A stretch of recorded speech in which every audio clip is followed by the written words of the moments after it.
Golden Age Radio is starting now. To accomplish that purpose. Subscribe to get future updates. Get ready for some spy thrillers and noir detective mysteries with The Man Called X, Secret Agent Case. Your attention, please. During this program, Frigidaire will make a very important announcement. Please listen for it.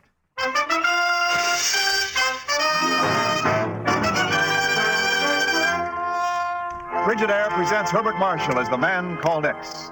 Wherever there is mystery, intrigue, romance, in all the strange and dangerous places of the world, there you will find The Man Called X.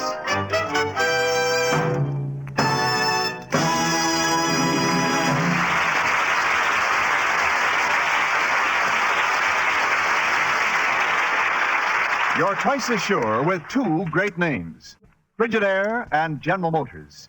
For Frigidaire refrigerators are made only by Frigidaire, a division of General Motors. And it is this association of Frigidaire and General Motors, this association of experience with experience, of skill with skill, that makes Frigidaire America's favorite refrigerator. Remember this when you choose your new refrigerator. Remember that millions of Frigidaires in millions of American homes have established Frigidaire's reputation for complete dependability, for lasting satisfaction. Yes, you're twice as sure with two great names, Frigidaire and General Motors.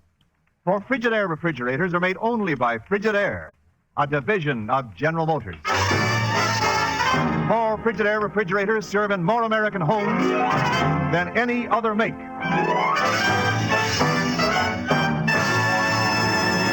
And now Frigidaire presents Herbert Marshall as Ken Thurston, The Man Called X.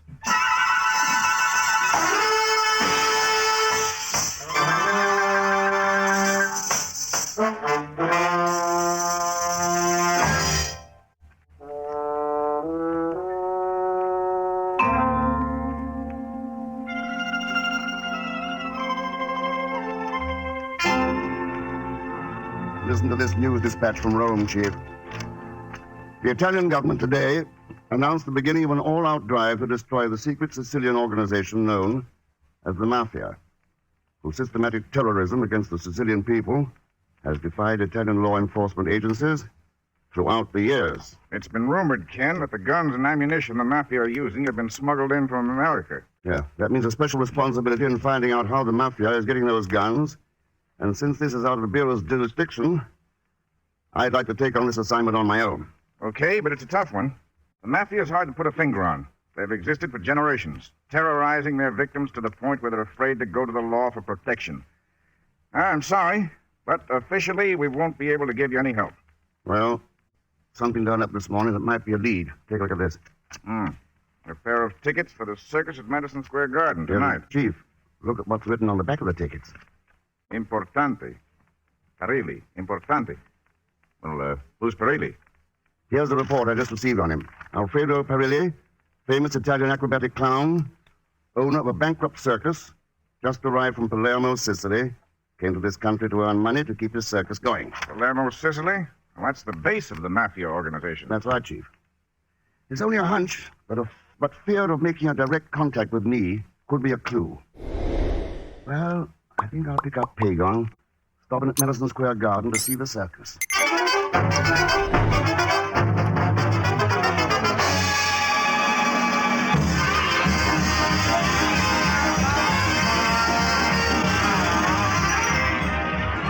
Look at it, Mr. Thurston. It's more like a musical comedy than a circus. Even the clowns are wearing nylon costumes. Now, when I was in the circus Look, business... going up to the top. That's Perilli in the clown suit. That trapeze is 6 stories up and no net. I get dizzy just watching him. What's he going to do? Perilli swings from a trapeze bar by his mouth. He uses a steel and rubber bit and has been known to do as many as 50 full loops hanging by his teeth. The guy could get pink toothbrush from doing that. There he's up on top now. Ladies and gentlemen, the great Perilli, hanging by his feet 85 feet in the air, will try to beat his own world record of 57 loops on the trapeze. There he goes. 1, 2, There must be an easier way of making a living. 3.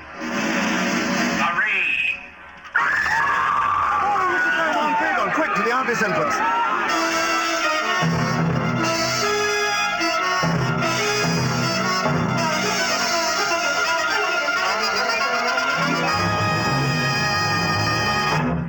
Doctor, may I have a word with him? It's very important. You better hurry. He just has a few moments. Yes. Really, this is Mr. X. You wanted to tell me something. Please, Mr. X, the shame of it, the Mafia. What about the Mafia? Did they try to murder you on the trapeze? No, it was an accident. What about the Mafia, really? The laughing lady. Mafia. What about the laughing lady? The Mafia. Palermo, laughing lady. Really? Dead, Pedro. Was he murdered, Mr. Thurston? Really told me it was accidental. Accidental murder, he means. Hickok, pick up a ticket for Palermo tonight. Me? Alone? What'll I do in Palermo, Mr. Thurston? Go find out about the laughing lady. Then call me in Rome. I'll be at the embassy.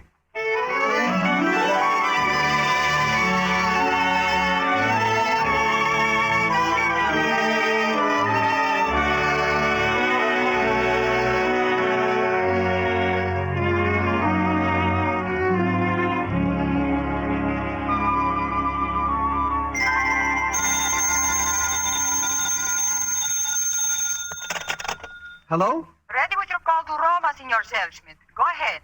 Hello, is that you, Mr. Thurston? Yes, Hickok. I found the Laughing Lady right here in Palermo. Go on. The Laughing Lady is the name of Parilli's Circus. It's called that because the main attraction is a Laughing Lady clown. What about her? There's a prize of 10,000 lire to anyone who can insult her and makes her stop laughing. Boy, the things I've said to her. What about the Mafia? Any signs of it, or the guns? I've taken a job running the shell game in the sideshow, but I've seen nothing suspicious yet. Well, keep your eyes open. And remember, not a word to anyone about Parilli's death. I want to see the reaction personally. Now, meet me at the airport in Palermo in the morning. I'm coming to buy a circus.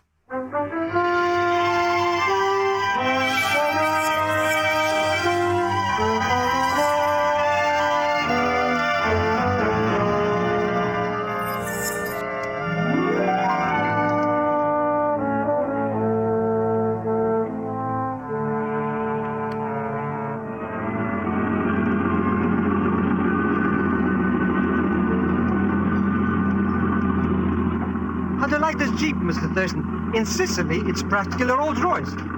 Lucky I was able to borrow it. Sicily knows real poverty. 20 years of being robbed by Mussolini, and now the Mafia is picking its bones. Can't say that again. And Parilli's Circus is the first good laugh they had in years. I wonder. The report I got in Rome indicates that after the Laughing Lady Circus leaves a village, the Mafia terror begins. Or maybe Parilli could have been killed because he found this out and wanted to tell you. We'll know more about that when I hear from the chief. Oh, I'm sorry, Mr. Thurston. This radiogram. It came for you this morning, and I didn't even take a peek this time. And this time I know you're telling the truth. I am? How can you tell? Because you still think Parilli was murdered. Of course he was murdered. The chief's wire says new evidence established. Positive proof Parilli's death was suicide. Suicide? But it couldn't be. Why should he? What was that? Someone over there in the olive trees just missed welcoming to the slug of steel. Where? I don't see anyone. Besides, nobody knows you're here. Look. Bullet landed here in the back end of this Jeep. Maybe we should leave. I don't think they like strangers here. Look at this. I'd rather keep my head down under the seat. An American-made bullet. 22. The Mafia. We're probably going to be killed. Oh, let's go home. This is no place for a brave man. Keep going to the circus, Pagon. We can't turn back now. I think the Laughing Lady's expecting us. You don't think she had anything to do with that shot? Parilli's last words were, Mafia, Laughing Lady. I don't think it would make sense, her being with the Mafia. Why not? Because the Laughing Lady is Parilli's sister. Parilli's sister? Yeah. I told you the whole thing didn't make sense. First, this Parilli kills himself. Then he sends us after the Mafia with the clue that it's the Laughing Lady that's connected with it. Then we find her. What have we got? His sister. It's crazy. You're wrong, Pagon. Parilli's suicide is just beginning to make some sense. He must have found out something between the time he sent me the tickets And the time I arrived at the circus, found out something he'd rather die than live with. There's the circus. You mean he must have found out that someone in the circus connected to the mafia was close to him? Someone near and dear. You mean maybe like a wife or a brother or... Or a sister.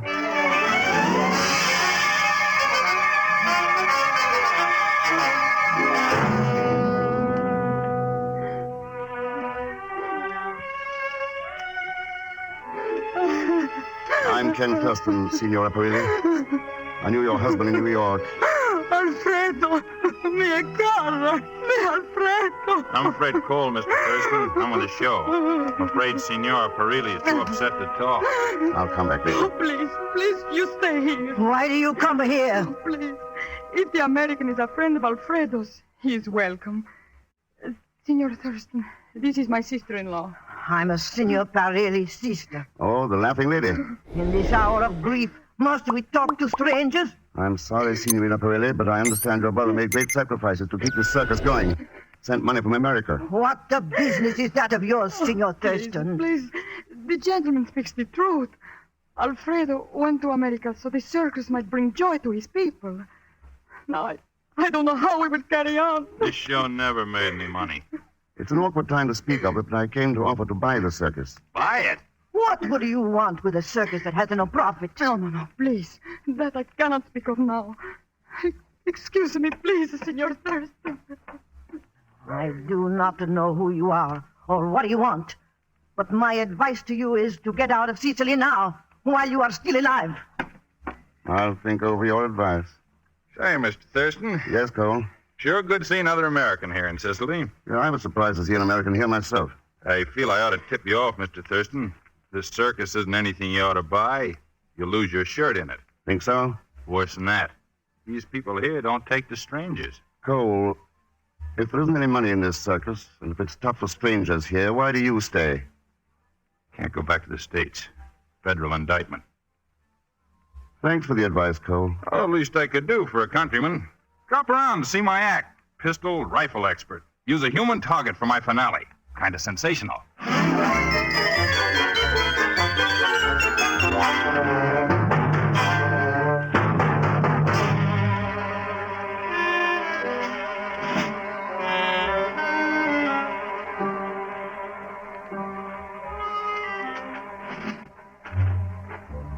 I was snooping around the sideshows like you told me when this gypsy dame came up and said she wanted to see you.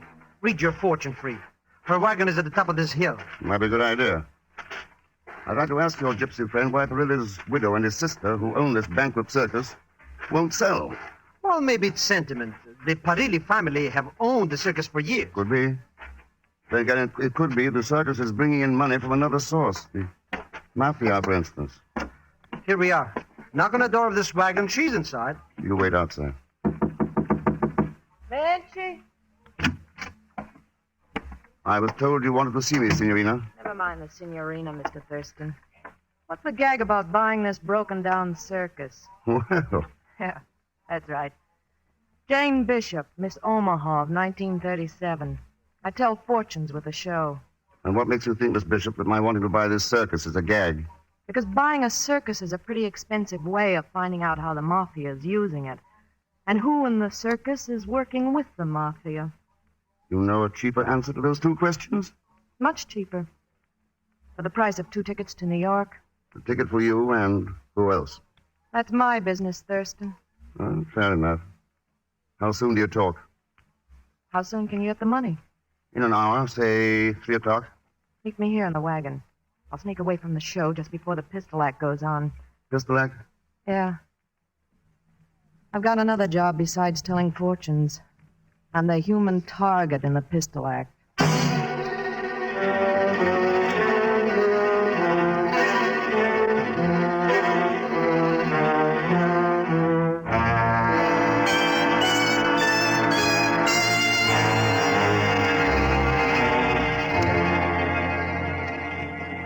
Must be a good racket telling fortunes. No overhead. A crystal ball and a new bunch of suckers every day.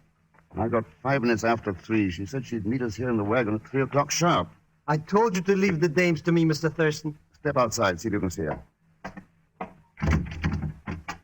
Hey, this door. It won't open. Maybe it's stuck. Kick it. It's locked from the outside. The wagon. It's moving. Someone's taking the brakes off and pushing us down the hill. Oh, our gooses are cooked this time. We're heading for those olive trees at the foot of the hill. Hold on, Pagan.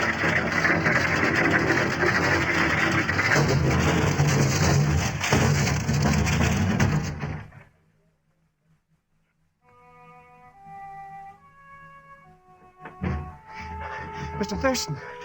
Mr. Thurston. You all right, Pagan? On your feet? Yeah. Where are we going? Back to the circus to find Jane Bishop. The only person who knew we were in that fortune-telling wagon.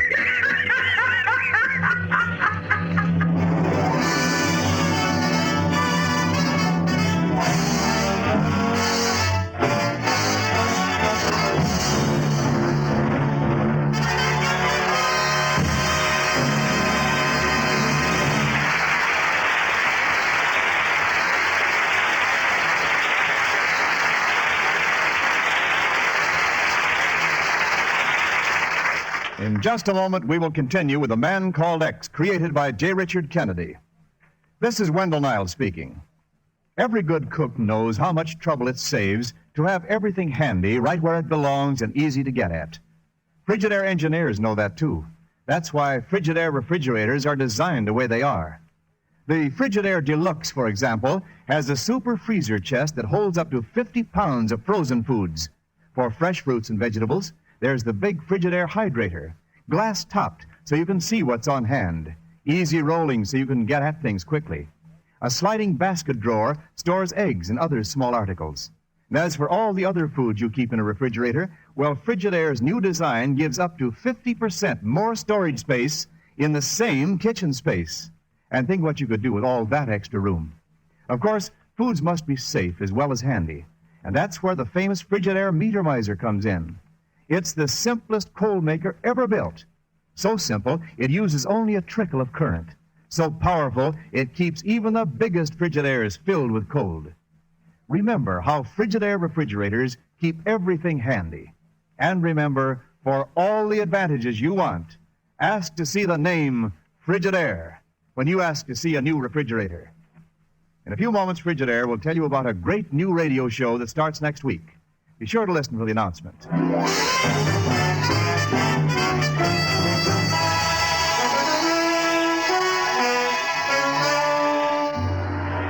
And now to continue with Frigidaire's Man Called X, starring Herbert Marshall.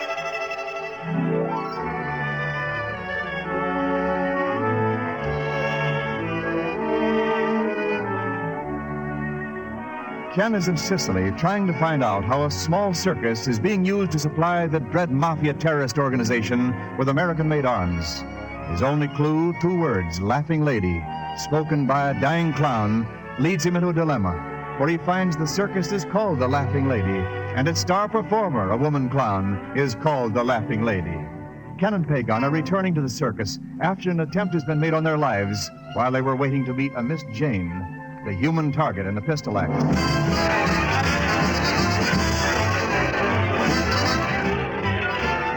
Hurry, Pagan. We've got to get to Jane Bishop before she goes on. If she offered to sell information to us, she could just as easily get a higher price from the mafia not to sell. Well, business is business. Ladies and gentlemen, you have seen me shoot the ace out of a cord, a coin in the air, but now I'm ready for the greatest test of all. Here she comes now. Grab her, Mr. Thurston, quick. Signorina Bishop, the world's most beautiful human target. We can't get to her now. The mafia would identify us. The lovely Signorina is lighting a cigarette. She won't look this way. Now she is smoking it. And when the lovely lady tells me she is ready, I will shoot the cigarette from her mouth. Ready now, Senor Cole. She is ready. I take aim. Silence, please. He hit her.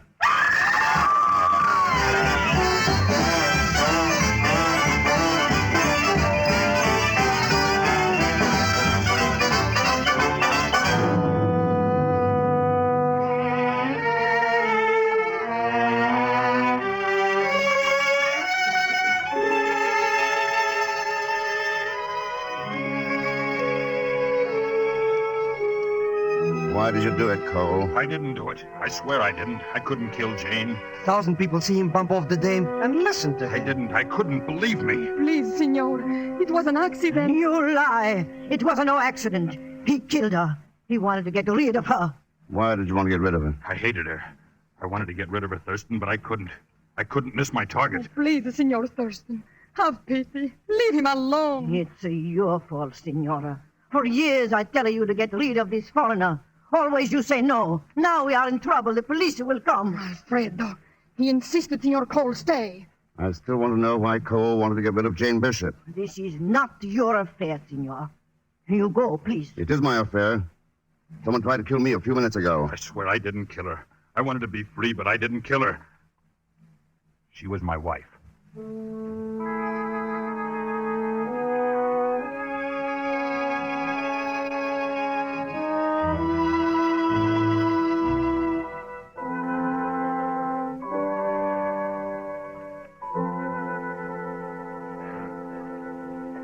But, Mr. Thurston, they've tried to kill us twice, and you're out here in this dark looking at trees.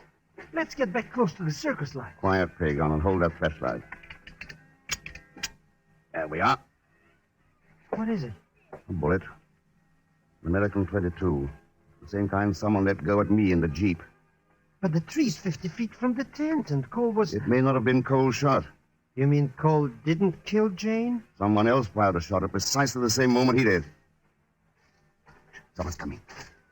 Have you not caused enough trouble, Senor Thurston? Oh. Senor Parilli, did you ever see cartridges like this before? Oh, they are the kind we use in the pistol act and the shooting gallery. You're sure? Certainly. I have a charge of the circus ammunition. Before it is too late, Senor, get out of Sicily. Perhaps I'm still interested in buying your circus. If that is what you're staying for, you may leave now. The widow of my brother and I sold the circus today.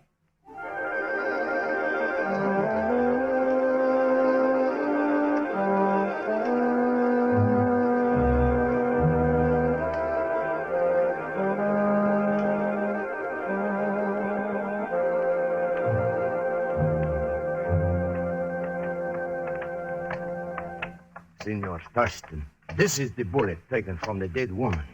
Another American 22. Thank you. Matches the other two. Now, would you take me back to Senor Cole's cell? Si. Follow me, please.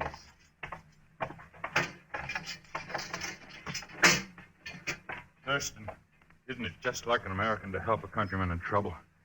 Thanks for coming. I'll try to help you, Cole, but I want the truth. How could I lie to you now? Well, you did all right with that cock and bull story about a federal charge keeping you from going back to the States. I checked and found you were lying. I love Alice Parilli. That's why I don't go back to America. Alice Parilli, Alfredo's widow. Yes. She needs me now. The laughing lady hates us both. What do you know about the mafia? How is it using the circus, and who's connected with it? Mafia? I don't know, I swear. You're lying. Your wife, Jane, knew about the mafia and was going to tell me. She made the mistake of telling someone else and got killed. But I didn't kill Jane. I couldn't. If you didn't, whoever did is using you for a fall guy. Who was it, Cole? I don't know, so help me, I don't. Okay. Just have to sit in jail here until I find out. No! Don't leave me here! Senor Thurston, a stranger just came with 50,000 lira for Senor Cole's release. 50,000 lira? The only one around here with that kind of money is the mafia. You think Senor Cole is with the mafia? I don't know. But I'm sure the mafia is getting guns tonight from the circus. I'm going to need you and your men.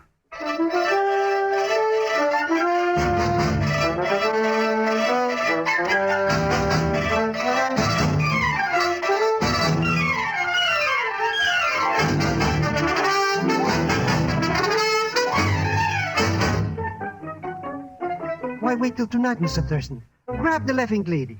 I've no proof she is the mafia agent yet, Pagon. But Parilli said she was the mafia agent.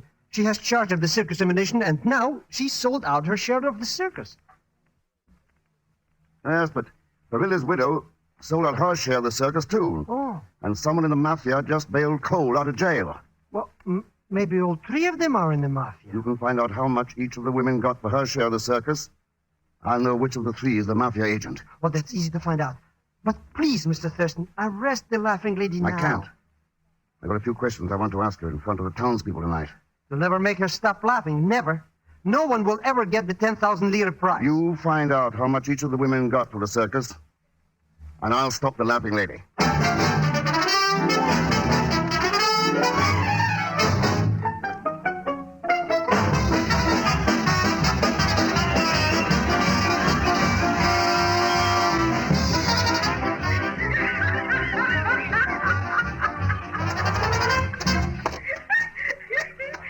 I could hardly get inside to you, Mr. Thurston. Here, on this paper, the amounts the two women got for the circus. Step right up, folks. A win of 10,000 lira. Make the ladies stop laughing. Thanks, Pagon. Stick close to Cole. You're a bigger-faced god, laughing lady. Why don't you look like a donkey, laughing lady? Tonight, while you laugh, laughing lady, terror is being planned by the mafia for the people of this village. And you and the widow, Alice Perilli, know that the mafia is using your circus to distribute arms. You, laughing lady, are permitting this crime out of fear of the mafia. You think your partner, Alice Perilli, also fears the mafia. Your brother knew the truth and killed himself out of shame when he found out it was his wife, Alice, who was connected with the mafia. You lie. Out of fear, you sold your share of the circus for a few $100s. But Alice got $100,000 in gold from the mafia. You and your brother were betrayed. Tell the citizens here where the guns were hidden before it's too late. In the livestock tent, buried in the bales of hay. Pagon, grab the widow. Alice? The mafia? No, she couldn't. The widow killed your wife because Jane was going to tell me about the mafia. You were blamed for it. But she bailed me out of jail. To make the story stick with the laughing lady. Your beloved Alice was leaving for Rome alone. Mr. Thurston, you won the prize, 10,000 lira. What a way to stop the laughing lady. I'll forfeit my winnings this time, Pagon. The laughing lady is going to need it. Don't tell me she's going on with that phony laughing act. I hope so. Now that the false laughter, the mask for terror is cleared away, the people can get the joy of laughter I really tried to give them.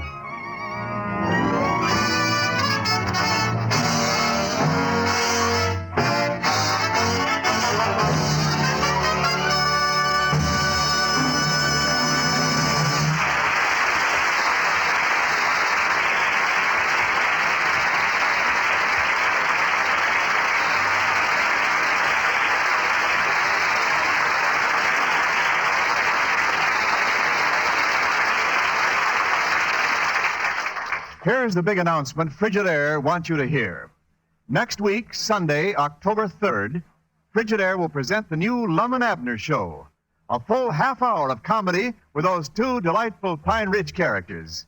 Yes, Lum and Abner, the favorites of millions of American families, will bring you a new half-hour show starting Sunday night, October 3rd. Listen to Frigidaire's new Lum and Abner show over most of these same stations, Sunday, October 3rd. See your newspapers for the exact hour. Now, in saying goodbye to the man called X, we say goodbye to our good friend, Herbert Marshall. Bart, on behalf of our sponsor, Frigidaire Division of General Motors Corporation, thanks for the grand job you've done and for the fine performances of the entire cast. Leon Velasco, Ted Von Elst, all the rest. And I'd just like to add, for all of us here in the studio, thanks, Bart. Thanks for being such a swell person. Oh, thank you, Gwen. Thank you. Thank you for myself, for Johnny Green, who composed and conducted our music, for the many writers who contributed scripts for The Man Called X, and for our director, D. Engelbach. Will you please express our appreciation to Frigidaire for a most happy association? It's been a great pleasure to be with you. The best of luck from all of us to you on your new show. So long, Bart. And so, folks, this is Wendell Niles saying good night for Frigidaire. See you all on the new Lum and Abner show next week. CBS, the Columbia Broadcasting System.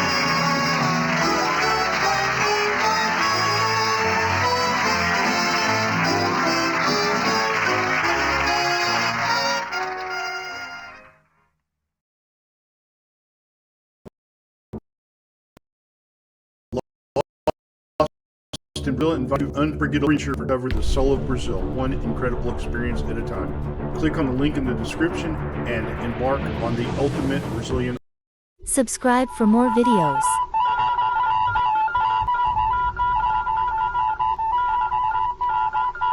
Secret Agent K7 returns.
America's #1 adventurer, K7, former United States secret agent who operated in 22 countries, on land, on sea, and in the air, brings you a story of today.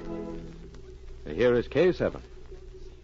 Recently, a great European nation ordered several $1 million worth of bombing planes to strengthen its air defenses. The planes were constructed, tested, and then shipped in the holds of 2 great passenger liners. However, foreign agents working against the nation which ordered the bombers heard of the shipment. Hardly had the first of the 2 great liners reached its home port when fire broke out in its hold. Such is the background of the story which John Holbrook introduces now. Thank you, K7. The spies who operated during the World War sought information. The spies and secret agents of today are expected to do more than that. They're often under direct orders to carry on undeclared war by burning, bombing, wrecking, and even murdering. Our story opens as 2 such ruthless foreign agents talk in low tones in the deserted lounge of a great continental hotel. Do you have your bombs ready? It is nearly 6 o'clock. The ship will dock within an hour. The bombs are ready, Kolvik. We will pick them up on our way to the pier. Good. You are sure we will not be stopped going aboard? I have prepared for that, my friend. These passes, they will allow us aboard to greet friends. Once on the ship, we will conceal ourselves in an empty stateroom. The crew is always anxious to get ashore. We will have no trouble there. The men working in the hold will stay aboard? Yes, but they will not see us. It will not be necessary for us to go into the hold where the planes are. We will set the fire bombs forward. 2 midships and 2 in the stern. The fire will get underway so fast the entire ship will be destroyed before anything can be done. It will be easy, my friend. We've laid our plans very, very well. What about the second liner? It will dock while the first one burns. We will strike so quickly the police will never suspect. The entire shipment of bombing planes and both ships will lie on the bottom of the harbor before this time tomorrow. Now, come. It is time to start. Kolvik. What's the matter? Look in that chair behind us. There's a woman there. I saw her head as I stood up. Right. Yes, you're right. She must have heard us. If she did. We are fortunate, my friend. She sleeps? Yes. It is most fortunate for her. You are sure? Yes. Come. It's time to go.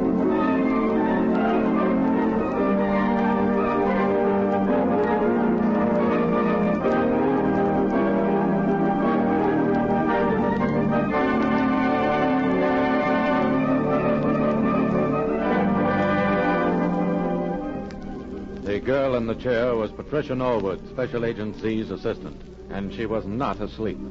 However, Pat wasn't sure the 2 plotters had left. She forced herself to keep her eyes closed while she counted slowly to 200. Then she sprang to the telephone. Hello. Give me suite 301. Hurry. Oh, he isn't in? Are you sure? No message. I'll leave a note for him. Thank you. I've got to find Z. Those men are on their way to the ship now. Boy, bring me some paper. Yes, mademoiselle. You will find some at this desk. Oh, thank you. Wait, I'll write a message.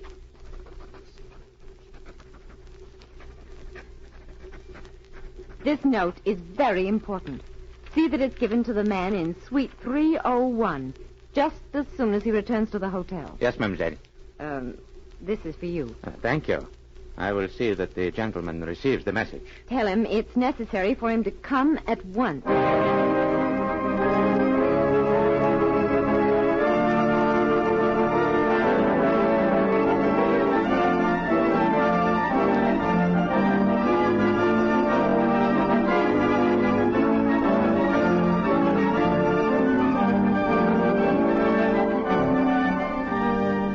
Pat arrived at the waterfront a few minutes later.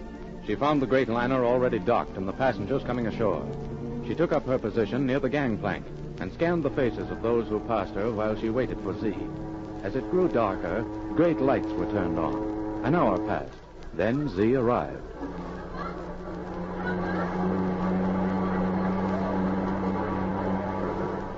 Z, over here. I came as soon as I got your message, Pat. Are you sure this is the ship? Positive, Z. I sat behind him in the lounge. Yes? This ship carries bombing planes. They're going to destroy it by placing 6 bombs aboard. Have you seen the captain? No, I waited for you. I knew they couldn't do anything while there was so much activity. Well, then, come on, Pat. We haven't a minute to lose. But This is exactly the kind of activity a spy would take advantage of. Everyone, even the crew, is interested in getting ashore for the evening, where they could move around the ship without being questioned. Oh, Stewart. Yes, monsieur. Is the captain aboard? He has just gone ashore to make his report, monsieur. Z, did you hear that? There are men working in the hold, mademoiselle. Fire! Z, those are bombs. You're right, Pat. You're right. Z, look, there's fire breaking out in the hold. Oh, Z, it's my fault. Well, Pat, go ashore and wait for me. But I've got to find whoever's in charge and get the planes out of the hold before the fire reaches them. Z, wait. Yes? The second ship is coming in. We've got to protect it. It also has planes aboard. No, wait for me. We'll go to the other ship later.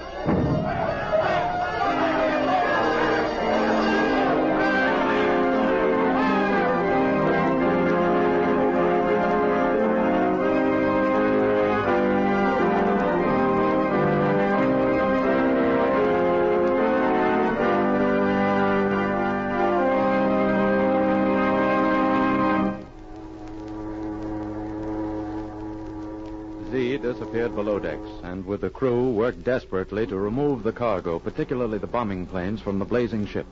In the meantime, the second great liner docked at a nearby pier. Pat knew that it too was in danger. When, after an hour, Z failed to meet her, she hurried to the second ship alone. See, Andre, you can see the flames. It will go to the bottom. The smoke is drifting this way. There's no danger to us. We will remain here. Where is the captain's cabin? What? Quickly, where is your captain? He has gone below, mademoiselle. He went through the companionway behind you only a moment ago. Thank you.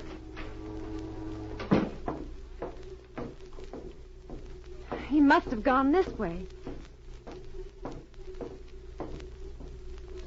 As Pat made her way down the companionway, 2 dark figures followed her.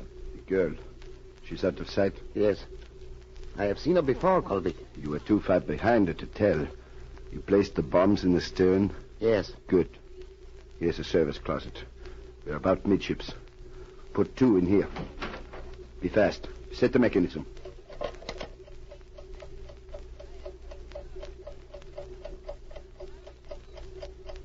All ready. Close the door. Good. Now we will go forward. When we have placed the last 2 bombs, our work is finished. Come, follow me.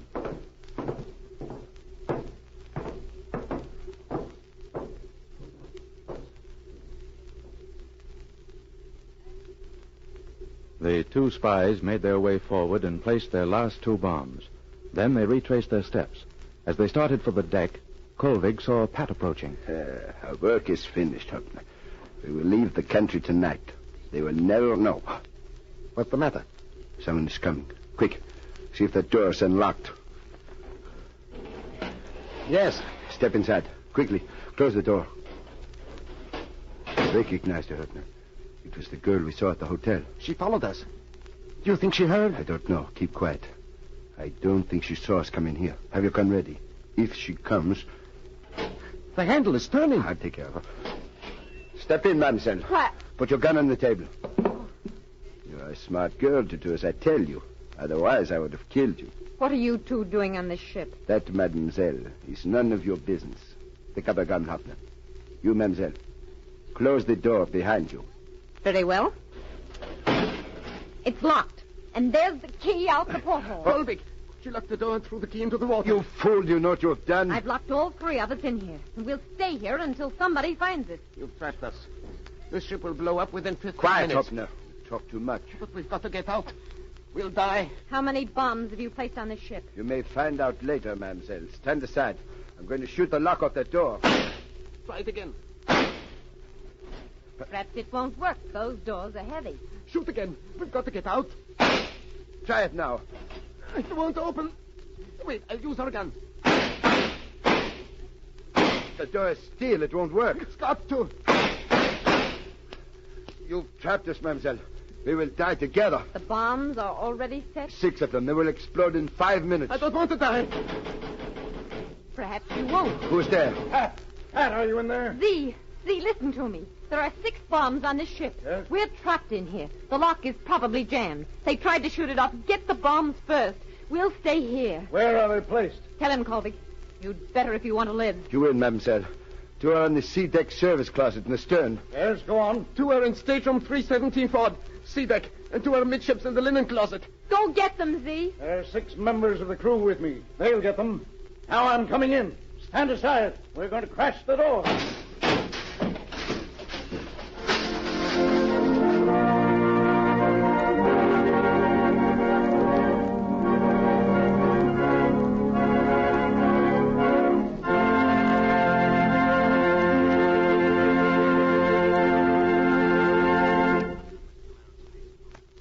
One great liner was completely destroyed, but the second was saved. The arsonist, Andrei Kolvig, and his assistant were convicted as spies, and since the laws of the country in which they were convicted are strict, they were tried secretly and faced the firing squad. Such is often the fate of those who work against peace. Listen for my next story. This is K7 speaking.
Enjoying the timeless classics on Golden Age Radio? If you're loving the nostalgia and captivating stories, consider supporting our channel with a tip. Your generosity helps us continue bringing you the best of vintage radio entertainment. Simply click on the link in the description. Wheaties presents Dangerous Assignment.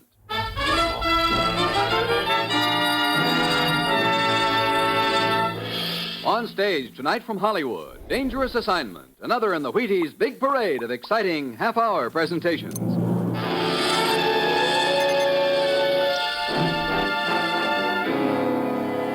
Dangerous Assignment, starring Brian Donlevy as Steve Mitchell.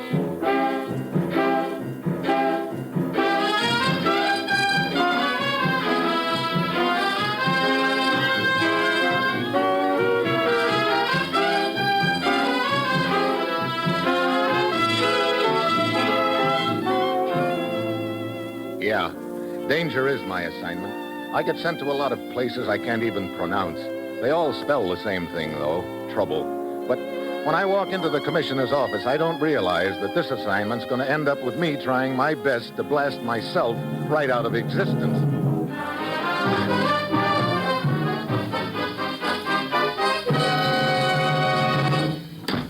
Good morning, Commissioner. Good morning, Steve. Well, what kind of a deal are you sending me on this time, Commissioner? Steve, ever hear of chromite? Chromite? Sure, that's the mineral they use in manufacture steel, isn't it? Yes, and right now we need all the chromite we can get. Take a look at this map, Steve. See this small country in the Balkan area? Yep.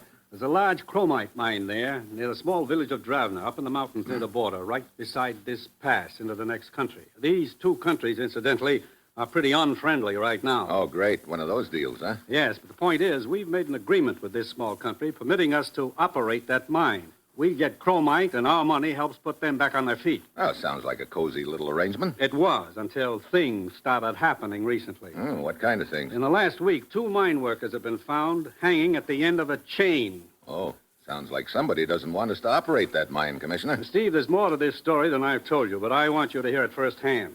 Who from? A man named Getnick. He's the mine foreman, and he's waiting for you in the city of Larno.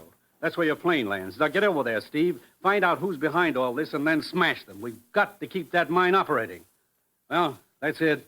You've got your assignment. Good luck.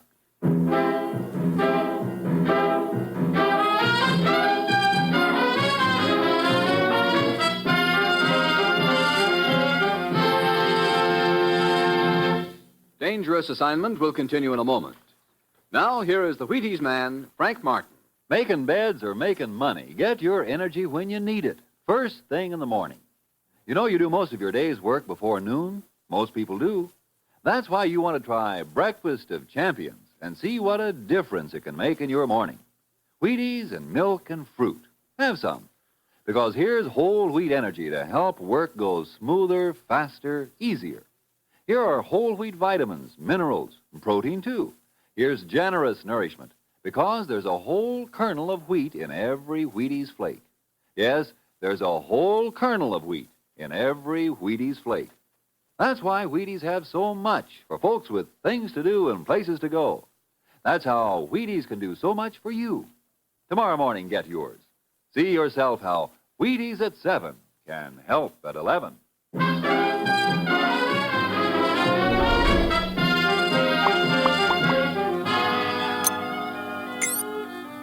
Sure. I've got my assignment. All I have to do is fly to a trouble spot in the Balkans, talk to a mine foreman named Getnick, and find out why a few assorted mine workers are winding up with chains around their necks. I get all the easy ones. Well, it's Tuesday when my plane lands at Larno, and I head for Getnick's house. Yes? Oh, are you Mrs. Getnick? Yes, what do you want? I'm Steve Mitchell from the United States. I'd like to talk to your husband. Why? Why, I understand he's the foreman of a chromite mine up in the mountains near the village of Dragnet. I'd like to talk to him about the things that have been happening up there lately, the men that they've found hanged by chains. I'm afraid my husband cannot tell you much about that, Mr. Mitchell. Why not? This morning he was found hanging from the end of a chain, dead. What? Oh, I'm sorry. You are sorry. That is nice. I am sorry. And Anton? He is dead. Mrs. Getnick. He did not believe in the curse of the castle. He found out too late. It is true. What do you mean, the curse of the castle? Above the mine, right on top of the mountain, stands a deserted castle. The legend is that one day, hundreds of years ago, the baron who lived there was found hanging from a chain. There's been a curse on those mountains ever since. I see. Look, Mrs. Getnick, that kind of a legend is something that superstitious mountain villagers like to scare each other with on winter nights. But you, living here in the city, surely you don't believe... I was born in those mountains, Mr. Mitchell. Those are my people. I tell you, that curse still lives. If it were not for Lubo, they would have all moved out of the village by now. Who's Lubo? He's a brave man, yes, and a good one. It is he alone who has been able to keep the other villagers from fleeing. Oh, thank you very much for your information, Mrs. Getnick. I think I'll go up to the village in the morning and see what I can find out from Lubo. I see. You're like the others, Mr. Mitchell. What others? Those who did not believe in the curse, like my husband. So go ahead. Go to the village of Dragnet. Laugh at the curse of the castle. And then one morning they will find you, too, dangling from the end of a chain.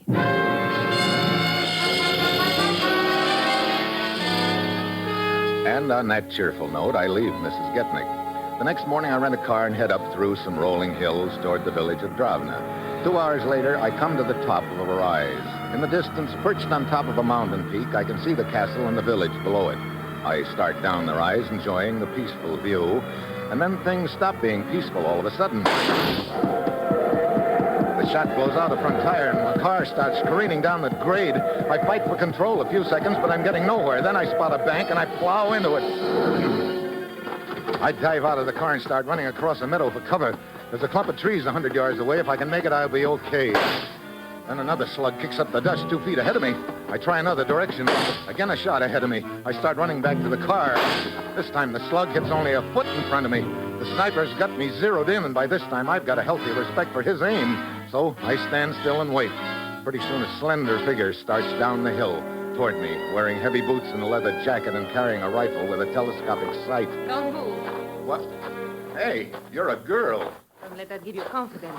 I shoot straighter than most men. You're telling me. What's this all about? Turn around. Look, I've got no longing to be shot in the back. I said turn around. If you don't, you'll get shot in the face. Maybe you'd like that better. Brother, you're a determined little lady, aren't you? Okay, turn around it is. All right. Now walk. Where to? Straight ahead. You will see where when the time comes. Move.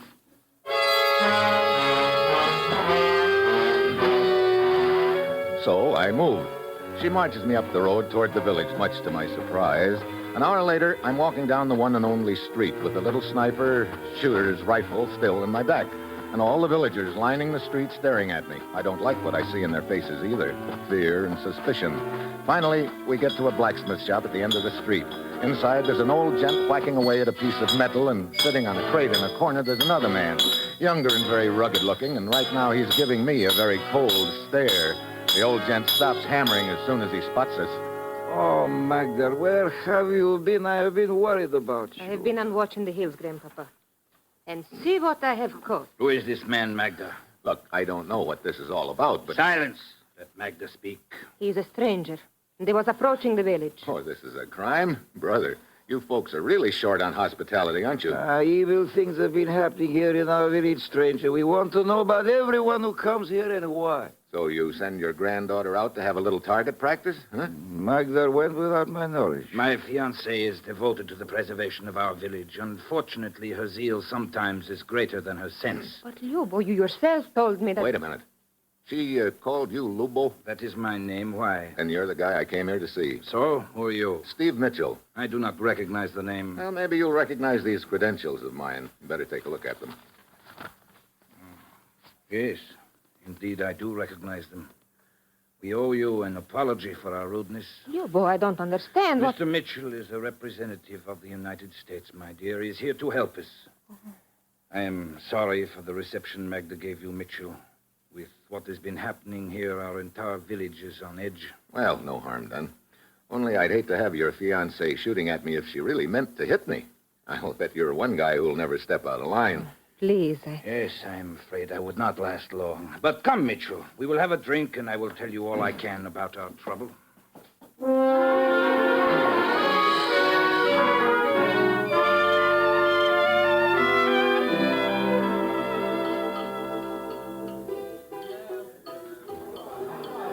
So the whole village is pretty panicky, huh, Lubo? Yes, I think they would all like to leave, but as long as there is an ounce of strength in my body, they will not. Well, from the looks of you, there's more than an ounce.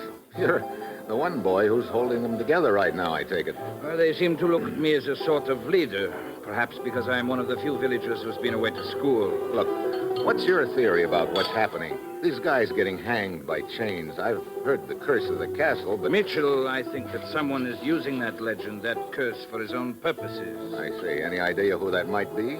Well, our relations with the neighboring country just over the mountains are not what one would call friendly. We believe in freedom, they do not. I get it.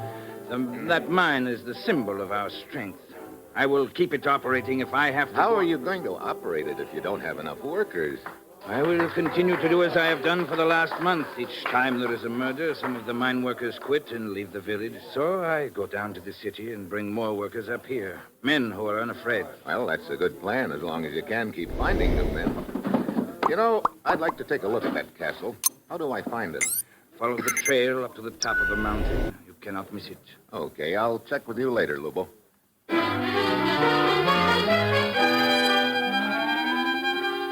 I head along the trail up the mountain to the castle. It perches there on the ridge just like a giant vulture overlooking the mountain pass between the two countries. I push open a creaky metal door and go inside. There are cobwebs all around the place, and a couple of bats make passes at my head. From the looks of the place, it isn't hard to see why the villagers think it's haunted. I start outside, then I freeze. There's a faint sound, like a clank of metal. The pleasant picture of me hanging at the end of a chain suddenly flashes through my mind. I try to shake it off. Then I hear the clank again. And this time I know it isn't my imagination. I whirl around, but just then something hard wraps around my throat. I try to get my hands up to it, but I can't. It keeps getting tighter. Everything's swimming in front of my eyes. I try for one more breath, but I don't make it. The floor comes up at me fast and hits me right in the face.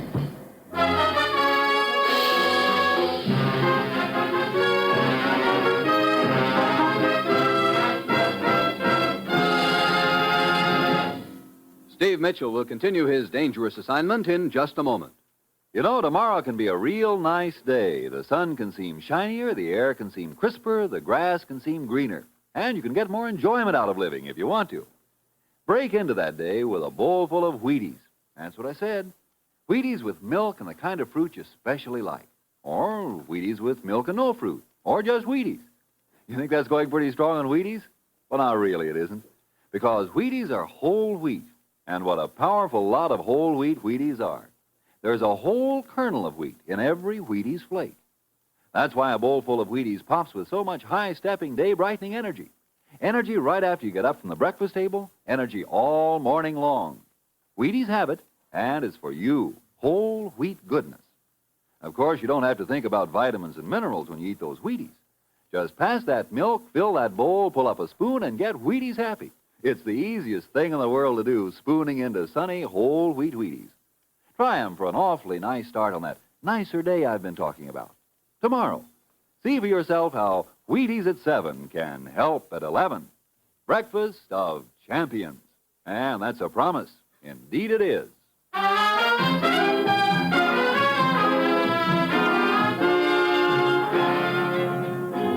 Now, back to Dangerous Assignment and Steve Mitchell. Dimitri, drag his body over here behind the wall. Very well. So. Oh, he is starting to recover. Here are some papers I found in his pocket. Let me see them. Steve Mitchell, United States agent. What? Dimitri! But how could we have known in the dark? Oh, my throat. Mr. Mitchell. What? Who are you? Lieutenant Siska of the military. Military? Yes. My men and I are the border patrol here. Wait a minute. Are you the guys who choked me a few minutes ago? A regrettable incident for which I apologize. Oh, great. Not again. Again? You people really make a guy who's trying to help you feel right at home. I am indeed sorry, but you must understand that we are right on the border here. And with this situation as it is, we can take no chances.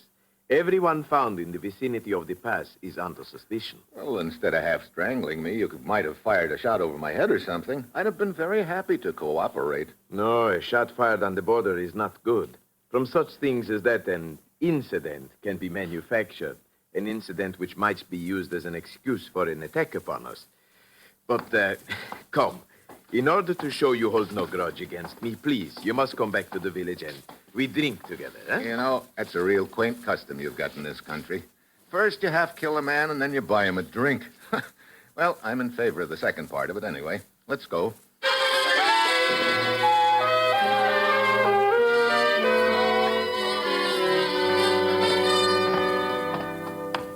The village looks pretty deserted, Lieutenant. Yes, with this talk of the curse of the castle, everyone keeps to their own house at night, Mr. Mitchell. Lieutenant Siska! Oh, it is Lubo. And Magda. Come quickly. Where to? Grandfather's blacksmith shop. What is the matter, Lubo? I do not know, Siska. A moment ago, a small boy ran through the street screaming. Screaming what? The blacksmith shop. The blacksmith shop. That's all he said. Here we are. All dark. Hey. What's that sound? Here, I have a flashlight. There. There is no one here. Where is Grandpapa? Mitchell, look. Overhead. What? Brother. Ooh, hanging from the rafter by a chain. Grandpapa. No, Grandpapa.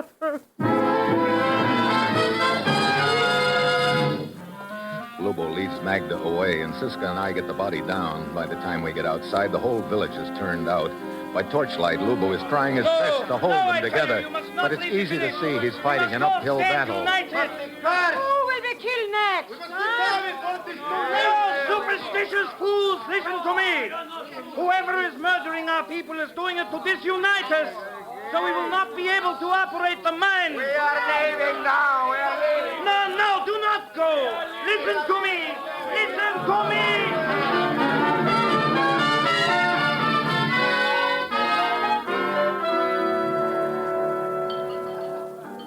Well, I suppose we are beaten, Mitchell. Most of the villagers took a powder, huh? Yeah, as you saw. How many men do you figure are left in the village? As far as I can tell, only those which I have brought to replace the villagers who fled after the other murders. Well, in the morning I will go back down to the city and find more replacements. You're really all out on this deal, aren't you? Huh? Yes, I am, as you say, all out. Why? That is a good question. Why, indeed. Sometimes I wonder, how much is a dream worth? A dream? The dream of a small boy who grew up in this village, who saw great possibilities for a happy, peaceful, prosperous life for this village. A boy who went away to study, to learn, then came back here to help make that dream come true. I see. But what is the good of burdening you with my dreams? I want to go Lubo! on... Mr. Mitchell. Oh, Lieutenant Siska. What's the matter? Trouble. What could be more trouble than we have already had, Siska? This. One of my men just returned from across the border on a scouting mission. He reports a large column of troops heading toward the pass. What? Yes. Yes, they should reach their entrance to the pass in 2 hours. And further, he says they are setting up artillery at the foot of the mountain on their side. The thing we have all feared has happened at last. We will be attacked, invaded. No. We may be attacked, yes, but invaded, no. Have you radioed the colonel in the city, Siska? Yes, just now. He is dispatching a brigade of troops. They should arrive shortly after dawn. Then I will round up what men and weapons there are in the village. We will try to hold the pass and the castle against the enemy until our troops arrive.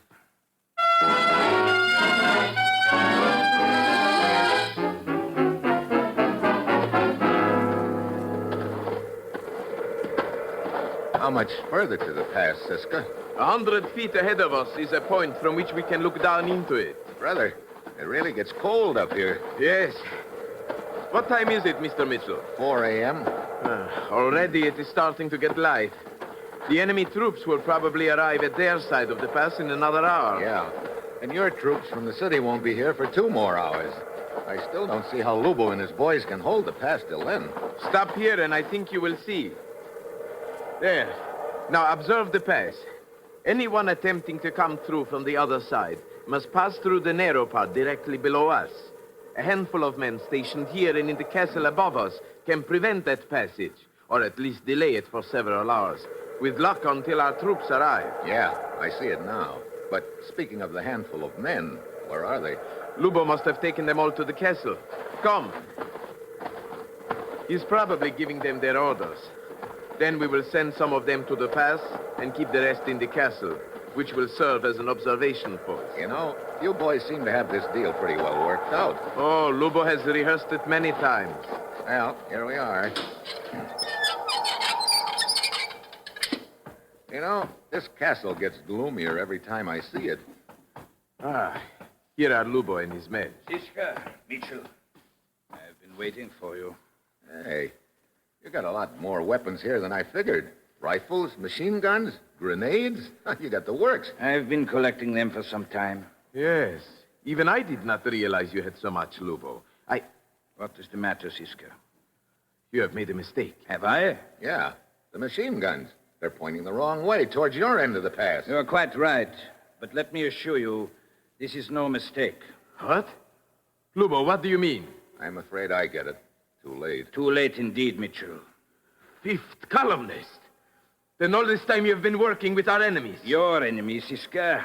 My friends. You dirty, traitorous dog. Well, it's a pretty neat deal, Luba.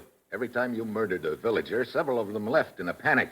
Then you went to the city and got your own stooges to replace them. Exactly. You will not last long when our brigade of troops get up here, Lubo. You underestimate me. Up in the tower of the castle is one of my men with radio equipment.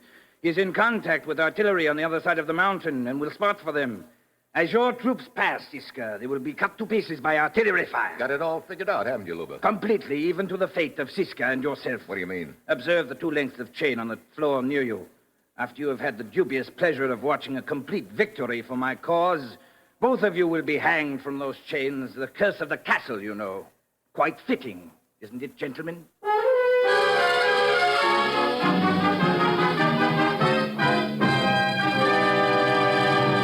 You will hear the conclusion of Dangerous Assignment in just a moment. First, here is the Wheaties man, Frank Martin. If you're a mother or a father with a warm spot in your heart for pink-cheeked, happy-eyed youngsters, here's something you should know. Good food builds good health, and Wheaties are good food. Now, I don't know what you've been doing about the breakfast for the kiddies, but did you know there's a whole kernel of wheat in every Wheaties flake? With a sunny, wholehearted goodness of field-grown wheat in every flake?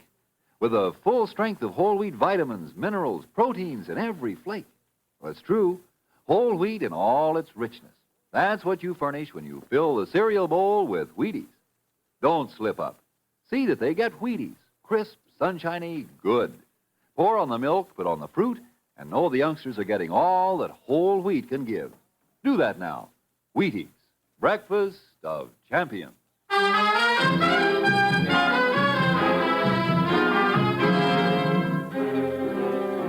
Well, along about now, I'm looking like a real poor insurance risk. According to Lubo, as soon as his artillery finishes blasting Siska's troops out of existence, Siska and I are due for the wrong end of a chain. Luba and his boys are lined up at the windows waiting for the first sight of the brigade, leaving an armed guard stationed in front of the door, which leads up to the tower. And one look at that guard's face tells me he'd like nothing better than to give that itchy trigger finger of his a workout in our direction. Mr. Mitchell, what can we do? I'd sure like to get to that radio up in the tower. Yes, so we could warn our troops. But how can we do it? The door is 10 feet away from us, and that guard would shoot us down the minute we started for him. Yeah, I know. Wait a minute. What is it? Those lengths of chain on the floor near us. The one Lubo's reserved for us. What about them? One of them's only a couple of feet from me. Look, try to shield me from the guard's eyes while I get a hold of it. You think you can hit the guard with it from here? You got any better ideas? No, but Look, Lubo and the others have their backs turned to us. It's our only chance. Did the guard see me take that step? No. Okay, I've got hold of the end of the chain now. When I yell, flatten yourself against the wall, and I'll whip it at him. If it works, we dive for the door and bolt it behind us. Then we head for the tower. Very well. I'm ready. Now.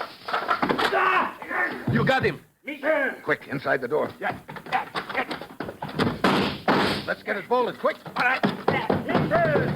Open this door. Come on, up the stairs. We've got to work fast. Yeah.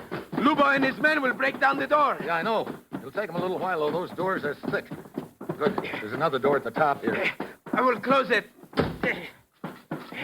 What is the matter? Mitchell, the radio operator. Yep. Wait, you're not to be here. Hand over that walkie-talkie, Buster. No. Maybe this hammerlock will convince you. No. Stop. That's better. Now we can warn our troops. I got a better idea. What's the code name of your artillery, Buster?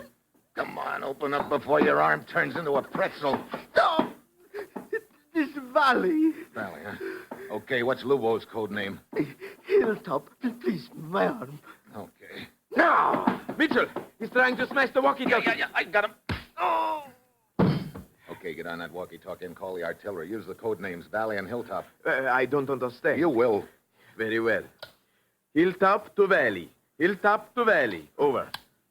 Valley to Hilltop. Go ahead.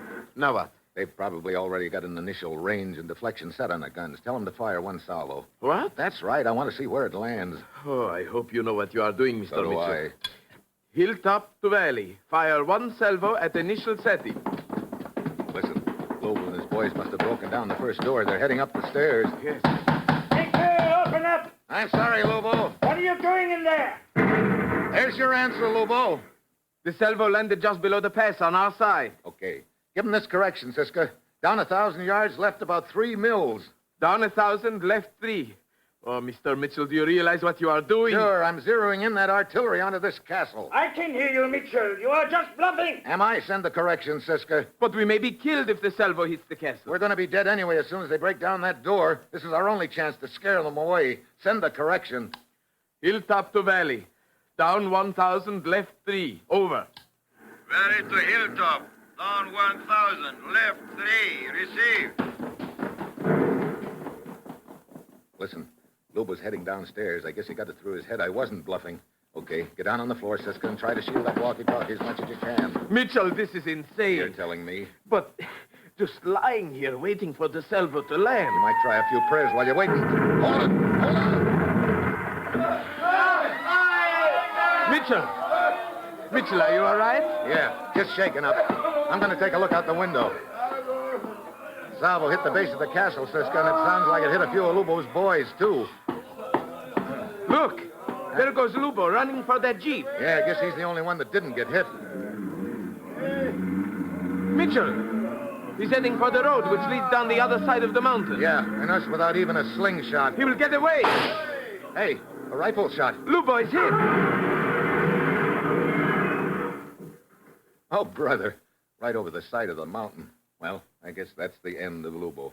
Yes, but where did the shot come from? Look, kneeling beside the pass down there. There's your answer. Why, it is Magda. Yeah, Lubo's girl. Or I should say ex-girl. Looks like she finally tumbled to him. Yes, he killed her grandfather and betrayed her country. She killed him. Pretty fitting. But Mr. Mitchell, we're not out of trouble yet. Well, I think with us spotting for that artillery, there's not much chance that they'll hit your troops. Matter of fact, if you wanted to be real cruel about it, you might arrange to have them drop a few shells on their own troops. I think that'd slow up the advance until your boys get to the pass. Yes, I think that might be arranged. So, the traitor Lubo did not have the victory he planned. No, I guess not.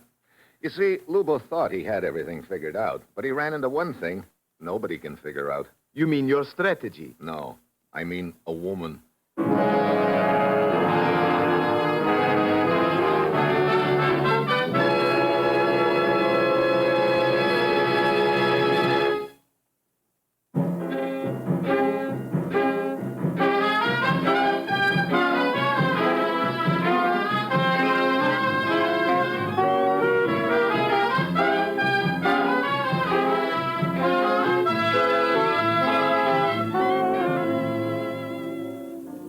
Dangerous Assignment, starring Brian Donlevy as Steve Mitchell, is written by Bob Reif, with music composed by Basil Adlam and conducted by Ralph Hollenbeck, and is produced and directed by Bill Karn.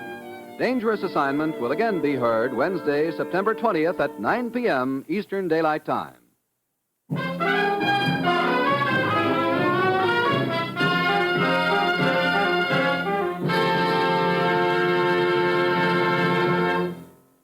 Dangerous Assignment came to you from Hollywood.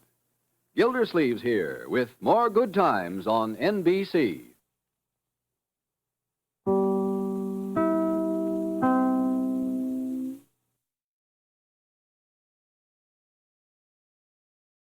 Lost in Brazil invites you on an unforgettable journey where every moment is an adventure waiting to be discovered. Join us as we uncover the soul of Brazil, one incredible experience at a time. Click on the link in the description and embark on the ultimate Brazilian odyssey.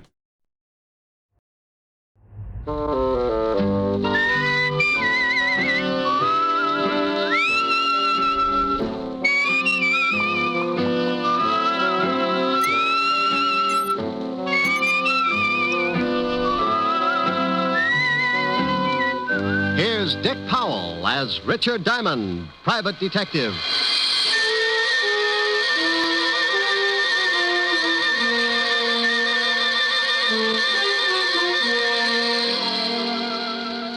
Hello there. My name's Diamond, and I'm known along the big street as a guy who manages to keep his nose pretty clean and still make a few bucks while I'm doing it. Oh, sure, it gets a little grimy, but you gotta expect that. I'm a shamus, private eye, gumshoe. To the guy who hasn't ever been worried because he tripped over a corpse in his breakfast nook, I'm known as a private detective. And to some guys, I'm known by a lot of other names. Not the kind you'd find in a book on manners and social usages, but there are times when you might turn up on your desk calendar under the heading of what I must do today. Who hires me? How do I make a living? Well, maybe this will give you an idea. Fred, why don't you eat your toast? It's getting cold. Why don't you stop worrying about the temperature of my breakfast? I'm trying to read the paper. Did anyone ever tell you how charming it is to have breakfast with you every morning? Yeah, my ulcers. I'd like to go shopping today. Will you leave me some money? Fred, did you hear me? Mary, I'm reading. Well, stop reading and listen to me for a minute. I need some new summer clothes, and I want to go shopping today. Here. Here's $10. Buy yourself a bathing suit. Oh, that's very funny. Hmm? I need more than $10. I want $500. What kind of a bathing suit are you going to buy, Mink? I'm not going to buy a bathing suit. I need some new clothes. Will you put down that paper and listen to me? Well, I see you made Jimmy Cello's column again, my darling. What? What prominent socialite is fighting with her wealthy husband and crying on the shoulder of a big-time playboy after the arguments? That's supposed to be me? Can you remember 5 minutes in the past 5 years when we haven't been fighting? Are you accusing me of running around with some playboy? Running around is right. I expect one of you to be the first to do a 4-minute mile. How dare you? How dare me? Why, you lushed-up little tramp. Tramp? Yeah, tramp. Everybody in town knows you're seeing Lorne Oliver. All right, so I've been seeing him. We're just friends. Well, that kind of friendship is grounds for divorce in this state. Why, you dirty... Shut up. I'm sick of this whole rotten mess. And I'm going to do something about it. You're going to do something about it? Why, you conceited, pompous... You're going to do something, are you? Well, you better hurry up because I've got some ideas of my own.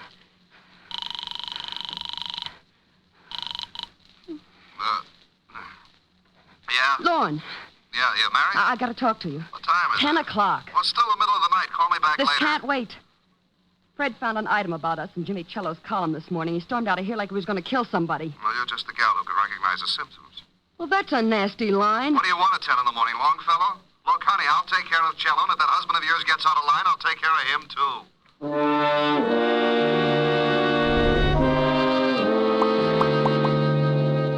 You see what I mean? If things like that didn't happen, I'd be out of business. I'll lay you 8 to 5 that before 3 o'clock this afternoon, one of those charming people will be walking into my office begging for help. Yeah? Rick? Oh, hello, Helen, baby. Hi. You gonna take me out tonight? Sure. I'll be over later. We'll have a quiet evening. No, I want to go dancing tonight. If you don't take me, I'll throw a tantrum. But, baby, I don't have the cash. I'm tapped this week. Well, if you won't let me take you, borrow it from Francis. You told me yourself he was good in a pinch. Yeah, but he's already black and blue from those 3 lunches at Lindy's. Besides, he's not only your butler, but he's a darn good businessman. He wants security.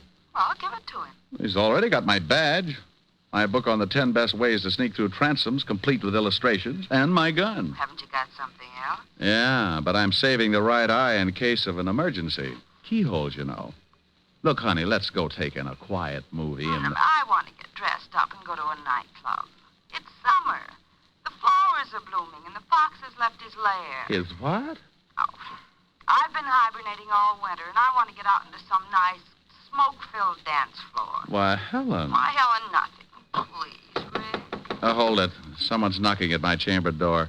Come in. Mr. Diamond? Yeah, pull up a chair. I'll be right with you. Who is it? I'm afraid to look. I haven't paid the light bill. This is a detective agency, isn't it? You, sir, have just won yourself a new economy home-size murder sampler, complete with a matching set of bodies. Me? No. I haven't got time to listen to your bright remarks, Diamond. I want to hire you. What did he say? He doesn't like my bright remarks. You won't even admit they're bright. What else? No, something about wanting to, Something about what? What was that last statement, sir? It sounded rather cozy. I said I wanted to hire you. What? I'll call you later, baby. Bye. Rick, wait a minute. Now, Mr. Sears. Mr. Sears, what can I do for you? I want you to follow my wife. Will I like the view? She's running around with another man. Well, if they're just running around, don't worry about it. It's when they get tired and slow down that things start to pop. There was a veiled article in Jimmy Cello's column this morning about my wife and this man. Yeah, I know Cello. So do I, but I'm not interested in Cello at the moment. Well, what do you want? Enough on your wife so you can get a divorce? Yes. Oh, well, that comes kind of high. I don't like cases like this, and I usually turn them down. If you want me to swallow my pride, it'll take a $200 retainer and $100 a day in expenses. I'll write you a check. Oh, just like that, huh? I am quite wealthy. That's why I want the divorce, Mr. Diamond. There you are. Yes, sir. There I am. Now, what's the man's name that your wife is seeing? His name is Lorne Oliver. Well, this is turning into a family gathering. You know him? Sure, runs the Monarch Club. That's right. What's your wife's name, and we're going to get a look at her? Mary Sears. You can see her tonight at the Stork. We'll be there for dinner, 9 o'clock. I'll be there. Oh, incidentally, that comes under the heading of expenses, in case you have a short memory. I have a good memory, Mr. Diamond. You can send me the bill. Oh. Address and phone number? 45 East 65th Street. 45 East 65. Evergreen 41793. 41793. Now I've got to be going. Goodbye, Mr. Diamond. Goodbye, Mr. Sears. Yeah? What'd you hang up on me for? Honey, this is because you always give me an argument. You never want to go anywhere. I'm getting tired of shows and hot dogs. I want to go dancing. What? And I don't mean Roseland. I want to go to the Stork. I'm a growing boy, and I like to see the bright lights and throw my money around. But, Rick, you I'll pick you up at 8:30, and this time, don't wear slacks. You're an idiot. Bye, idiot. Yes, that's the way it goes, just as I told you. The word private in front of detective means you're married to all the troubles in the world, and that includes everything. So if a guy turns up who's unhappy with his wife, you listen to him howl, and if he's got enough money, you take the job. It's for better or for worse. And until Mr. Sears came in, it was decidedly one-sided. I'd teach cooking to a bunch of headhunters for a fee like the one he'd given me. When I looked at his $200 check, I started getting that big man complex again. So I closed the office and went back to my flat. We'd probably be up late, and Helen always had some extracurricular activities after we'd get back to her place. You know, roasting marshmallows, fast game of canasta, or an exciting round of immies on the living room rug. Anyway, I always got home pretty late in the a.m., so I spent the rest of the afternoon taking a nap. At 6 o'clock, I got up and dressed, and at 8:30, I picked up Helen. Wow. And at 9 o'clock, we were sitting at the Stork Club bar, right on schedule. Rick, when are you going to ask for a table? Well, honey, the drinks come faster here. But I want to dance. Oh, now. Mustn't overdo it, lover. How do you know? Maybe some mountain climber will ask you on a 20-mile hike tomorrow. Think of your feet. I am. And I want to move them around that dance floor. Oh, Rick, I know you. If you do something, you do it all the way. Yeah, let's nick. Oh, now you stop that. You're on a job, and you don't want to go in there because you've got to watch somebody. Well, Helen Asher, how are you, darling? Well, hello, Lauren. How have you been? Oh, couldn't be better. Why don't you ever stop over to my club? I'd like to show you around. She just brought a seeing eye dog. Oh, hello, Diamond. You two know each other, don't you? Yes. How did we make such a grisly mistake, Oliver? I don't know. I tried taking penicillin for it, but it didn't do much good. Well, it probably helped out in the other things. Why don't you try hanging yourself? Rick. You always did think you were a pretty funny man, didn't you, Diamond? It's easy being a comic. You just find an idiot for an audience. How do you like the performance? Stinks. Pardon me, Helen, but I see some people I know. You'll excuse me, won't you, Diamond? Oh, sure, yes. But the next time you drop around, bring some Airwick, huh? Rick, Even if you don't like him, you shouldn't say those things. It's liable to start a fight. He wouldn't take a swing at a midget if he was riding an elephant. I wonder who his friends are. They don't seem to be too glad to see him. Their name's Sears. Is that who you're watching? Yeah, the wife. I don't know whether I approve or not. She's very attractive. Isn't she, though? Rick. This is business, baby. Business. I'm only drooling because I haven't had anything to eat since this morning. Well, then let's get a table. You've seen her. You've observed what she's doing. Now let's get something to eat. Wait a minute. Here comes somebody else I know. Where? Standing at the check room.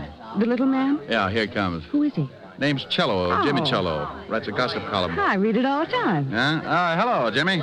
Well, a Broadway shamus. Who's the lovely redhead, Diamond? Helen, meet James Cello, but be careful what you say. Jimmy, Helen Asher. Hello, Mr. Cello. How do you do? This an item, Rick? If I don't get us a table soon, she's going to make me give back her sorority pin. Oh, speaking of tables, I see some people I know. Nice meeting you, Miss Asher. Thank you. Goodbye, Diamond. Bye, Jimmy. Rick, he's going over to Sears. Hello, Walter. Hi, Doll. Hi. Well, good evening. What do you want, Cello? Oh, I just dropped by to see how the happy little family was getting along. Well, just drop away. Nobody asked you to stop by. Yeah, why don't you do that? And take Oliver here with you. Nobody asked him to stop by either. Fred, keep your voice down. This is my table, and I don't like a lot of crumbs lying all over it. Who's a crumb? Come on, Lorne. I guess Mr. Sears has forgotten a few things. I haven't forgotten a thing, Cello. When you print one thing in that lying sheet of yours, and I'll have you sued for libel. Listen, Sears, if I did print anything, they'd put you away so far they'd have to pipe air into you. Oh, do go on, Mr. Cello. This is getting interesting. You'd better get out of here, Cello. No. Go on, Cello. What have you got on old Moneybag? He's a lying, dirty gossip monger. He doesn't have a thing. Wait a minute. I don't like that. Why don't you ask your husband about North Africa sometime, Mrs. Sears? Just a minute. Fred, stop it. Fred. All right, now pick yourself up and get out of here, Cello. Maybe you're right. I've got a column to get out. It'll be all about you, Sears, in big type. Go on, get out.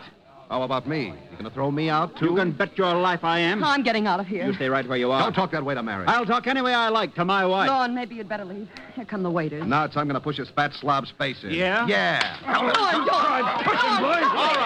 right. Come on, break it up. Come on. Hey, waiter, give me a hand. Come on. Take your hands off me, Diamond. Now, calm down, Mr. Sears. I'll kill that slob. Oliver, you shut up or I'll pull your pants up over your head and shove you in a glass like a breadstick. I don't like people meddling in my affairs, Diamond. You're fired.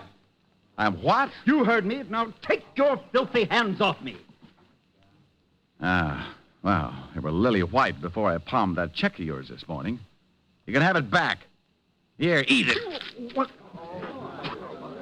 Why, I'll have you in jail for this, Diamond. Why? It isn't every day you get to eat a $200 check. Oh, Rick, let's get out of here. Yeah, I'm sorry, baby, but that's what happens when you go to work for a hyena like Sears. You think he's a nice guy because he laughs so much. But you find out later it's only because he chewed your leg off.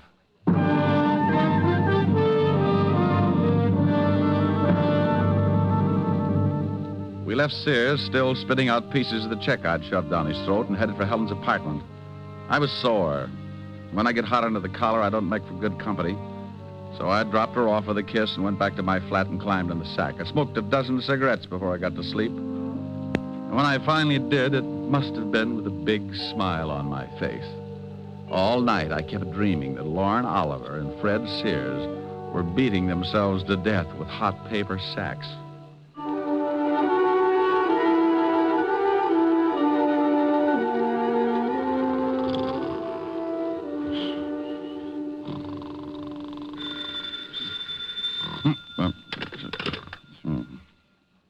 Yeah.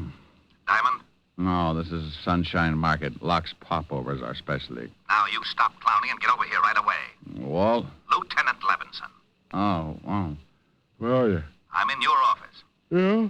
What if any clients come in, give them a good sales talk. Tell them how many people you've killed or something. There's a guy in your office now. Prospect? Depends on what you're talking about. I think his name is Fred Sears. Tell him to go home. He canned me last night. I don't think he'll listen. All right. So he's sore. He's got a right to be. He's dead.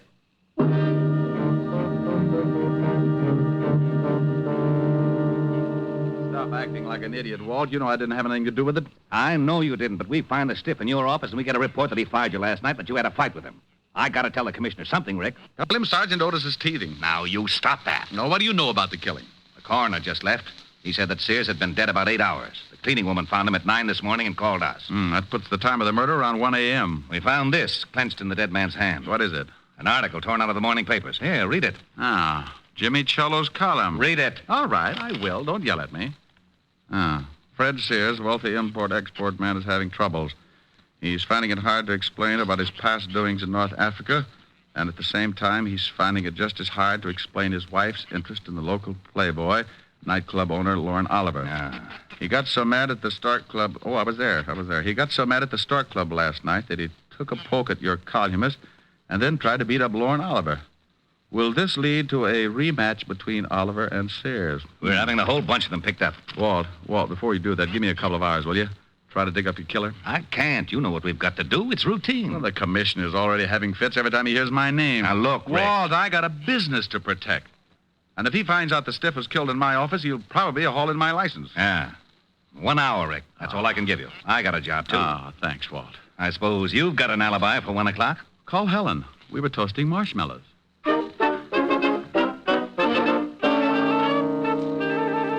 Well, I had 3 good suspects. Lauren Oliver, Cello, the columnist, and Mrs. Sears. One of the 3 was built just right for the electric chair. An hour isn't much time to dig up a killer, so I grabbed a cab and headed for Lauren Oliver's office in the back of his club. Yeah, come in. How are you, Oliver? Oh, what do you want, Diamond? I'm particular about who comes into my club. Oh, I'm surprised you can operate with that kind of policy. People probably see you in here every night. I think I'll have you thrown out. Where were you at 1 o'clock this morning? None of your business. Herman. Yeah, boss. Come in here and show a guy out of my office. Oh, we get rough, huh? Yeah. Okay. I'll let you tell the cops who knocked off Fred Sears. Hey, this the guy, boss? Yeah. Wait a minute. Did you say someone knocked off Fred Sears? That's right, but don't start crying about it. It makes me feel so helpless. I'll tell my story to the cops. They'll get a lot tougher than I will. You won't get tough at all, Mac. Oh, stop flexing, Herman. You'll snap your girdle. Well, I guess it doesn't make much difference as long as Sears is dead. I was with his wife from about 12 o'clock to it was a long time after 1. Well, where were you all that time? At my place. Now, take a walk, Shamus. You got my alibi. One more question. Did you go out at all? Yeah, I went out and got the late papers. So what? I like to read. Okay. You don't mind if I stop by and see Mrs. Sears, do you? No, go ahead. I'll see you later. Oh, Herman. Yeah? You can let the air out now. Your muscles are lovely.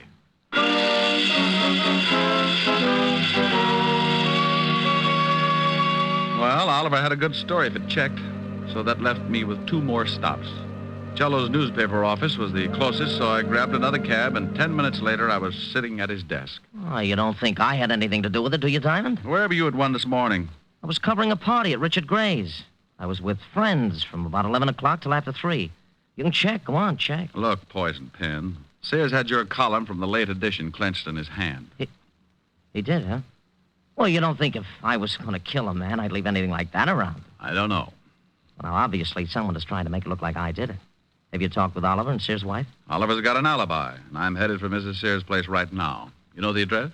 Yes. 45 East 65th. But Mrs. Sears couldn't kill her husband. I know her too well. No? Well, thanks, Cello. I'll check your alibi. If it stands up, then I'll have to really go to work on Mrs. Sears.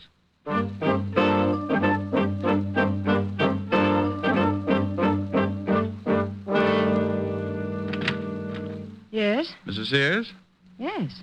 Oh, you look even better up close. What's on your mind? You mean right this minute? Well, aren't you nice? Don't crowd me, though. I can keep up a pretty good average in this league. I'd say about 1,000. Mm-hmm. May I come in? I think so, if you keep talking. I like to hear nice things. Well, you deserve them. But I can think of some nice things to say about a panther. We'll talk about my family some other time. Can I buy you a drink? It's a little early, unless you got some milk. Milk? Where's your husband? Oh, you know about him, huh? Oh, I'm sorry. It's looked as though it might work into quite a friendship. Where is he? I haven't seen him since last night. Why? Is he a friend of yours? He's been using my office. Oh? Yeah, he died there last night. What? Everybody is so surprised. But, how? Who did it? That's what I'm trying to find out, lover. Where were you at 1 a.m.? That's none of your business. Okay, let the law drag it out of you. Goodbye, dear. Wait a minute. All right, I'll tell you. I was with a man named Oliver, Lauren Oliver. Oh, for how long? From about 12 o'clock to well, much later. That's what Oliver says. Did you go out at all? Just to get the papers. That checks with Oliver's story, too. Did you go out alone? Why, no, I went with Lorne. He says he went out alone. Oh, well, yes, he did. I thought you said you went out with him. Well, that was later. Lorne was the one that went out to get the papers. Okay, what time was it? About 2. When you both went out or when Lorne went out to get the papers by himself? When Lorne went out. Oh, yes, now I see. Well, I'll see you later. Come back again. Oh, I'll do that after you get over crying for your late husband. I'll keep my emotions down to a minimum. I'll bet you will. I left her standing in the middle of the room, looking after me like a vegetarian with an eye on a green salad. I closed the door and started down the hall for the elevators. For some reason, I never seem to get where I'm going. Hello. While you're still tuned in, Diamond, I'll give us some advice. Stay away from Mrs. Sears. Now I want you to be sure and get the point.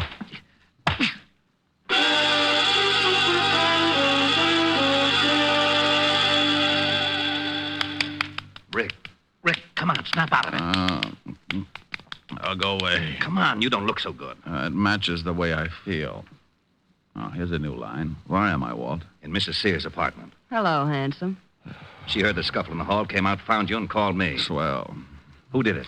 I didn't see him, but his voice sounded like a thug that Lauren Oliver keeps around, a patty cake with. Oh, that was probably Herman. Lorne is so jealous. Well, your hour is up, and now I'm going to haul them all in, including this Herman. Oh, do you know Herman, Walt? Sure, Herman Sharp. Got a record a mile long. Walt, if a guy wanted to hire a killer, where would he go? You know all the stoolies as well as I do. Yeah. Mrs. Sears, what was the fight about last night at the Stork? Oh, a columnist named Cello threatened my husband that he was going to print something in his paper. He said something about North Africa, and Fred hit him. North Africa? This is really getting mixed up. Was your husband ever in North Africa? Yes, during the war. He was a captain in the Army. Walt, can you get me this Herman Sharp's address? He's the boy I want. Sure, but I'm coming along. Have your boys pick up Cello, Oliver, and take them both down to the station along with Mrs. Sears here. Well, you don't think I had anything to do with it, do you? I've known Jimmy Cello a long time. About 5 years ago, he used to run around with a little dancer named Mary Carroll. Sure he did. I married Carol, but I broke up with him when I met Fred. Yeah. Well, you'll see him at the station. You can pick up where you left off. Come on, Walt.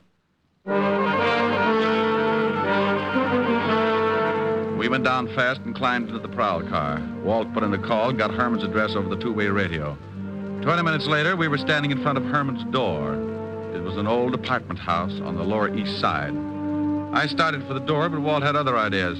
Rick, we can't go in there. Why not? Because I haven't got a search warrant. Well, you got to go in if you want to crack this case. Not without a search warrant. Search warrant for what? To go in. Well, what do you want to go in for? I don't want to go in. You do. Do what? Go in. Well, go ahead. I haven't got a warrant. Well, what are you looking for? Herman Sharp. He's probably in there.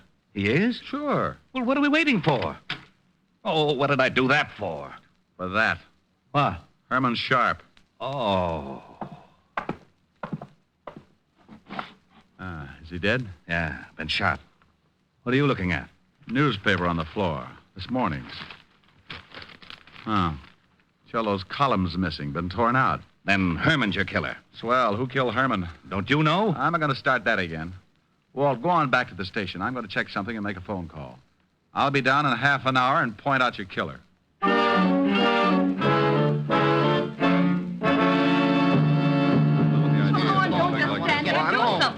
Now, calm down, everybody. This is ridiculous. I want my lawyer. You'll get one later. Relax, Oliver. They can't hold us much longer. How do you feel, Mary? I don't like this any more than you do. Well, good afternoon, and happy Father's Day. Rick, where the devil have you been? Made a phone call to Washington, Walt. Mrs. Sears, did you know that your husband had a dishonorable discharge from the Army? Why, no. You knew it, didn't you, Cello? That's right, but I kept it quiet. He got it for running a black market. What's this got to do with the death of Sears? Oliver, you told me you went out to get the papers last night. That's right. What time was it? A little after 2. You know what time the late edition comes out. How about you, Mrs. Sears? What Lorne says is correct. How about it, Lorne? Were you the one to go out and get the papers? Yes. Then, Mrs. Sears, why did you tell me this afternoon that you also went out to get the papers? Well, Mary, don't say anymore. You don't have to. The stories don't check, so you couldn't have been together last night. Look, Diamond, what is this got... Oh, now you look, Oliver. You're both liars. But that doesn't make either one of you the killer. Oh, but Rick, Cello's alibi checks right down the line. Sure it does, because he was at that party. But the killer wasn't. Oh, We know that. He couldn't have been. Yeah, but the man who hired the killer to knock off Sears was. What are you talking about, Diamond? Oliver, where was your hired gun if last night? You mean Herman? Yeah. Well, I don't know. He was with me until 6 o'clock, then he left. Walt, when you find Herman's gun, ballistics will probably say that it was the one that did the job on Sears. Herman? Yeah. Cello, you hired Herman to kill Sears, and then you killed Herman. You're out of your mind. I didn't even know this Herman. We found the newspaper next to Herman's body. It had your column torn out of it. That doesn't pin anything on me. It just shows you that Herman probably stuck that article in Sears' hand after tearing it out of a newspaper. That's what you wanted to make it look like. You knew Herman. You knew about the clipping, so you killed him and tore the column out of this morning's newspaper. Of course I knew about the clipping. You told me about it this morning in my office. That's right. But you were the only one I told about it. You couldn't convict Jack the Ripper on that kind of evidence. I'm afraid he's right, Rick. Jello, what time does the late edition come out? About 2 o'clock. Walt, what time was Sears killed? Around 1. Say. Yeah. The killer couldn't have gotten hold of that column at 1 o'clock. The papers weren't even out on the street. Well, then how did he do it? Only one man could have gotten that column before 1 a.m., the man who wrote it. Jimmy. He tore it out of the galley sheets. The proofs that are made up before the paper goes to press.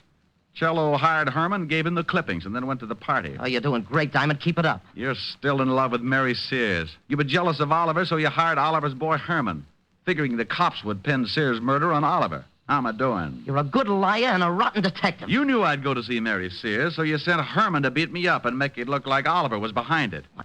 You tried to frame Oliver all along the line. Why, you cheap little scandal snooper. I'll fix it so you don't blame anybody. Wait a minute. All right, break it up. Come on, break it up.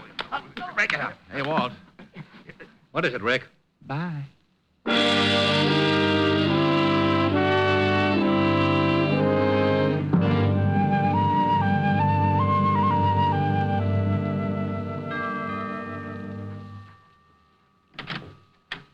Oh, good evening, Mr. Diamond. Evening, Francis. Miss Asherin? Yes, sir. She's in the library.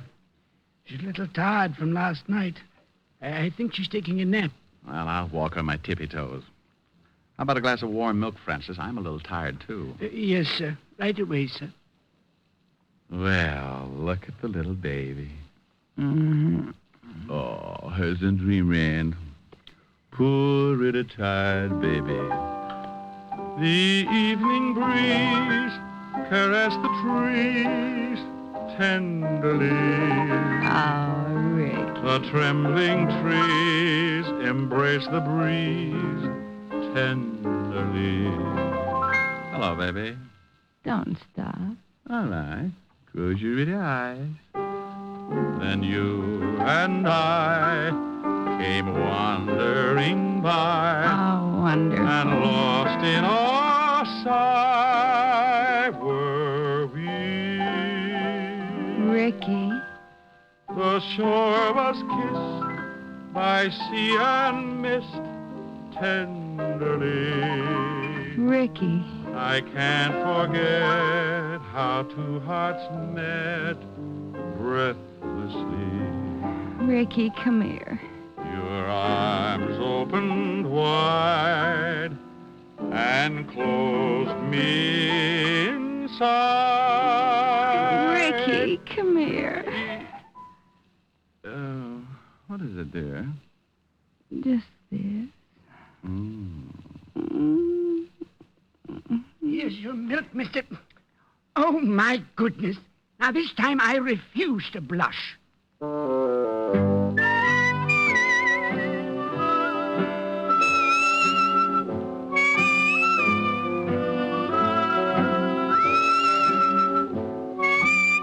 You have just heard Richard Diamond, Private Detective, starring Dick Powell. Helen was played by Virginia Gregg, Lieutenant Levinson by Ed Begley. Also in our cast were Wilms Herbert, Hy Averback, Joan Banks, Parley Bear, and Sidney Miller. Music was under the direction of David Baskerville. Richard Diamond is written by Blake Edwards and directed by William P. Rousseau. Now, this is Eddie King inviting you to be with us again at the same time next week when we will again bring you Dick Powell as Richard Diamond, Private Detective. This program has come to you from Hollywood. This is NBC, the national broadcasting company.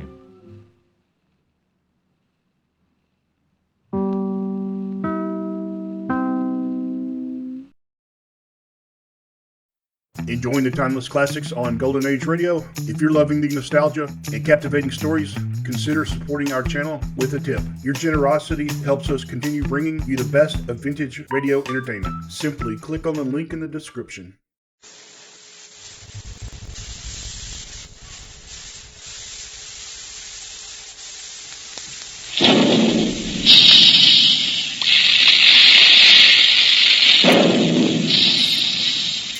Calling all adventure fans, calling all Dick Tracy fans, stand by.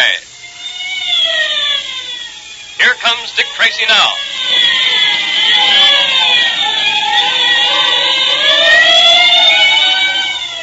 This electrically transcribed series of thrilling Dick Tracy adventures is brought to you by Quaker Puffed Wheat and Quaker Puffed Rice. Those two different delicious cereals that give you trigger-fast energy because they're shot from guns. That's why thousands of happy families enjoy puffed wheat one day and then puffed rice the next. When the selected grains of nourishing wheat and rice are shot from the big guns, they're exploded to 8 times their normal size. That transforms the small, hard-to-digest kernels into crisp, crunchy, nut-like grains of wholesome goodness. All their food energy is retained, but now they're specially easy to digest. You get the trigger-fast food energy you need to be keen and fit like Dick Tracy in breakfast that tastes like a million. Make breakfast more fun for the whole family. Ask Mother now to get you some Quaker Puffed Wheat and Quaker Puffed Rice from the grocer that displays the Dick Tracy headquarters sign. Junior has captured the Purple Rider and is returning to Pitchblende with him and several members of Kyle's gang who are the Rider's prisoners. Meanwhile, Dick Tracy and Pat, en route to the Rider's hideout, meet Junior and his prisoners coming back. When Tracy asked the Purple Rider to unmask himself, the Rider wheeled his horse toward a dangerous cliff, leaped the cliff to the other side with Tracy after him. Dick lassoed the escaping rider and pulled him from his horse. As Dick rode up to the rider, the hooded mystery man pulled a gun on the detective and... I warn you, Ryder, don't shoot. And I warn you, Tracy, not to interfere with me. You didn't heed that warning. All right, I've got you covered now, and I'm not wasting time. The gun backfired. Well, your hood saved you from a bad wound, I imagine. Here, let's get that hood off you and see what damage has been done. There. Old Man Weir. So you're the Purple Rider. That's right, Tracy. Now you know. Huh. That gun gave you some bad burns when it backfired. Well, tell me, why did you attempt all this? Yes, someone had to do it. None of those miners down in Pitchblende dared put up a fight, and I was as cowardly as the rest until Kyle's men beat me up the way they did. After that, I swore I'd get Kyle, and I would have. If it hadn't been for you. Well, a lucky thing I did stop you. Or you might have been wanted for murder this time, Weir. Well, that wouldn't have bothered me. I had to get Kyle out of the way. That's my job. A job I intend to do lawfully. So you're the Purple Rider, huh? Old Man Weir. I didn't think you'd really pull the trigger of that gun. If it hadn't backfired, I'm afraid I wouldn't be here now. I shouldn't have done it. I was crazy, I guess. All I knew at the moment was I had to get away. I couldn't let you take me. Well, you've got me now. Yes, and I think we better get you down to Pitchblende as quickly as possible. You'll need first aid for those burns. I'll say this, whether you believe it or not. If I had hurt you, and if that gun hadn't backfired, I would never have forgiven myself. Oh, Dick! Dick! Everything all right? Yes, Pat. Look here. Meet me at the base of this cliff. You stay on your side, and I'll stay over here until we get to the bottom. No sense risking our necks trying to cross again. Okay. See you down below.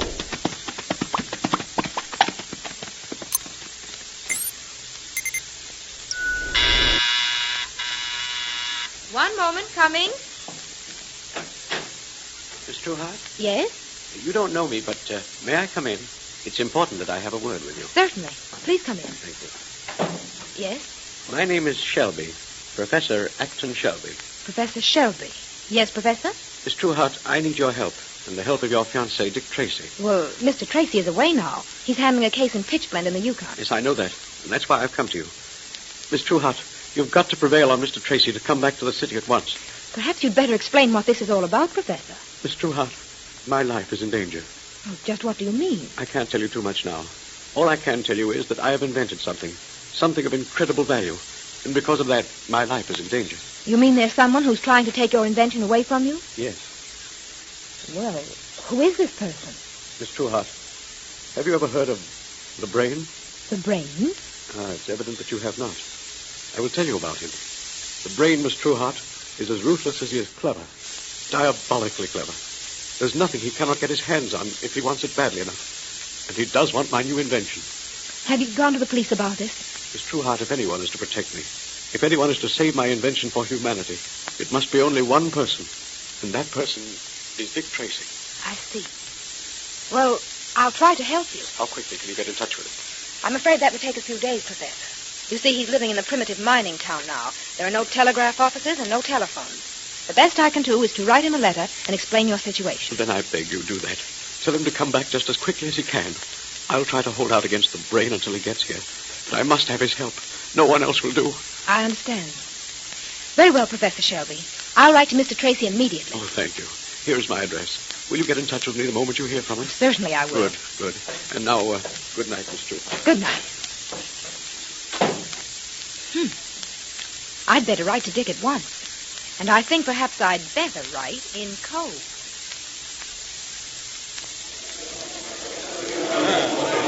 All right, men, quiet, please. Quiet. Boys, I've asked you to meet me here tonight because there are a few things I have to say to you. Go ahead, Mr. Tracy. We're listening. All right, I won't waste words. I've been here in Pitchblende for some time now, and I've been doing all I can to free you from the vicious grip that Vernon Kyle has upon you and this town. But, boys, you haven't done your share. In my work here, I've run into obstacles I never expected to encounter. And many of those obstacles have been put there by you yourselves. Now, hold on, Mr. Tracy. We don't know what you're talking about. We're for you, not against you. Yes, I know that, boys. But you're for me in what I might call a negative way. There's only one way to rid this country of Vernon Kyle. Yeah, what's that, Tracy?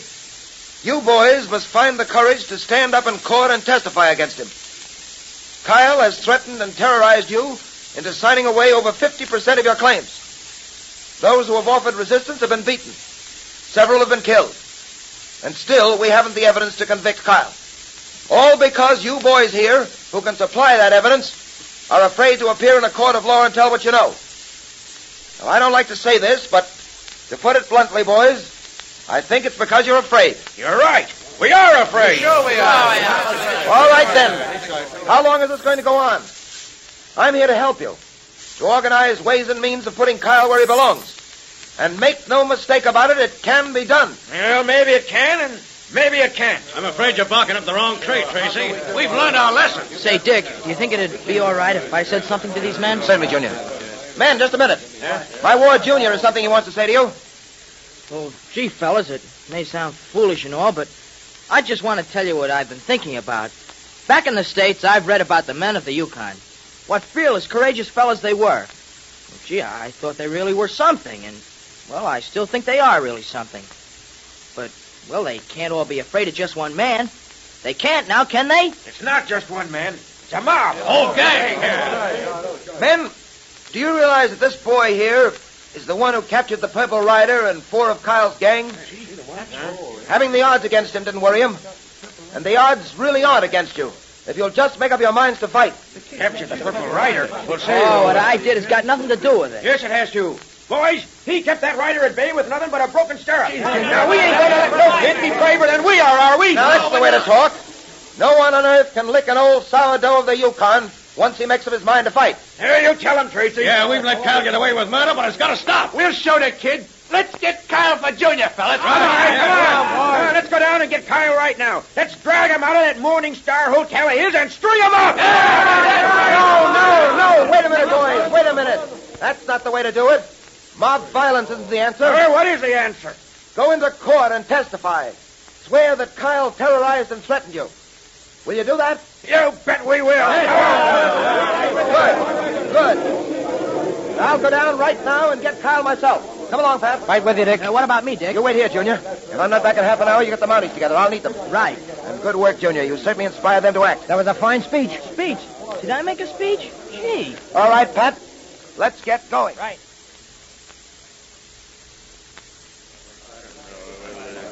Hey, shut up, you guys. Kyle wants to say something. Boys, we're getting out of Pitchblende.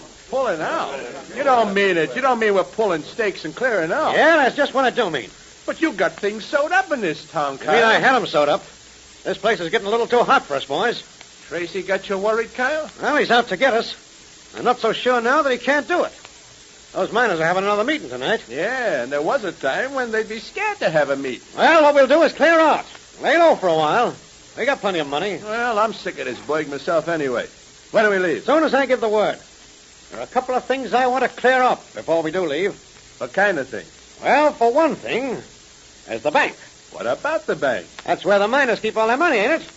There's a good $50,000 or $60,000 waiting in that bank for the first taker. Yeah, and we're going to take it. You mean a stick-up? I mean a stick-up. We're going to do that tomorrow night. Now, there's one other thing. Yeah? Tracy. I'm going to get Tracy if it's the last thing I do. He's been the cause of all this trouble. He's the guy that forced me out of Pitchblende. Nobody does that to Vern Kyle and get away with it. Hello, boss. I got something for you. Yeah, what is it, Chuck? I was just down at the post office getting the mail, and I happened to see this letter addressed to Tracy. Oh. I slipped it in my pocket when the postmaster wasn't looking. Yeah. A letter, huh? Return address, Tess Trueheart, 19 Grove Street. Yeah. Say, maybe we better have a look at this. What will happen now? With Tracy on his way to arrest Kyle and Kyle vowing vengeance against the great detective, almost anything can happen. And what about that intercepted letter from Tess Trueheart? Well, here's a pleasant surprise. Here comes Miss Trueheart with Junior now to attend our Dick Tracy Secret Service Patrol meeting, brought to you by Quaker Puffed Wheat and Quaker Puffed Rice, those specially delicious, nourishing cereals that are shot from guns to give you lots of trigger-fast food energy. The meeting will now come to order, and today we're all happy to have Miss Tess Trueheart, president of our National Girls Division, with us. Thank you, Junior. I just had to be here on official patrol badge day. Say, wasn't it a great sight to see all the patrol members wearing their badges at the same time? It was thrilling, Junior. And didn't the new Girls Division badges look smart? Well, they certainly did, Miss Trueheart. But the most impressive thing was to see what exceptionally fine boys and girls we have in the patrol. Yes, and to see how many swell fellas and girls belong to the patrol. It looked as though every real, wide-awake, adventure-loving boy and girl in the country was a member. Well, hundreds of thousands of them do belong to the patrol, but there are thousands who haven't joined yet. And Dick Tracy wants every courageous, red-blooded boy and girl who stands for law and order to be a member of his patrol. You bet. So listen, patrol members. Let's show Dick Tracy the sort of stuff we're made of. Let's get all our friends to join the patrol now. And if you aren't a member of the Dick Tracy Secret Service Patrol or the National Girls Division, join now. Be one of the fine boys or girls that Dick Tracy is so proud of. You know, it's very easy to join. There are probably some of those famous red and blue packages of Quaker Puffed Wheat or Quaker Puffed Rice in your pantry right now. Now, just tear off the top panel that says, 3 wrappings guard its crispness. And then print your name and address on a plain piece of paper, and also print the word boy if you're a boy, or girls division if you're a girl, at the top of the page. Put it in an envelope with 2 Quaker Puffed Wheat or Quaker Puffed Rice box tops, or one of each, and mail it to Dick Tracy, Box L, Chicago. Now, if there isn't any Quaker Puffed Wheat or Quaker Puffed Rice in the pantry now, ask Mother to get you a package of each at the grocer's right away. Remember, those 2 delicious cereals are shot from guns to give you lots of trigger-fast food energy.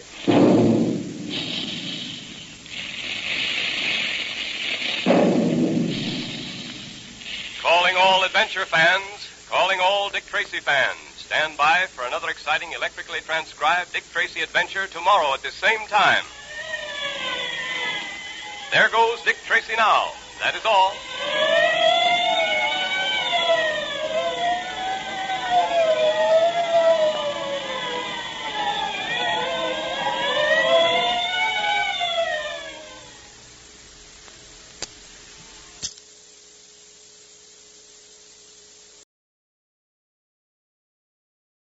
Lost in Brazil invites you on an unforgettable journey, where every moment is an adventure waiting to be discovered. Join us as we uncover the soul of Brazil, one incredible experience at a time. Click on the link in the description and embark on the ultimate Brazilian odyssey.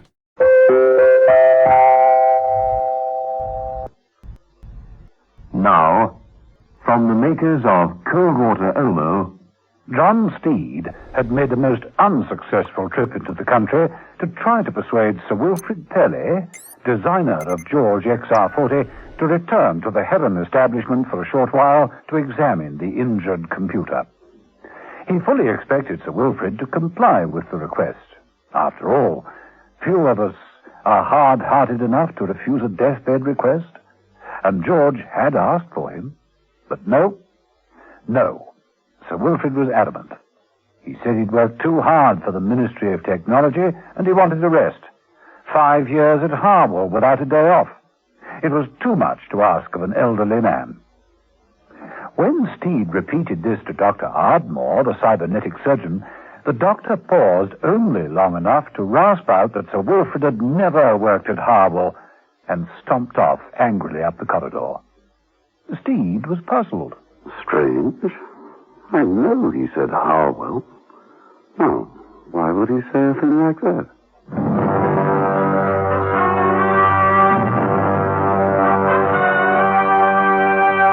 The Avengers.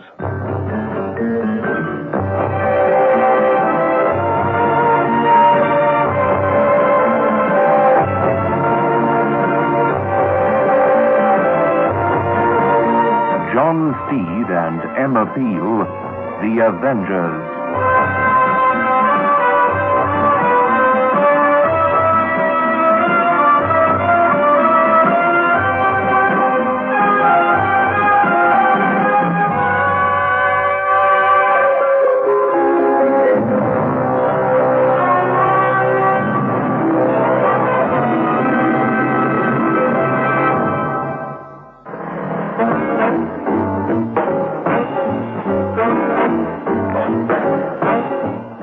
Episode 4 of this story, in which John Steed finds certain other characters in Sir Wilfrid Pelly's home complicate the case of who shot George Oblique-Stroke XR40.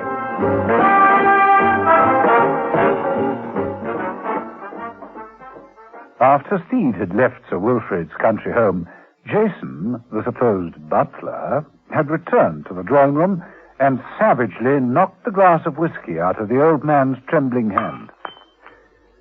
You behave yourself, Lucha, you old fool.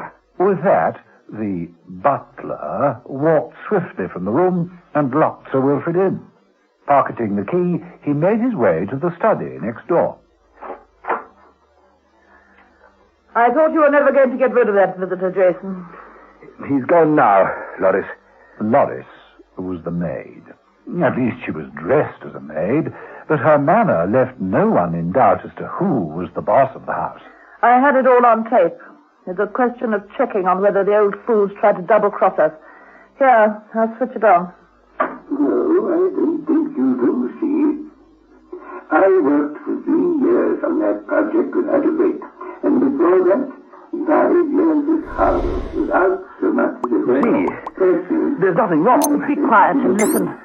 The problem is they treat one as though one were a computer. Oh, I'm sorry. Oh, I understand, Sir Wilfrid, but this is an emergency. There are always emergencies, always extreme cases. No, I'm going to finish my holiday, Steve. But surely, Sir Wilfrid, I can just... No.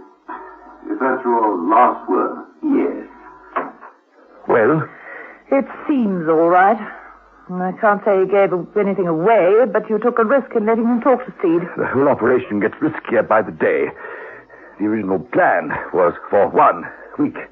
I can't help it if it's such a stubborn old fool. Well, he'd better break soon, Loris. Where's Keller? Filling in time as the gardener. Go and get him. Have him take Sir Wilfrid down to the cellar. There's work to be done.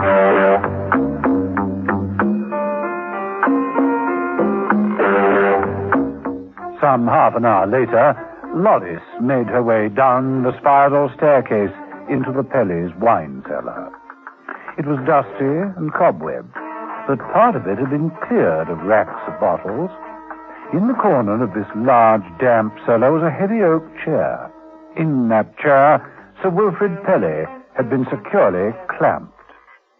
Beside him on a table stood a tape recorder and various articles of a medical nature, such as syringes. The man Keller, whom we have met before at the Heron establishment, and Charles Baines' flat, leant against the table, cracking his fingers, a look of anticipation in his cruel eyes. Loris brushed him aside. Well, Sir Wilfrid, all ready for another little session, are we? And what shall it be? A quiet chat? An injection or two? Or perhaps an hour of Keller's speciality? Oh, come now. I thought we'd agreed that questions always have an answer. You can't stay here forever. How long is forever? I'll tell you. It's just as long as we want to make it. Please. You can't escape, darling. You might as well tell all. Nothing to tell. Nothing. Now, don't be stupid. We know exactly what kind of information you have. The kind you'll never get. You don't really believe that. We can keep you here for as long as we wish, simply by informing the ministry that you've been taken ill. Your pathetic attempt to get help through the computer accomplished nothing, except the death of Charles Baines. Baines? Oh, didn't you know? Someone murdered him last night. Terribly sad. Oh, no. Now, let's get on more conversational terms. Switch on the recorder. Now, we're interested in 3 projects.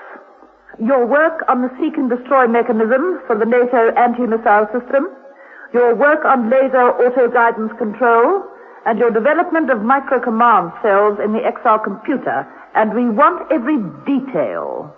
Start talking. This is impossible. I need my files, notebooks, thousands of figures. We're not fools. It would have been simpler to have taken your notebooks, if there were any. You mean... I mean that we know all about you. Brilliant scientist, superb mathematician, incredible mind. The man who never keeps notes because he has a perfect memory. You can't force me to talk. Oh, can't we? I've been far too kind up to now, Sir Wilfrid. And we want it all. Details, figures, dates. Every part of that perfect memory. We want it all, and we shall have it all.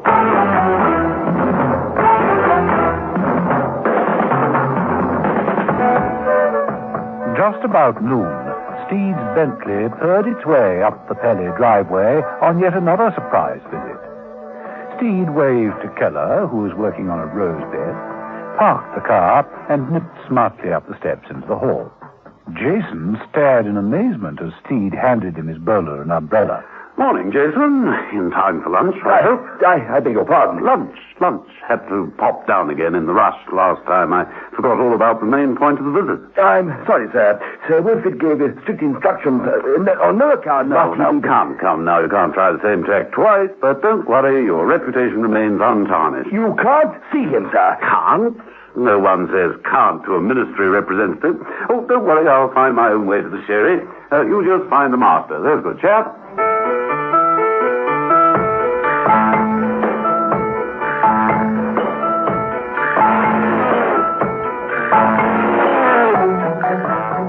Down in the wine cellar, almost directly beneath Steed's feet, Sir Wilfrid Pelly, broken and exhausted, like a man in a trance, was muttering a continuous thought stream. Alternate patterns of 4 and 8 star strike missiles arranged on the parallel grid system along the eastern coast with radar links at... Loris! Haven't I told you never to interrupt me when I'm working? Steed, he's here to see Pelly, and he's going to be put off. Oh, all right. Stall him. I'll be up in a minute. All right, Sir Wilfrid. We'll give you 10 minutes with Steed. 10 minutes to get rid of him. No more. Understand? I'll try. Do it. And remember what happened to Baines. One wrong word and Mr. Steed won't get as far as the front door.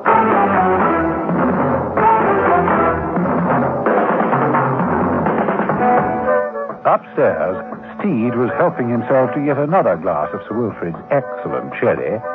Pausing by the decanter, he noticed 2 wires leading from the table lamp. One from the electric bulb, another from a small concealed microphone. Steed smiled and pulled on the second wire. More sherry, sir. Help myself, thank you, Jason. Oh, What's happened to the maid? The maid? You should have a word with her. Shocking amount of dust on these tables. What time is lunch? I'm afraid Sir Wilfrid decided to have it in his room, sir. Oh, pity.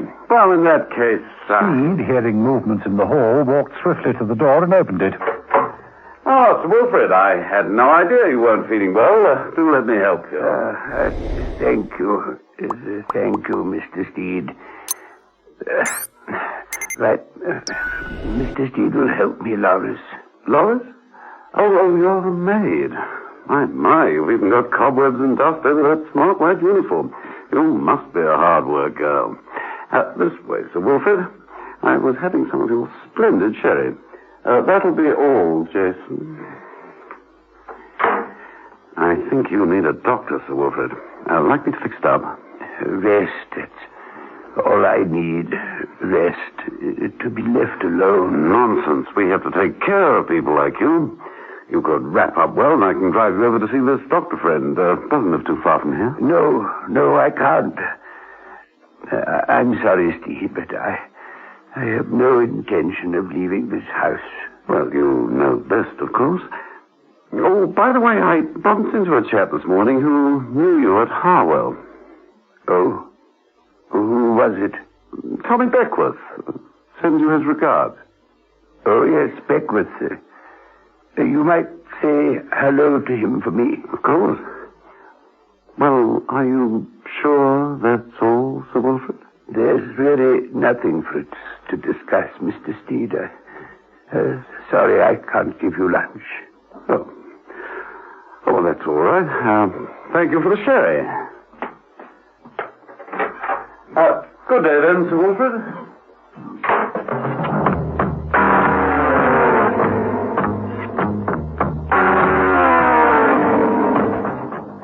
Steed collected his bowler and umbrella and made for the car. He couldn't get it to start and was forced to examine the engine for quite some time. While he was doing this, Loris and Jason had met in the study. There's nothing on the tape recorder. What's wrong? The microphone. I thought you were supposed to check on it. It was all right last night. I wonder. Loris made her way swiftly into the drawing room and within minutes was standing by the drinks table, the torn-out wire from the table lamp in her hand. It's Steed. He's on to us. He must be. He'll have to go, Jason. He'll just have to go.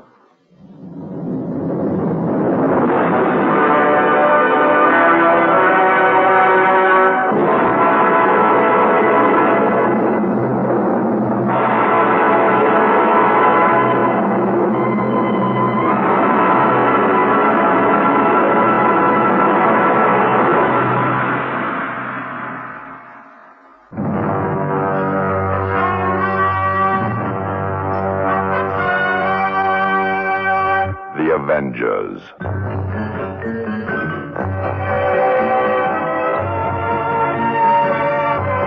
Listen every evening, Monday to Friday, to John Speed and Emma Peel, The Avengers. Brought to you by the makers of Cold Water Omo.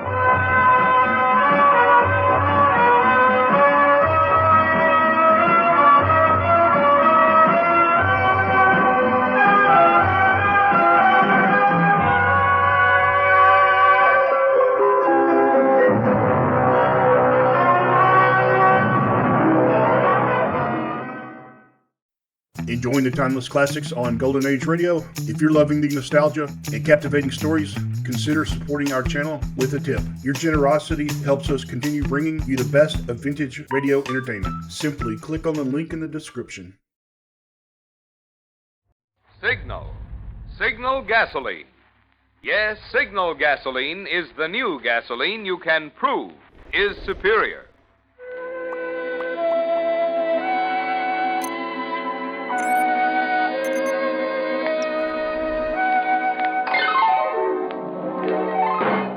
The Signal Oil Company and your neighborhood Signal dealer bring you another curious story by The Whistler.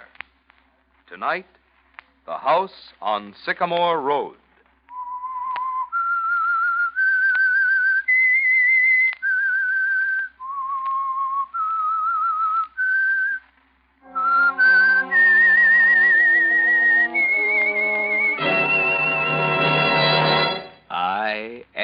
Whistler, and I know many things, for I walk by night. I know many strange tales hidden in the hearts of men and women who have stepped into the shadows. Yes, I know the nameless terrors of which they dare not speak.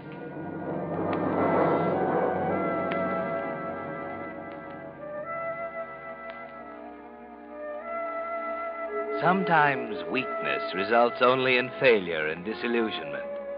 Sometimes it's much more serious than that. It can take a sinister turn, sending its victim down the spiral that ends only in death. That's the way it was with Harold Phillips on the day he and his wife, Muriel, rented the house on Sycamore Road from old Sabina Fielding. It wasn't much of a house, but it was destined to be the most important element in Harold's life. Like Sabina, it was old, but there was a kind of majesty about it, veiled as it was behind a mat of unkempt shrubbery and a pair of magnificent elms in the front yard. Muriel had objected to it, of course, but there was no other alternative. Rents were sky high, and the house on Sycamore Road was the only answer. As they stand talking with Sabina in the front hallway, Muriel is a little impatient. Well, that just about covers everything, Mrs. Fielding. Yes, I think we'll make out very comfortably here. It's hard to leave. Never thought I'd mind it this much. Of course. It's been in the Fielding family for now. Let me see. Well, there was Rodney and Lisa. Yes, 5 generations. 5 generations? Yes. Oh. I do hope you young people will be happy in it. A fine house in its time, you know. A proud house, just like the Fieldings. Yes, we're a proud family. None of us ever had money, excepting Richard, of course. That's my grandson. Richard had money, but it didn't do him any good. Well, even he's gone now. I'm the last now, the last Fielding. And I'm afraid I haven't much longer. Oh, I wouldn't say that, Mrs. Fielding. Oh, no. I'm an old woman, Mr. Phillips. Yes, it's hard to leave. Oh, that clock. I can remember when my daddy bought it. Let me see now. Was that 68 or 69? Mrs. Fielding, Harold will be glad to drive you into town. 68 or 69? Eh? Oh, yes. I'd better be going. Well, I'd be glad to take you. Oh, well, it's only 2 blocks to the bus stop. I can still walk that far without any trouble. I really think it'll be easier for you now, having just one room in town, and you'll be closer to everything. Yes, so I'm told. Are you sure now you don't want me to drive you? Oh, you're very kind, and I do like to see that in young people. But I can manage, thank you. Well, goodbye, Mrs. Phillips. Goodbye. I know you'll be happy here. I'm sure of it, Mrs. Fielding. Goodbye. Goodbye, young man. Young people, she says. We'll be very happy. Heaven's sakes, Muriel, she'll hear you. I could scream my head off in here and she wouldn't hear me. Come to think of it, screaming wouldn't be a bad idea. Will you quit it? That old crone is probably laughing herself silly right now after palming off this old barn on us. But, Muriel, you know as well as I do it's the best we can do right now. Where have I heard that before? Well, I'm getting sick of it, Harold Phillips. I'm getting fed up with shabby substitutes. Well, I've got a job. I don't know what else you want. Classified advertisements on a stupid hometown paper. What kind of a job is that? Well, it's the best I can do, and this house is the best I can do. You may as well make up your mind to it. I know. I've been through all that before. But I'm not getting reconciled to it. You can make up your mind to that. Anything else? Yes, you. I can't say it's very inspiring, living in a moth-eaten shanty with an ink-stained nobody. Muriel. And this flock of antiques. That old clock she's so proud of. Listen to it. If you think I'm going to sit here day after day with that thing ticking in my ears... What's got into you anyway? I'm fed up, that's what. Now what are you doing? I'm going to stop this clock. Any objections? Will you be reasonable? Will you shut up? Where's the catch on this thing? Oh, look out, you'll knock it over. All right, so I'll knock it over. Oh, now look what you've done. Harold. You hadn't lost your temper again. Harold, look. Why, in the world? Look at all that money. Just look at it. Stuffed away in back of the clock. Hundreds. Thousands. Harold. Oh, Harold, darling.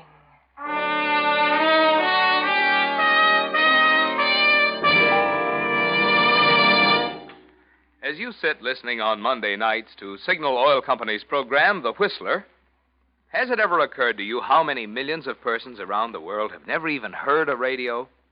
Missing a lot of pleasure, aren't they? Oh, but wait a minute.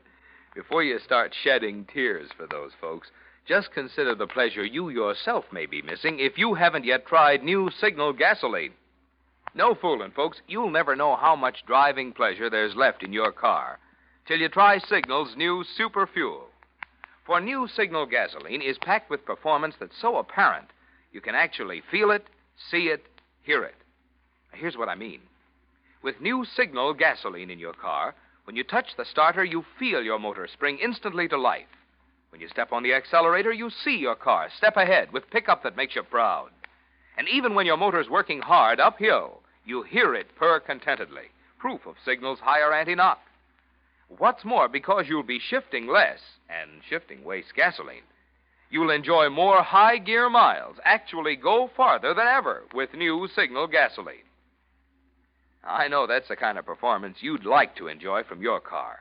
And here's the easy way to get it. Just drive into one of the friendly stations displaying Signal's yellow and black circle sign and say, fill her up with new Signal gasoline. And now, back to the Whistler.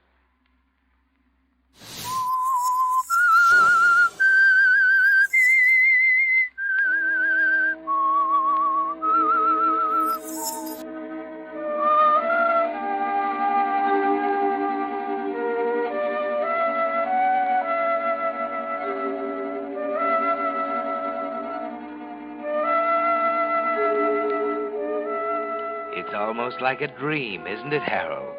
You and Muriel kneeling on the floor of Sabina Fielding's old house, literally surrounded with the money that spilled from the old clock. Muriel's in seventh heaven, as you counted. She even called you darling, didn't she?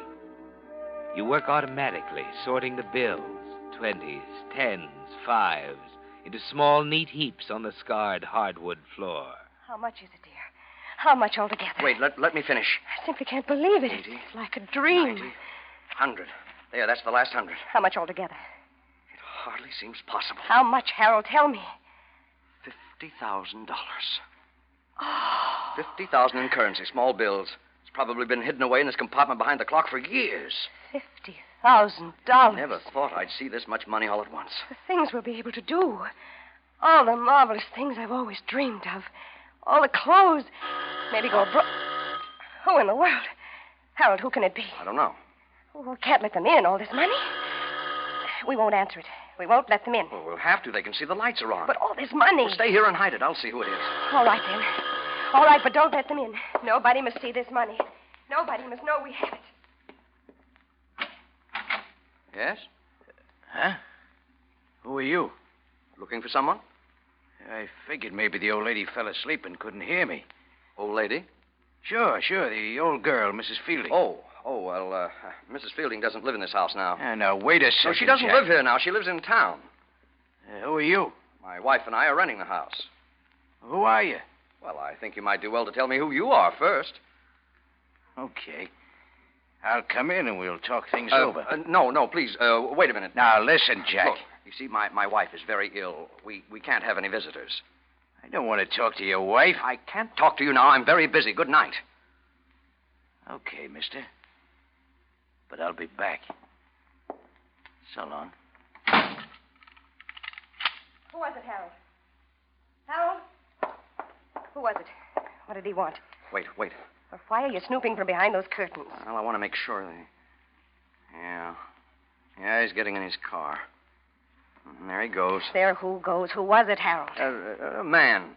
Did you set the clock up against the wall again? Yes, the glass was broken. I threw the pieces in the fireplace. Well, where's the money? I put it back in the clock. Who was it? I don't know. A fellow about my age had a red scar on his right cheek. He wanted to see Mrs. Fielding. He wouldn't give me his name. It's funny. He said he'd be back. What are we going to do about the money? We can't leave it there. Maybe we could... Harold, what's the matter? Hey, I think I know who he is. Muriel. What did Mrs. Fielding say about Richard Fielding? Something about money? He's dead. She said she was the last, don't you remember? I'm not so sure. That's the trouble. I'm not sure at all. Muriel, we may as well face it. It's not our money. It belongs to him. Don't be stupid. He's dead and she doesn't know anything about it. We found it. It's ours. For the first time in our lives, we have a chance to get off the treadmill and get somewhere. But it isn't ours. Besides, she needs it. She's going to die. We've got a whole lifetime ahead of us. I don't know, Muriel. What if it is his? What if he knows about it? We don't know for sure that he's dead. We can find out for sure. How? Mrs. Fielding knows. We're going to call on her the first thing in the morning.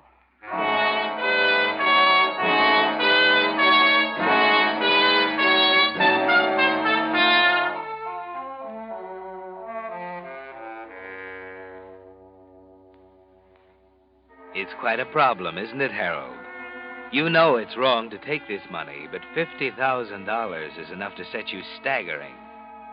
Muriel didn't make that decision, did she?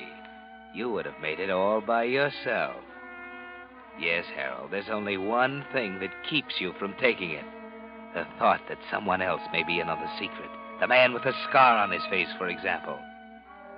You can't sleep all night thinking about him. And neither you nor Muriel stop for breakfast the next morning. At 9 o'clock, you're both talking to Sabina Fielding in her furnished room in town. Sorry I can't be a better hostess. Feeling mighty poorly. Oh, I'm sorry, Mrs. Fielding. We just thought we'd drop by and see if you were settled yet. Oh, well, thank you. Thank you. You're so kind. I'm really very happy you came. I don't get many visitors, you know. No one cares much about an old woman. Of course, we don't want to tire you. Oh, fiddlesticks. You're a little like part of the family now, living in my house. You do like my house, don't you? Oh, we're in love with it, Mrs. Fielding. It's a lovely old place. Oh, I'm so glad. You see, I didn't want it to go to anyone who wouldn't understand it. Houses are like people, you know. They have to be understood. Not everybody understands my house. It certainly has atmosphere. That clock is a beautiful thing, isn't it? Oh, you like it? It's always been my favorite. I'm happy you like it. I guess you understand my clock, too. Richard always wanted it, but he didn't understand it, so I never gave it to him. Why did he want it, Mrs. Fielding? I never knew. Richard and I never got on together. Always said he had bad blood in him. Oh, he could have been such a nice boy. Handsome and strong. Until the accident, at least. Accident? Yes. He was never the same after the accident. He had it coming, though, Richard had. There was bad blood in him. I don't like to talk about my grandson. Do you ever hear from him? I don't want to talk any more about him. No, not anymore. Would you have some tea? It's a little early. I wish you'd tell us about Richard. Have you any idea? Muriel, I'm afraid Mrs. Fielding's tired. We'd better be going. Oh, but I'm sorry to be this way. Now, perhaps some other time, when I'm feeling better. Yes, of course. Yes. Come along, Muriel.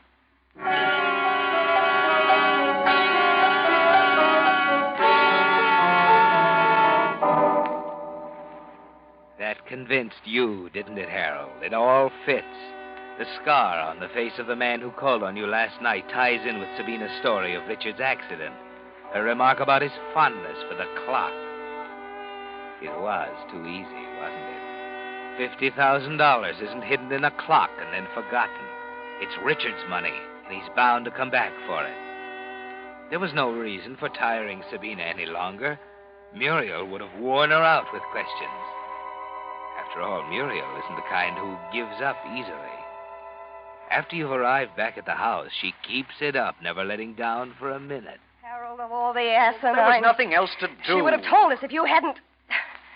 Sometimes I think you have the mentality of a child. What more do you want? She practically came right out and said it. He had money. He was in an accident. The scar, you remember? He always wanted the old clock. Could she make it any plainer? All right.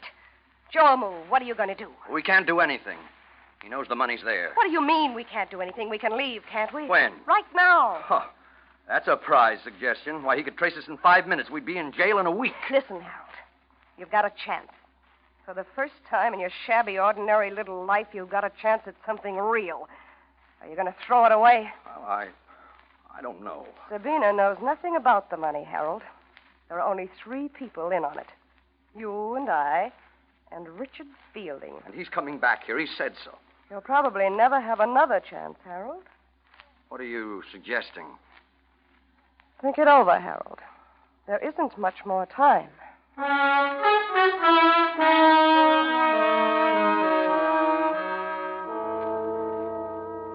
Yes, think it over, Harold. Is she right? You can see her point, can't you? You will never have another opportunity like this as long as you live. Just more of the same, day after day. Thousands more classified advertisements. Scrimping, pinching pennies, trying to make $5 do the work of 10. And only Richard Fielding stands between you and everything you ever wished for. Only Richard Fielding. Oh, what's that? Someone's at the door. It's too late. He's come back. Well, what are you waiting for? Let him in. Huh? He's getting impatient, Harold. Let him in. But he's come for the money. Why, Harold, what's the matter? You said it belonged to him. I don't know, Muriel. Nothing else we can do, is there? We can't take it. You said so. We'd be traced. Oh, no, you're right. He can't take it away. It's the only chance we'll ever have. There's no other way, Harold. Or is there? Why, what do you mean, Muriel? He might be difficult, Harold. There's the poker beside the fireplace. No, I couldn't. All right.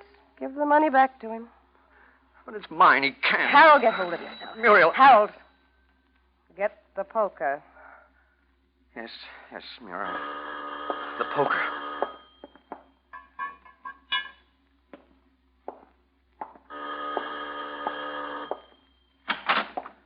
Yes? Hi, I'm back again. You remember me, don't you? I was here the other night. Sure. I remember. What do you want? I'd like to come in for a minute. My car's stalled outside. All right. Come in. Yeah, I got this far from town, then my jalopy stopped dead on me. I didn't even know it was your house till I found myself on the steps again. Well, come in the living room. I've been poking up the fire. Yeah, I noticed. Who is it, darling? Oh, Hello. good evening. What's the matter? What are you looking at? Didn't you ever see a scar on a man's face before, Mrs. Phillips? How do you know my name? I've been in town today asking a few questions. He's the one, Harold. It's he. Now, wait, Jack. Now, Harold.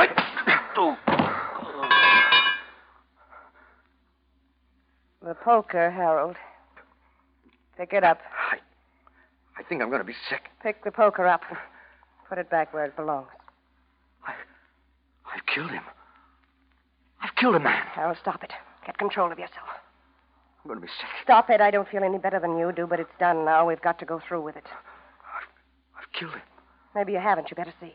No, I can't. You've got to, Harold. Think of all that money. He's out of the way now. We don't have to worry. See if he's dead. Well? Yes. Yes, he is. Go through his pockets. Oh, I can't. You've got to. See if he had a gun, his identification. There's an automatic in his shoulder holster. You see? He would have killed us. A wallet. $15 in it. That's all. It has to be more than that. His identification. Oh, there's nothing else in it, Muriel. Handkerchief in this pocket. There's nothing in this. Nothing here. And that's all. Well, we've got to get rid of him now. Rid of him? We can't leave him here. Take him out to his car. It's stalled. That was just an excuse to get in here. Where are those chains? Chains? The ones you had in the car, are they still there? Oh, yes, I think so. All right. Weight his body down with them, and we'll drop him in the river. We can leave his car somewhere. They'll never trace him. No identification. And then what? And then we can take our own sweet time. You can give notice at the Express in the morning, and we'll leave town in a couple of weeks. You can say you've got another job. But the money. Don't worry about it. There's no one left to talk, is there?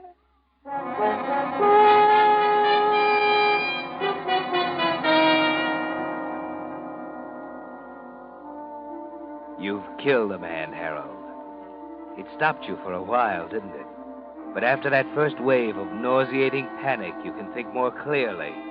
The weighted body goes into the river, the car left on a lonely road. Then during the next few days, you try to appear normal at work while you wait for the news to break. It's hard to concentrate, isn't it? Mr. Gardner, your boss, has to call you on the carpet because of absent-minded errors you make in the daily classified section.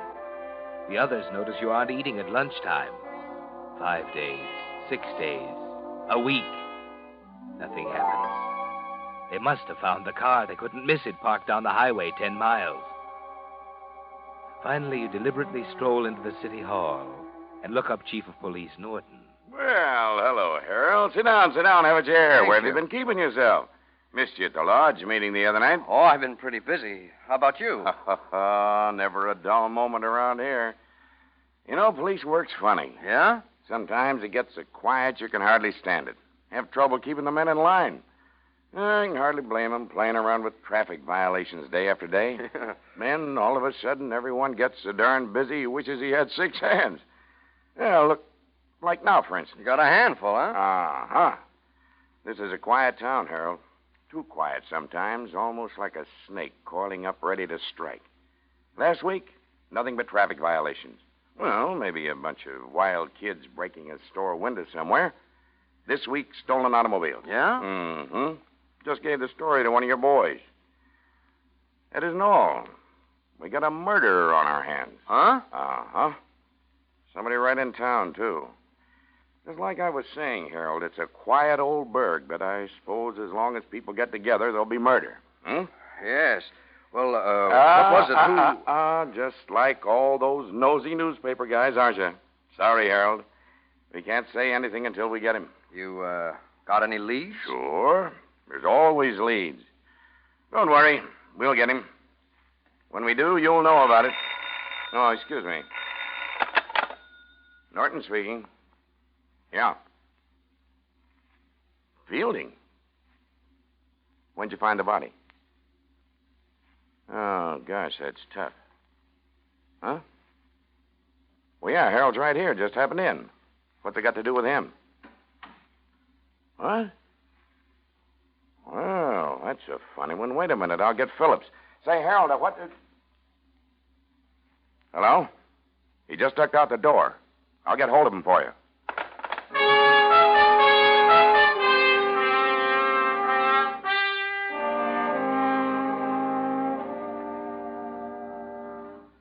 Muriel! Harold, what on earth? What's wrong? Don't ask questions. We've got to get out of here. What's happened? Norton's found out about Fielding. They found the body. What? Hurry. We've got to get away from here before he comes out here.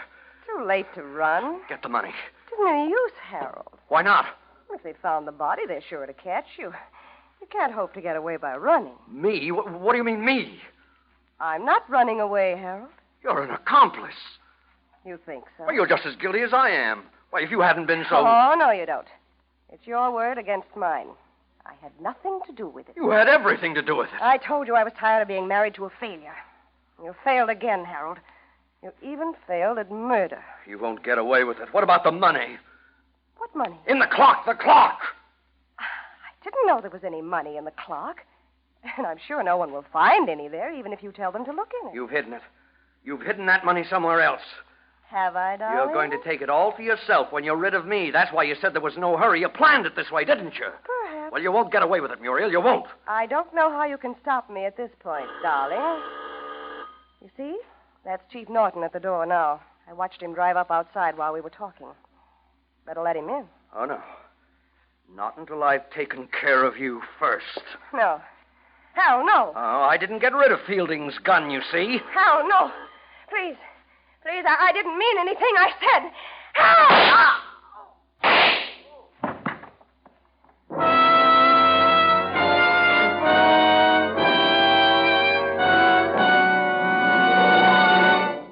The Whistler will return in just a moment with the strange ending to tonight's story.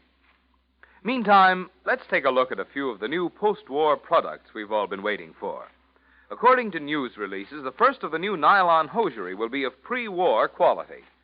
The first new automobiles will be 1942 models with improvements added. But when it comes to gasoline, new Signal gasoline, that's another story. For new Signal is not just pre-war quality gasoline, not just old-style gasoline improved, but an entirely new type of motor fuel with performance features that until recently were reserved for war. You see, science has long known that gasoline is composed of molecules, and each molecule is an arrangement of atoms. The way those atoms are arranged determines how much power you get from the gasoline. Well, in old-style gasolines, the molecules were left just as nature made them. But recently, certain chemists found out how to take gasoline molecules apart, then rearrange the atoms in an entirely new way. The result is new Signal, an entirely new type super fuel with quicker starting, faster pickup, higher anti-knock, and longer mileage. Because these are all features you can actually feel, see, and hear, we urge you to let just one tankful of new Signal gasoline talk for itself. Let its performance in your own car show you why new Signal actually is the new post-war gasoline you can prove is superior. And now, back to the Whistler.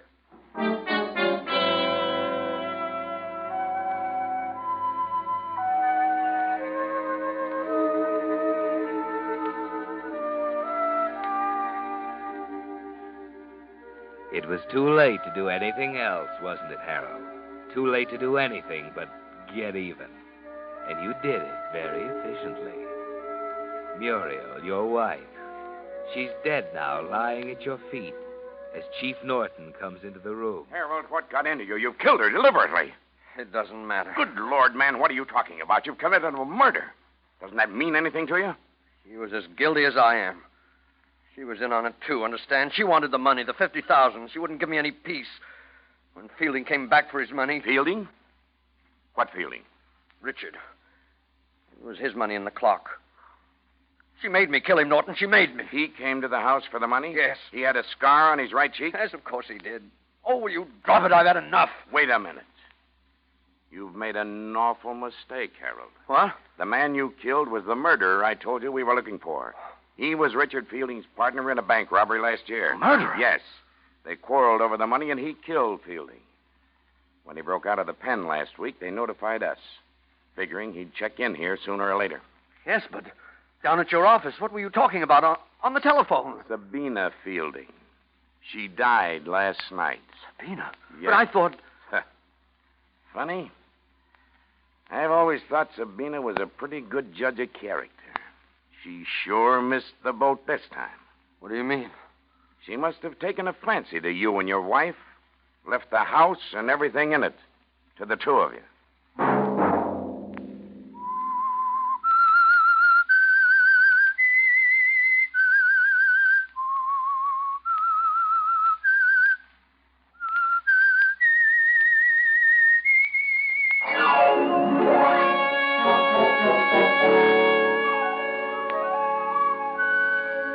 Next Monday at 9 o'clock, The Whistler will bring you another strange tale.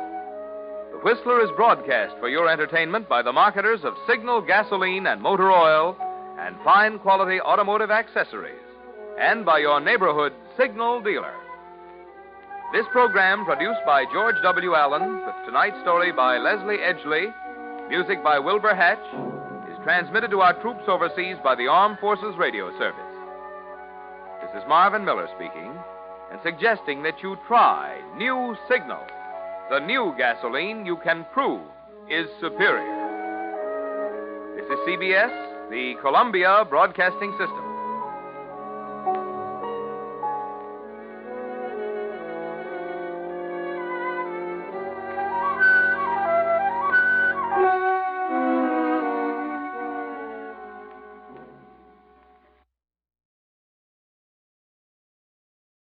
Lost in Brazil invites you on an unforgettable journey, where every moment is an adventure waiting to be discovered. Join us as we uncover the soul of Brazil, one incredible experience at a time. Click on the link in the description and embark on the ultimate Brazilian odyssey.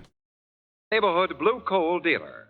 These dramatizations are designed to demonstrate forcibly to old and young alike that crime does not pay.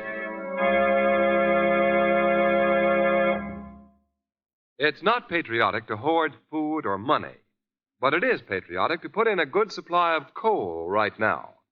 You'll be helping your government out of possible future transportation problems, and also helping and insuring yourself by keeping a full supply on hand. Get enough to last you until summertime. Place your order of coal now and insist on blue coal, because this superior fuel is especially prepared for home use. Especially prepared to give you dependable home heating with real economy. Be prepared. Call your Blue Coal dealer tomorrow morning.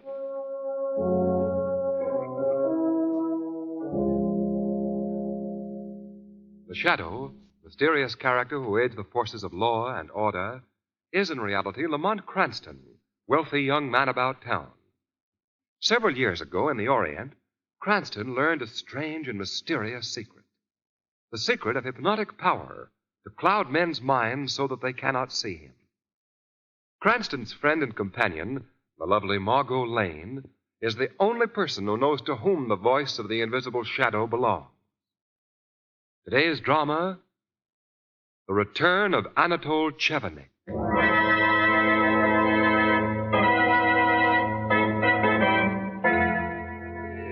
Great jewel robbery, read all about it. All clues point to Anatole Chevenik. Police sure of arrest in 24 hours.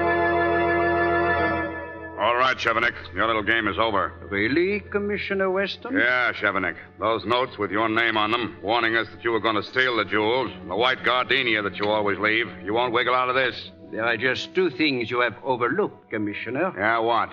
Point number one, you have not been able to find the jewels which you say I purloined. Point number two, at the time this robbery occurred, I was 3,000 miles from here. And I can prove it.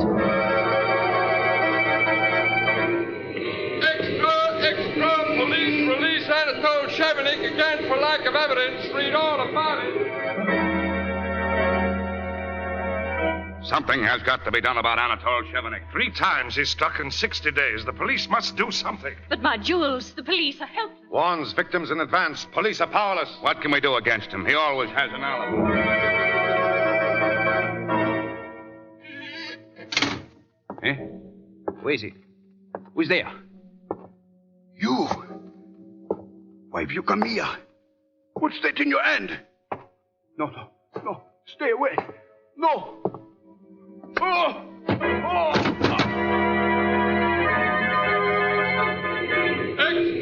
Extra! Chevenik murdered. Read all about it. Chevenik murdered.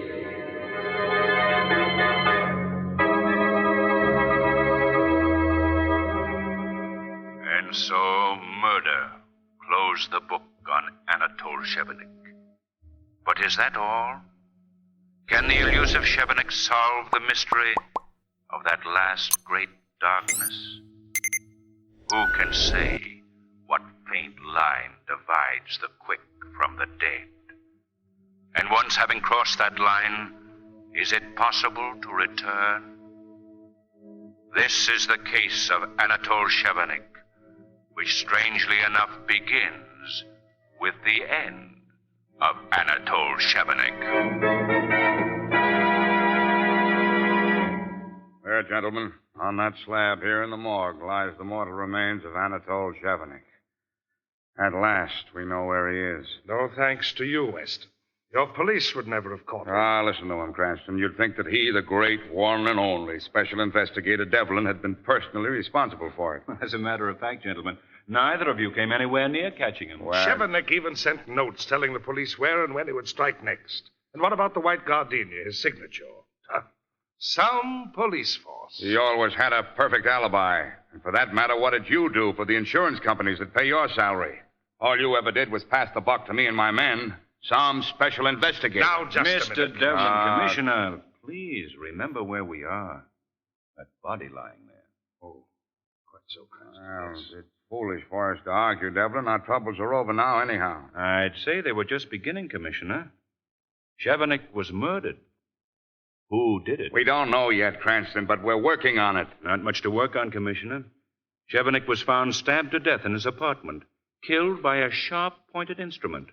I believe your police report reads a gem cutter's tool. Well, they probably used it to cut up the stolen gems so they couldn't be identified. Gem cutting is too delicate a job for a one-handed man, Commissioner. One hand? Yeah, Chevenik's right hand's missing. It's severed at the wrist. We discovered that when we found his body. Why, I can't believe it. Now look for yourself. I will. So it is. Then that's the reason he always wore those gray suede gloves. Yeah, to conceal his artificial right hand. This only proves how little anyone really knew of Anatole Chevenik. No accomplices, no friends. He was the man nobody knew. Anatole Chevenik, the great jewel thief, had only one hand. One hand, two hands. What difference does it make? Difference, Commissioner. I can't help thinking that if his right hand hadn't been cut off by a bandsaw when he was a child, he might never have turned to crime. What's that? Somebody just came into the morgue. Can't see who it is. The light is so dim. Pardon me, gentlemen, but am I right in assuming that this is the body of Anatole Chevenik? Who are you? I'm George Gilroy. May I ask who you are? I'm Police Commissioner Weston, and I left strict orders that no one was to be admitted to the morgue while Chevenik's body was here. Indeed, Commissioner. I have a court order giving me the body for experimental purposes. Huh? You see, Anatole Chevenik willed his body to me. Oh, then you're Professor Gilroy, the man Who brings back the dead, as the sensation-seeking press would have it? Let me reassure you, I have not been successful in my experiments. Yet.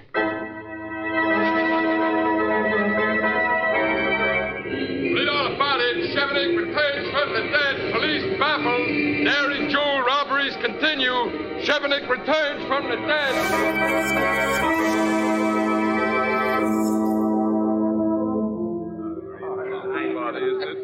Everything all right, Commissioner? Oh, hello, Cranston. Oh, stop worrying, Devlin. Chevenik had better not show up here tonight. Commissioner, come into this room here, will you? I can't talk over this din. All right.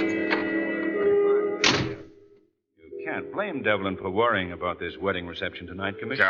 Mrs. Porter's jewels are insured with my company for $50,000. Now, look, Devlin. Chevenik is dead. You saw his body lying in the morgue. I know, Commissioner, but that note telling us that he was coming here tonight. If Mrs. Porter's jewels are stolen... Devlin's right, Commissioner. Even with the fresh gardenia left with a warning note of Chevenik's signature. Cranston, I tell you, somebody is masquerading as Chevenik. Chevenik's in his grave. Not grave, Commissioner. Remember Professor Gilroy? Hey, that's right. Yes, Gilroy did take the body of Chevenik to his laboratory. Well... Commissioner Weston, Yes, Mrs. Porter. this note was just thrust into my hands in the ballroom. Note? Let me see it. What? There's another gardenia wrapped up in it. Gardenia? What does the note say, Cranston? Jewels were made to be worn, but not by such as you. Signed merely with the initial C. C. And you think... Chevenik, he's here. Oh, Commissioner, what'll I do? Mrs. Porter, if Chevenik got in here tonight, he won't get out. I'm going to call Cardona and his men on the grounds and give the alarm. Oh, by the way, Mrs. Porter, it's very wise of you not to wear your jewels tonight. Not wear my jewels. Why, I am... Oh, my jewels are gone. Chevenik has stolen my jewels.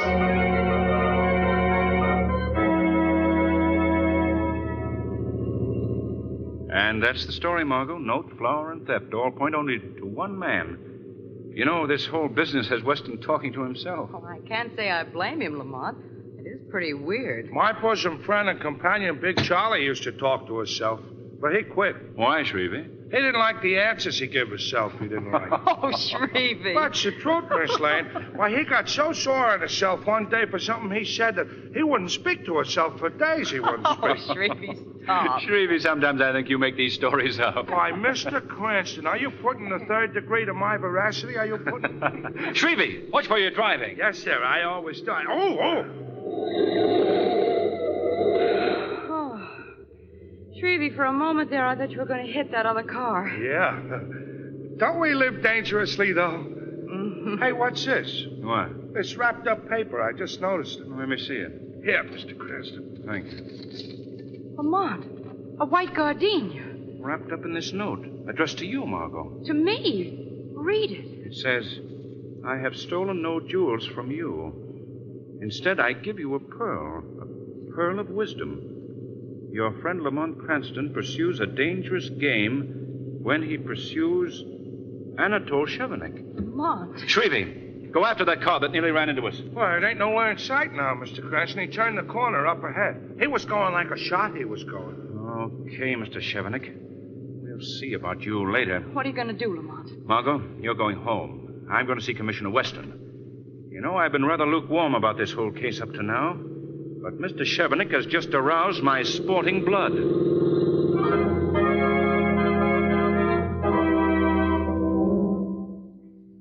Shrevey, I say I'm perfectly safe here in my own apartment. Now go back to your cab, please. Must that be definite, Miss Lane? Mr. Cranston Definite. I'll be all right here alone. Well, okay, Miss Lane. I'll go right back to Commissioner Weston's office and pick up Mr. Cranston I'll pick. Goodbye. Goodbye, Shrevey. If I needed a bodyguard, for goodness sake. What's this? A note. Another one. Evidently, you don't take my written warning seriously, Miss Lane. So the next time I shall have to give you my warning. In person. Oh! Yes, Miss Lane. Anatole Chevaly. But you're... Was is the correct tense, Miss Lane. I was dead. But as you see, I have even tricked death. Oh, what do you want? Merely to prove to you that Anatole Chevanik is alive, and to warn you, for the last time, not to allow Mr. Cranston to interfere with me. If he does... Ah, that is Mr. Cranston now, Miss Lane, calling from police headquarters. Well, why don't you answer it? Hello? Margot? Yes, Lamont, I... You may tell him I'm here, Miss Lane. Lamont Anatole Chevanik is here at my apartment. What? Can you hold him till I get there? Well, I'll try. He wants me to stay here until he gets here, does he not? Margot, answer me. Unfortunately, I have urgent business elsewhere. Remember my warning. Lamont, he's just gone. And I'm shaking. Gone, eh? Well, no matter. Chevanik and I shall meet sometime soon. Right now, I'm going to Professor Gilroy's laboratory and ask a few important questions. But Professor Gilroy has already been interviewed by the police. Yes, I know, Margot. But somehow, people have a way of talking when their interviewer is the Shadow.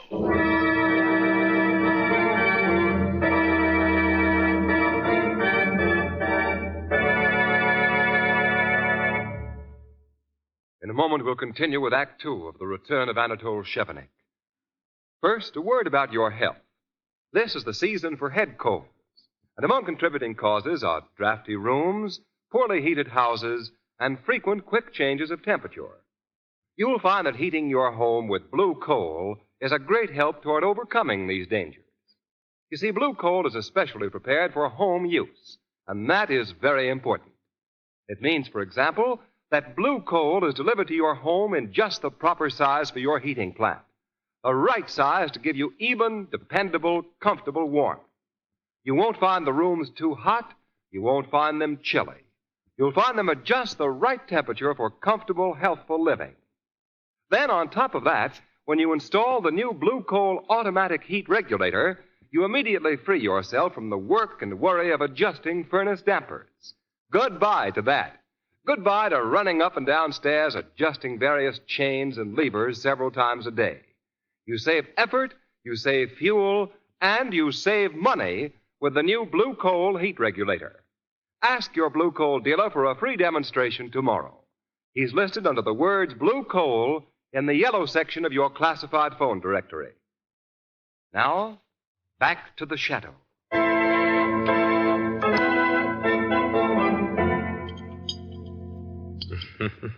Stupid.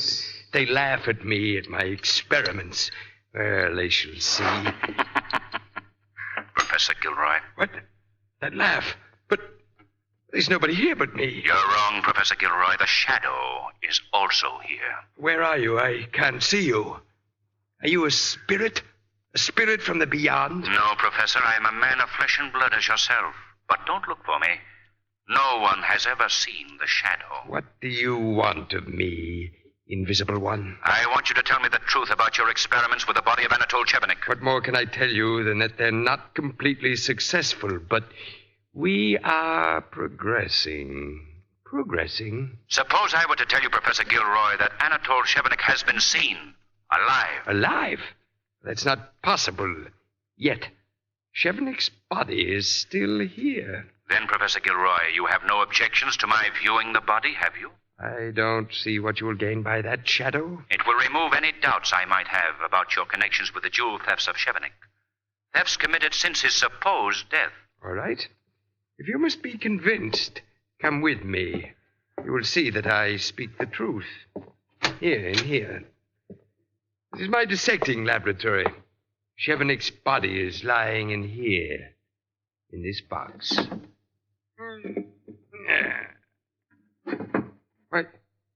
Why, he's... Yes, Professor Gilroy. Chevenik's body is gone.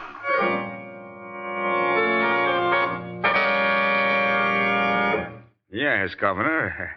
No, Governor, but there is still no trace. Yes, Chevenik's alive, all right, no doubt of it.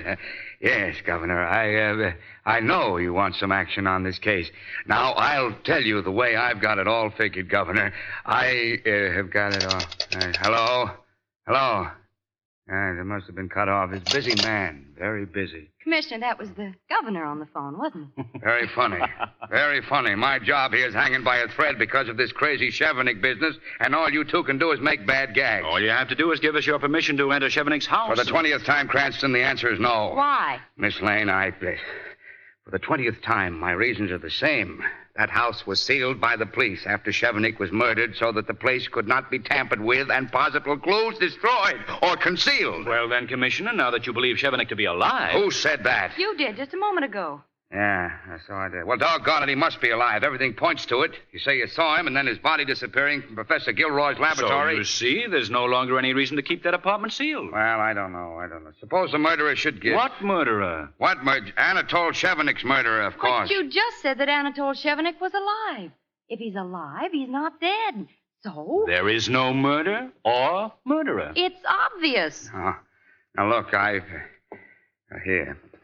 Here are the keys to Chevenik's apartment. Now get out of my office before I lose my mind completely. Thank you, Commissioner. Come on, Margot. You know, Lamont, I don't think we're very welcome here today. Yeah, busy man. Very busy. Will you two get out of here?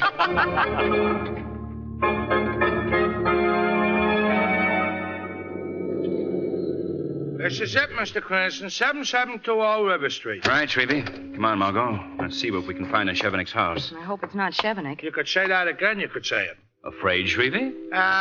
You want I should wait for you here, Mr. Cranston? Okay, Shrevey, I understand. You wait here. And if we're not out in 10 minutes, call Commissioner Weston and have him come here. Yes, sir, I'll do that. Take good care of yourselves, Take. Up the steps, Margot. Yes, Lamont, this old house seems to hang right over the river. Yes, Chevenik must have picked it because it would be so easy to escape from. Lamont, suppose Chevenik really is inside. Well, this is apparently the only door to the house. And the police seal across the door is still intact. You go in first, Lamont. All right, Margot.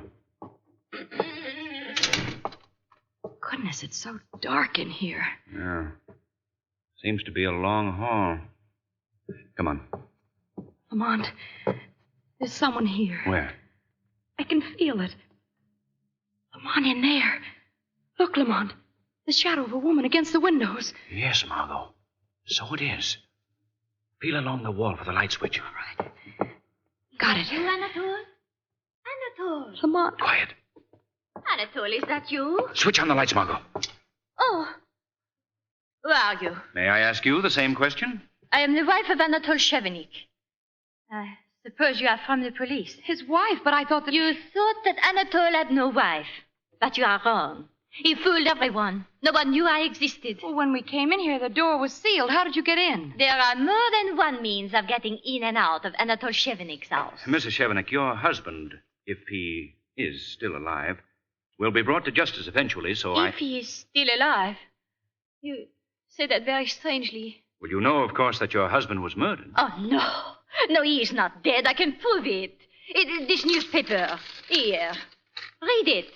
What does it say, Lamont? It's an item in the personal column. It says, Rene, come to the apartment tonight, signed AC. You see? It is a signal we had agreed upon. Does that prove to you he is alive? He will be here tonight. But you will not catch him. He is too clever. Mrs. Chevenik, this may be a trap to get you. Oh, no. There are only 2 other people who know my husband. There is no trap. What's that? Sounds like someone's in the other room. I will see who that is. Wait, I'll come with you. No, run! Stop!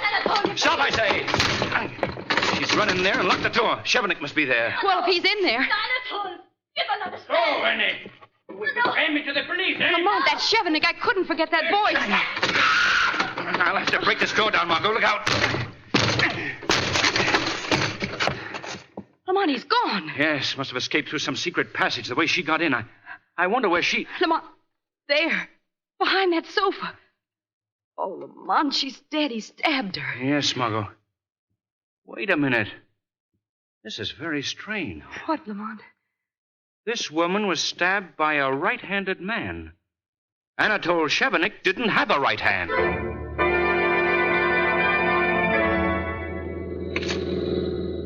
Yes, I'm sure of it, Margot. It couldn't have been Anatole Chevenik who stabbed her. But she called his name. She must have believed it was he. And I recognized his voice through that door. No, it doesn't add up, Margot. There's some vital piece in this crazy puzzle that's missing. Oh, Lamont, what do you suppose it is? Missing? Missing? Somehow the missing hand is the solution to the whole mystery, Margot. Now, what is the connection? Well, why don't you talk it over with the Commissioner Weston and Mr. Devlin? Maybe they can... Devlin? That's it, Margot. If no one knew anything about Chevenik, how could Devlin know that Chevenik's hand had been cut off by a bandsaw when he was a child? It was just a slip, but I heard... Well, when did Mr. Devlin say that? That day we viewed Anatole Chevenik's body in the morgue. I see it perfectly now. Margot, call the police and tell them to surround the house of Peter Devlin. The Shadow is going to pay him a call. And if I'm correct, the case of Anatole Chevenik will finally end tonight.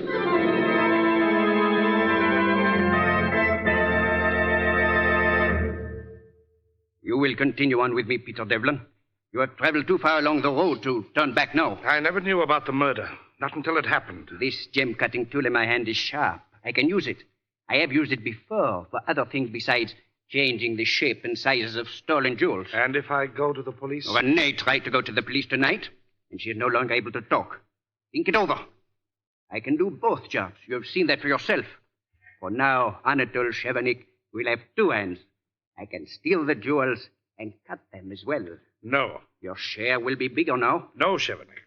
You are the only one who could reveal me to the police. He is dead because he tried to withhold some of the gems. Renee is dead because she could not be silent. And you are the only one left. Why, it would be so easy to... No, please. Don't kill me, please. Fool. Coward. I don't need you. I can work alone. Chevenik. What? Who calls my name? The Shadow. Chevenik, the Shadow. Yes. I've heard of you, Shadow. You are the one I feared most. So, Jacques Chevenik, your brother Anatole had an identical twin. That explains the so-called return of Anatole Chevenik. You took his place. His twin brother. Yes, my brother is dead. I killed him. You also murdered your brother's wife. She knew too much. And you, Devlin, yours is the greater crime. You worked for the insurance companies as a special investigator. You were informed of all plans to protect the jewels from the Chevenik brothers. The plans which you gave to them in return for your share of the loot. Shadow, I was wrong. I see it now. What can I do to make up for my crimes? You can testify against this murderer here. Perhaps the court will be lenient with you. Testify against me? No, Devlin. If you are dead, no one will know. There will be no proof. Look out, Devlin, that knife! You've killed him. Yes, Shadow. His tongue is silent. Now the law can never get me.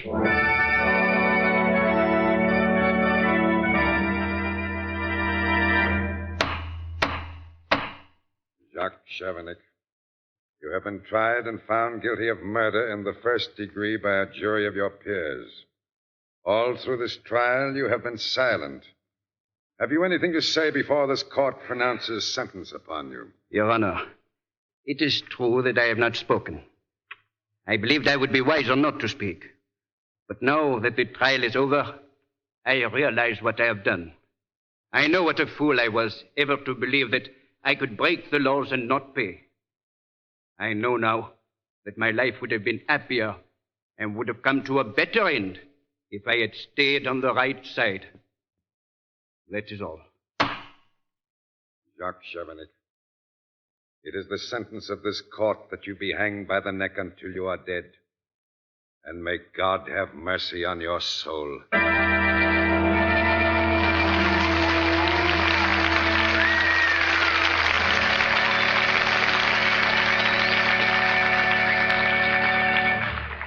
A real-life drama proving that crime does not pay will be presented immediately after a message from John Barclay. Here he is, Blue Coal's distinguished home heating expert, Mr. Barclay. Thank you, and good evening, friends. Most of us have our hands pretty full these days, not only with our regular daily work, but also various war defense jobs. such as air raid wardens, volunteer fire auxiliaries, and so forth. This leaves us less time to pay attention to our own personal comfort. A large portion of every family's comfort these days is naturally derived from the home. Home heating, for instance, is an important function towards affording us complete relaxation. And one advantage you folks have in home heating is the John Barclay serviceman. He's at the beck and call of any hard coal user. Now, while there isn't a great deal of difficulty generally encountered in the regulating of your heating plant, there are sometimes little things that keep it from operating properly and economically. It takes on your part just a telephone call to have a John Barclay serviceman inspect your heating plant. He'll give you many little tips on adjusting your dampers and also tell you, which is very important, the proper size coal you should use. You'll find your John Barclay serviceman a courteous, businesslike, and helpful individual. He represents a service offered only by your neighborhood blue coal dealer, and it is his job to see that you get the best results from your heating plant. So, folks, tomorrow morning, call your neighborhood blue coal dealer and ask him to send over a John Barclay serviceman. At no cost, no obligation to you. And remember, this service is offered exclusively by your blue coal dealer. Thank you.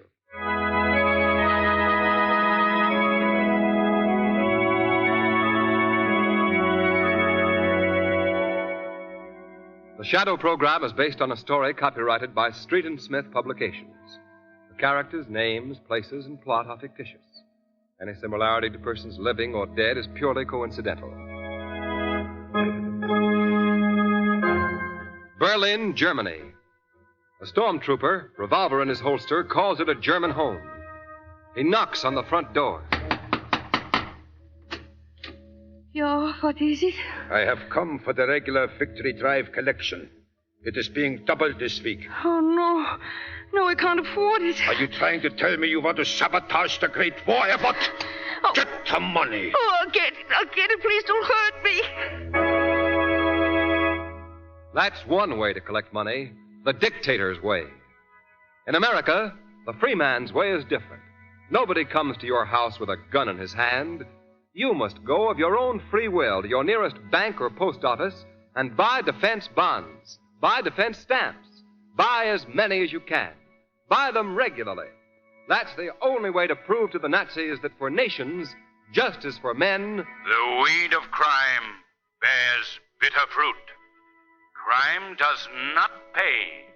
The Shadow knows. Next week, same time, same station, your friendly blue coal dealer brings you another strange and thrilling adventure in the Shadow's daring battle against the forces of evil. Be sure to listen, and be sure to phone your neighborhood blue coal dealer for greater heating comfort at less cost. Remember, keep the home fires burning with blue coal. This story was produced by the DL&W Coal Company, distributors. Enjoying the timeless classics on Golden Age Radio? If you're loving the nostalgia and captivating stories, consider supporting our channel with a tip. Your generosity helps us continue bringing you the best of vintage radio entertainment. Simply click on the link in the description. Hello? Yes, this is the Falcon speaking.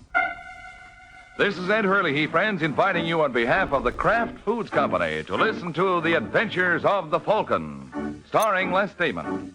You met the Falcon first in his best-selling novels. Then you saw him in his thrilling motion picture series. Now join him on the air when the Falcon solves the case of the shopkeeper's gun. It's Sunday night in New York. And in a midtown hotel room, an ugly smile that is almost a sneer twists the thin lips of stocky Ed Taylor as he looks with bored and sleepy eyes at the young man who is pacing the floor in front of him. Sit down, Conrad. Give your feet a rest. You haven't given me your answer yet. Do I get my money back or don't I? I'll think about it. What's to think? You gave me a rookin'. Either you make good on it or what? Do I get my money? Come here, Conrad. What do you want? Tell you something? What? Hey, let go! What's the idea? What are you trying to do? Just taking precaution. Yeah. Here we are. So you brought a gun with you, huh? I wasn't going to use it unless I had to. Had to? To protect myself. Well, now that you don't have any protection, don't you think it's a little dangerous to hang around here? I'll get a lawyer. If a lawyer could do you any good, you wouldn't have come up here throwing your weight around. Now, I hate to keep you because I know you must have things to do. Shall I show you out or throw you out? All right, Taylor. You win this round. I win them all, pal, so you might as well throw in the towel. Unless you want to see what it feels like to get counted out. We'll see about that. Goodbye, Taylor. Ah, you're an old meanie, Taylor. That was no way to treat the fellow. Dumb jerk. He had a gun like you said he would. Yes. I wonder if he'll try anything else. I doubt it. But as long as he doesn't know we're working together, I can always find out. Well, let's see the gun. Here. Thanks. Could you hear all he said in the other room? Yeah. 45. Conrad believes in doing things in a big way. He probably won't quit. You'd better have a talk with him tomorrow. See if he's planning anything. Well, maybe it won't be necessary. I've thought of one way I can kill two birds with one stone. Or one bullet. What?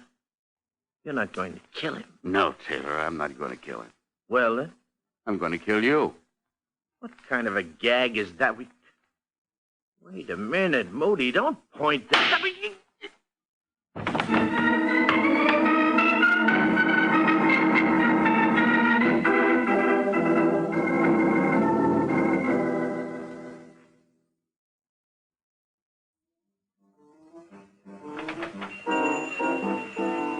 Are you the owner of this shop? What? I said, are you the owner of this place? Oh, yeah. George Conrad? That's right. How's business? What? I said, how's... Look, turn off that record, will you, so we can talk? Oh, yeah, sure. What were you saying?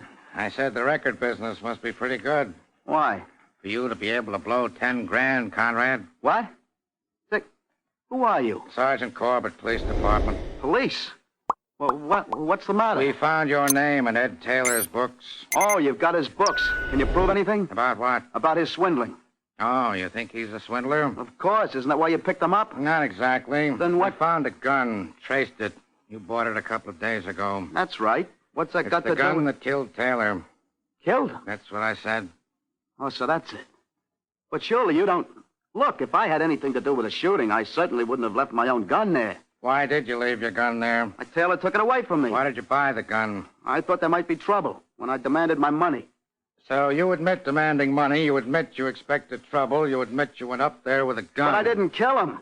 Like I said, I certainly wouldn't have left the gun there. It wasn't left there. It was hidden in a trash barrel in an alley nearby. If the barrel hadn't been accidentally knocked over, the gun probably never would have been discovered. Well, then, all I can say is get out of my way. Hey, Conrad, stop!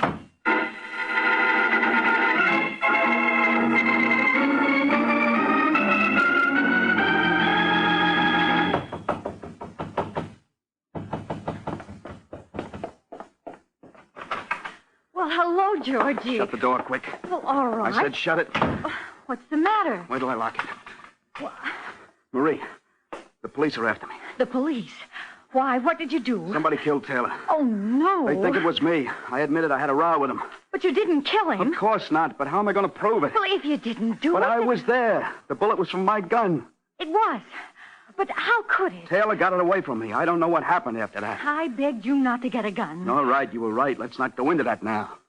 What am I going to do? Well, first you'd better give yourself up. I can't. I got too much on me. But running away will only make it look worse. Well, I can't help it. Oh, please, Georgie. You wouldn't listen to me before. Listen to me now. Don't be crazy. Give yourself up. We'll get a good lawyer and maybe a detective. No. What do you hope to get? Who's that? I don't know.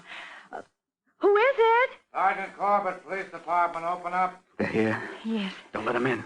Well, I've got to. We know you're in there, Conrad. You don't want any trouble, you'll give yourself up. Marie, the building next door is the same height as this one, isn't it? Yes, but what... I can get up the fire escape to the roof. Oh, no, they'll have the building surrounded. They'll shoot you. It's my only chance. Now, Georgie, please. I gotta try it. Then I've got to try.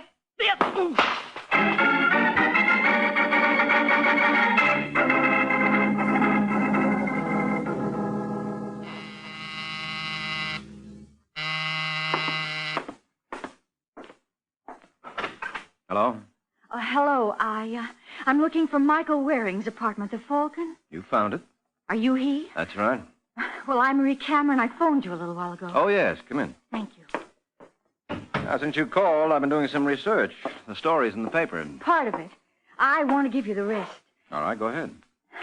Well, do you prefer to be called Falcon or Mr. Waring? I'll settle for Mike. All right, but in that case, you'd better call me Marie. All right, Marie. Now, what did you want to tell me? I turned Georgie into the police because I know he's innocent.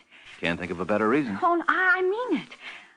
I was afraid if he tried to escape, they'd shoot him, but now that I've gotten him into this jam, you've got to get him out of it.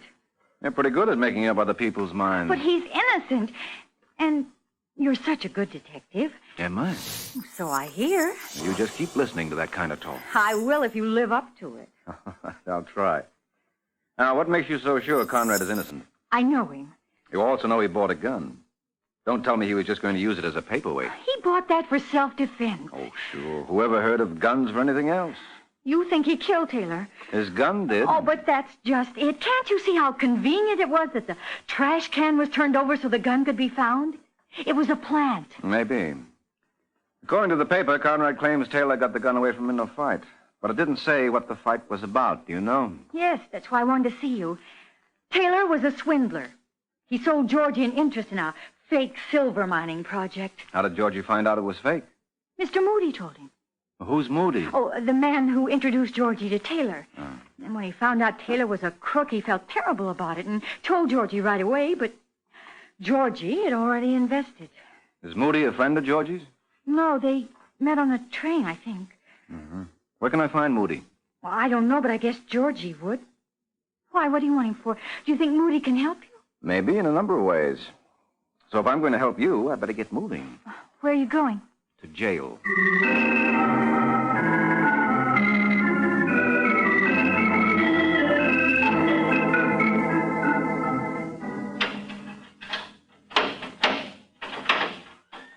Hello, Georgine. Who are you? Mike Waring. Haven't I heard that name somewhere before? I hope so. What do you want? Well, perhaps you could tell me how to find Frank Moody. Why? Well, he might know something about this murder. What makes you think so? Well, Marie tells me that... Marie? What have you got to do with her? I'm working for her. In fact... Get out of here. Now, look, George... I said get out. Now, take it easy, George. She's made enough trouble. Yeah, well, so have you. All right, Georgie, get up. Sorry I had to slug you, but you asked for it. I don't want any help from Marie. All right. But there's no use trying to throw me out. I can't get out of here even if I want to until they make with the key. Oh, yeah. I didn't think. So I noticed. Very interesting. What is? The way you blow your top. Could explain what happened to Taylor. That's right. Tell me I killed him. See the kind of help Marie gets me? I don't say you killed Taylor, but the police do. And you seem determined to build up a case for them. Now, maybe I can help you out of this. But I'm going to need your help. Now, do I get it, or do you like bars in the window? I don't want any help from Marie. I'm not Marie. You're working for her? I'm working for whoever pays me. If you want to pick up the check, fight it out with her. Do you think you can do anything for me, Waring? Probably. If I can find Moody. I don't know where he stayed. He always called me. Oh, fine. But I don't think he knows anything about it. He was Taylor's come-on, wasn't he? No. He introduced us. Well, that's what I mean. But I'm sure they weren't working together. Why, it was Moody who told me Taylor was a crook. That's right. After you had invested. Even so. And it was Moody who suggested that you buy a gun, wasn't it? To protect myself, yeah. Yeah, sure. In fact, it was following Moody's advice that landed you right where you are. Yeah. I hadn't thought of that. Well, you better start thinking. Are you suggesting Moody's the murderer? I'm just suggesting it's worth looking into. Yeah. Yeah, it is. I had an idea it was somebody else who'd been swindled by Taylor. But the way you lined things up... You mean the way Moody has lined you up? If only I could tell you where to find him. Well, didn't he ever say anything that might give a lead? Not that I can think of. Well, come on, think hard. As though your life depended upon it. Because there's a good chance it does.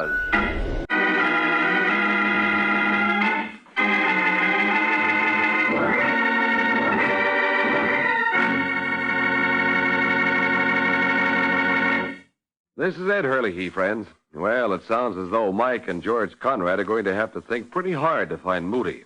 Yes, the way you have to think when you want to find a way to make good use of those leftover pieces of yesterday's roast. But making use of leftovers isn't hard at all if you make Velveeta your handy helper. You can melt Kraft's famous pasteurized processed cheese food for a smooth, golden cheese sauce to pour over those leftovers for a brand new hot main dish. And this Velveeta sauce is so easy to make.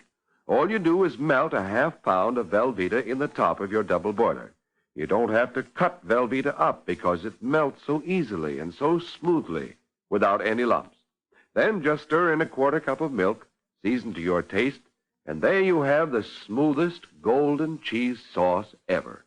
Just the thing to pour over leftover bits of meat or seafood or vegetables for a main dish that really tastes good.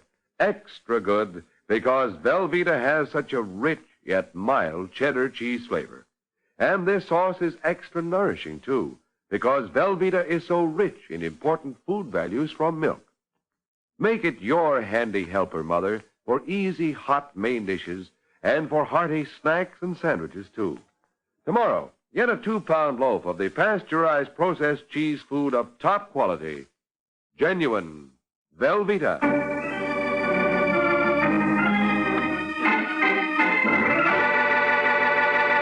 Now, back to the adventures of the Falcon. 10 minutes have passed since Mike Waring had his talk with Georgie Conrad. Now the Falcon drops into the Homicide Bureau to have a talk with Sergeant Corman. Hello, Corbett. Well, you've done it again. Oh, you, Waring. What have I done? With your usual brilliant logic, you've locked up the wrong guy. If you're talking about Georgie Conrad... Who else? But don't tell me you pulled any other boners. Boner?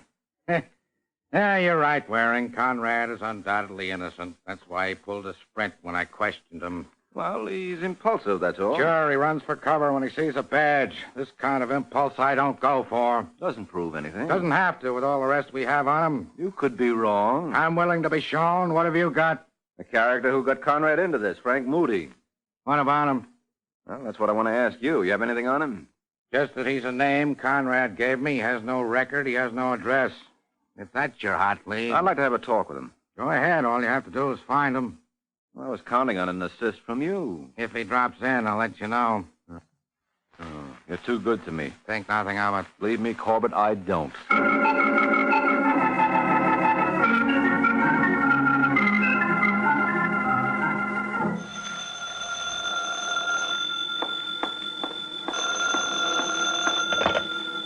Hello? Hello, Marie. This is Mike Waring. Oh, yes, Mike. What is it? Did you ever meet Frank Moody with Georgie? Once. Well, once is enough if you remember him. Oh, I think I would if I saw him again. Good. How soon can you get here? Where? The Hollis Hotel. Is Moody there? That's what I want you to tell me. I'll be right over.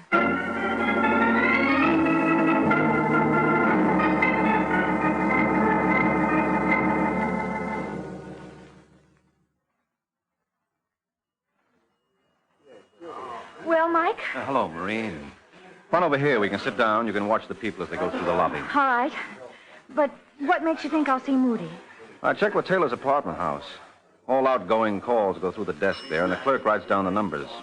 Taylor made 5 calls to this hotel the last few days before he was killed. And you think he was calling Moody? He was calling somebody. Could have been Moody. Did you ask for Moody at the desk? No, naturally. They say there's nobody here by that name. But who says he used his right name? Well, how long do you expect me to sit here? Until you see Moody. It may take all day. Well, all right, if you want to help Georgie. Oh, do you think Moody can help? I wouldn't be surprised. But suppose he's checked out, or suppose it isn't Moody who Taylor was calling. Well, you can't always play a sure thing, Angel. You're the one who said I have to clear Georgie. Now, if you can't spare the time... I'm willing. But I just hope it... Hey, wait a minute. There he is. Where? Waiting for the elevator. Good, I'll join him. And it didn't even take 5 minutes. Are you kidding? This is the 3rd lead I've tracked down, and it's the first one that was even hot enough to call you in on. I'll be seeing you, Marie.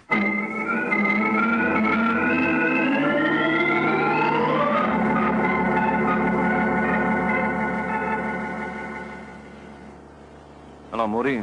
I beg your pardon? I said, hello, Moody. My name is Morrison. Let your friends call you Moody. Who are you? What do you want? Mike Waring. I'm a friend of Georgie Conrad. Hurry up. Hey, excuse me. Oh, that's all right, friend. I'm right with you.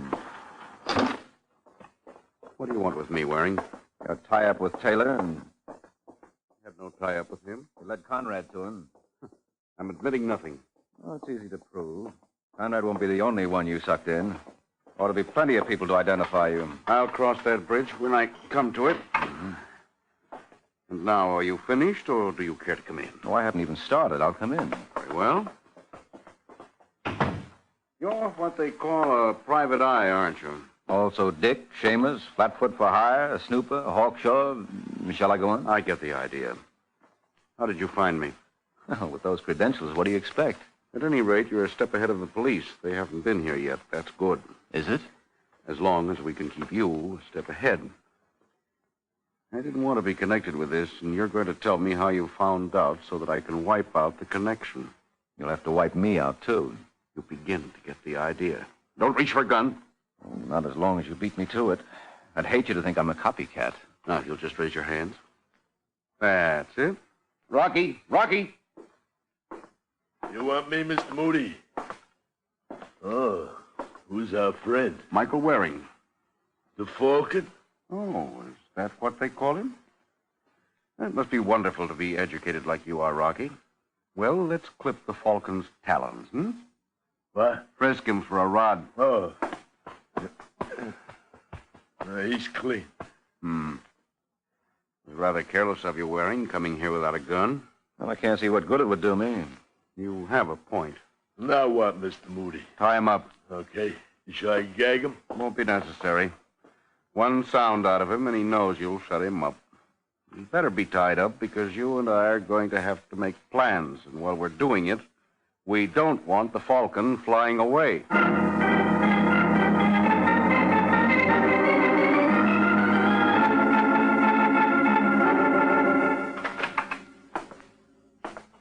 Well, Waring, how do you feel? Fit to be untied. Oh, you and your boy had your confab? Yes, Waring. So? I have things to do. Rocky will keep you company. So long. Take care of him, Rocky. Yeah. You sure walked into something, mister. Yeah. But maybe I'll get out of it. Moody doesn't seem very smart. Who says so? He should have kept up his bluff. This rough stuff just clinches things against him. Yeah, but who knows about it except you? And you're not going to talk. There's only one way to shut me up. He knows that.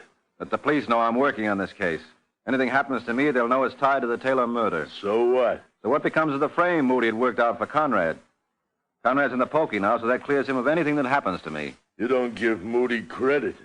You think he didn't think of that? Doesn't look like it. So the frame against Conrad falls. Might anyway with him hollering frame. The question is, who framed him, huh? And what's Moody's answer? What's the matter with Conrad's girl? Marie? Yeah, she turned him in. Who's to say she didn't do it to protect herself? Oh, so that's it. That's it. And then she hires you to make it look like she's innocent. But you stumble onto something, so she has to get rid of you, too. I see. She's not in stir, so anything that happens to you will fit right into the picture. Mm-hmm.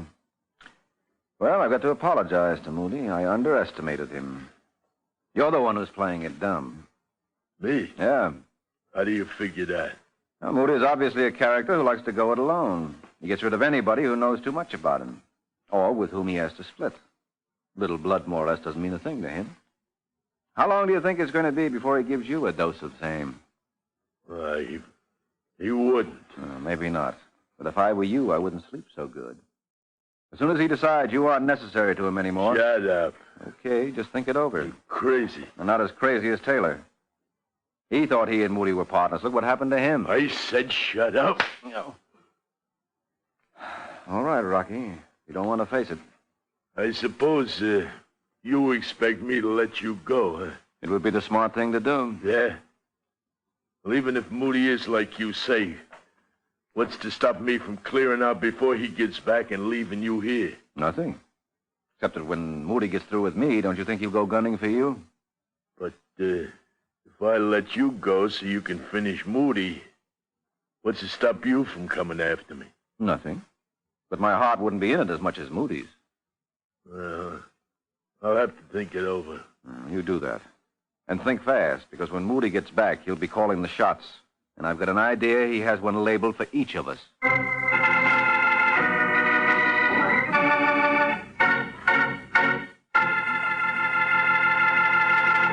This is Ed Hurley again, friends. Well, I should say Rocky will have to think fast if he's going to get Mike and himself out of this predicament.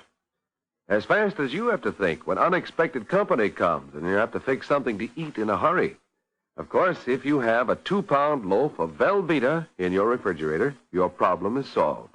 Because in a matter of minutes, you can slice Kraft's delicious pasteurized processed cheese food and make golden brown grilled cheese sandwiches your guests will really go for. And no wonder. Velveeta has such a fine, rich, yet mild cheddar cheese flavor. And Velveeta sandwiches are as wholesome a snack as you could want, because Velveeta is rich in important food values from milk and as digestible as milk itself. Make Velveeta your handy helper, won't you? For delicious, wholesome snacks and fine hot dishes, too, get genuine Velveeta tomorrow.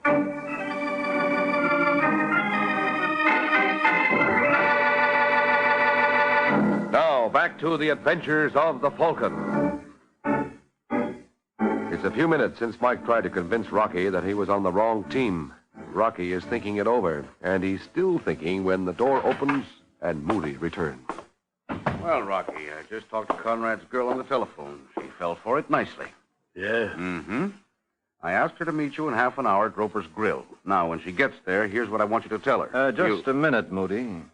What's that right over there? Where, Waring? In the corner on the desk. Looks like a telephone to me. Stay out of this, Waring. Well, I can't help wondering why you had to go out to phone with one right here in the room. Yeah. Was it because there was something you didn't want Rocky to hear? Couldn't it be something I didn't want you to hear? Well, considering your plans for me, doesn't seem likely. Yeah, how about that, Mr. Moody? Don't be silly, Rocky. And how come you're asking Rocky to meet Marie? Why not meet her yourself? I told you to stay out of this, Waring. That's the trouble with tagging a guy for the big sleep. It's a one-way ticket for me anyway, so why should I take orders? Because you can go out fast or you can go out slow. If you insist upon being annoying, there's still time for Rocky to make you quite uncomfortable. I don't think so.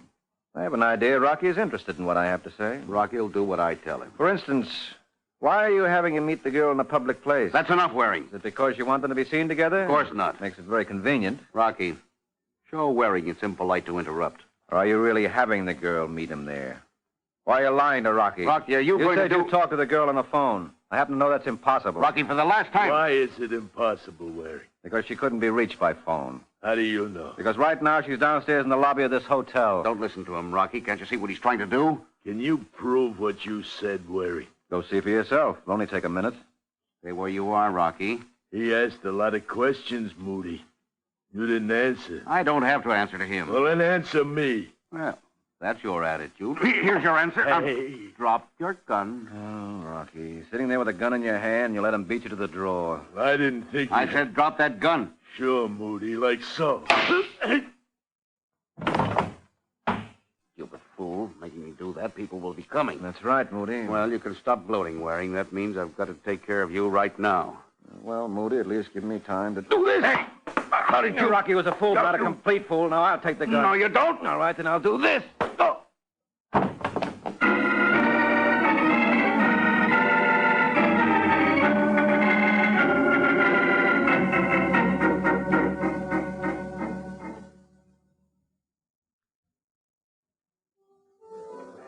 Well, you see, Corbett, Moody didn't know my hands were untied, and that gave me a chance to jump him. You mean you talked Rocky into switching to your side, Waring?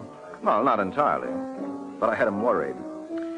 So he untied me and sat behind me with a gun in his hand. He wanted to see which way the cards lay, and he was ready to play either side. Uh-huh. But when he found out that Moody was double-crossing him, he was too slow on the draw. Oh, by the way, now that you've got Moody, did you get him to talk? Yeah, he signed a statement. Good. I was guessing it as double-cross. Did he fill in the details? Yeah, you were right about him not calling the girl. He just wanted Rocky to go out asking for her in order to establish a connection between her and Rocky. Yeah. So that if anything happened to either one, the other would be blamed. Right. Well, one thing you've got to say for Moody, he's a guy who went all out. and you were overlooking him from my little dope like Conrad. Who says I was overlooking him? Oh, come now, Corbett. I tried to steer you to Moody, but you couldn't see it. Sure, I got rocks in my head. Well, now that you mention it... Waring. Corbett? Who did all the legwork tracking down Moody? Who got lassoed by a thug and nearly wound up with a bullet in his insides? What are you trying to prove? Who's sitting across the table from me right now with a shiner the size of a grapefruit, which he got risking life and limb disarming a desperate killer, who he has to turn over to me when he gets him disarmed? Well, all the time, dopey me can't think of anything but rest my feet in my desk and wonder what to do. Oh, now, wait a minute. Yeah, Waring, I got rocks in my head. You're the smart boy. You know something? That suits me just fine. Good night, genius.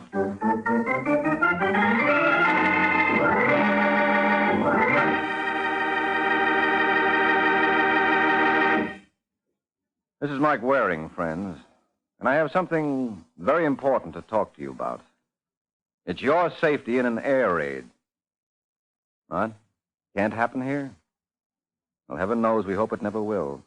But we can't be sure, so we've got to be prepared. Yes, you, me, and every man and woman and child must know what to do to protect himself. There are official civil defense air raid instructions everyone should learn by heart. If you can't get these instruction sheets from your local civil defense office, send 5 cents in coin or stamps to the Superintendent of Documents, Washington, D.C. You got that? Superintendent of Documents, Washington, D.C. And be sure to learn these air raid safety rules by heart. You never can tell. They may save your life.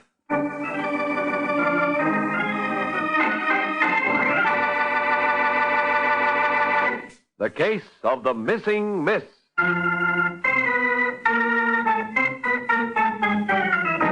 The case of the missing miss. That's the title of next week's adventure of the Falcon. When Mike Waring learns that when you're playing games, the best place to play hide and seek is the morgue.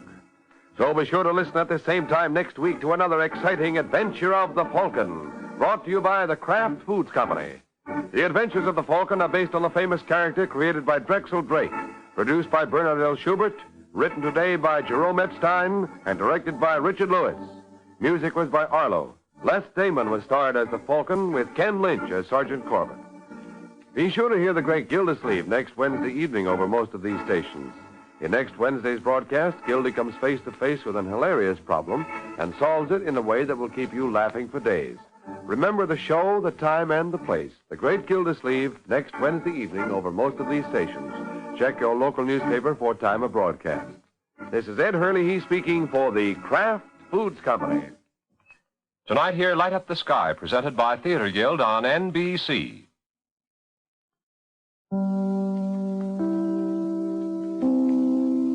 Lost in Brazil invites you on an unforgettable journey, where every moment is an adventure waiting to be discovered. Join us as we uncover the soul of Brazil, one incredible experience at a time. Click on the link in the description and embark on the ultimate Brazilian odyssey.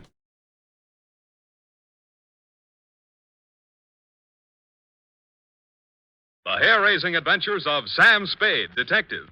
Brought to you by the makers of Wild Root Cream Oil for the hair.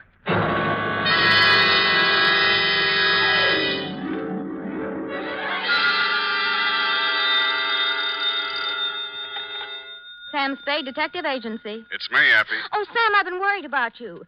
Sid Weiss was just on the phone, and he says digging up a corpse without a permit is against the law. It's all right, Effie. I just dug him up to say hello and put him back again. Oh, Sam. I'll be down in a couple of minutes to dictate my report, sweetheart. If I get lost on the way, you'll find me in City Hospital, the Psycho Ward, third straitjacket from the left.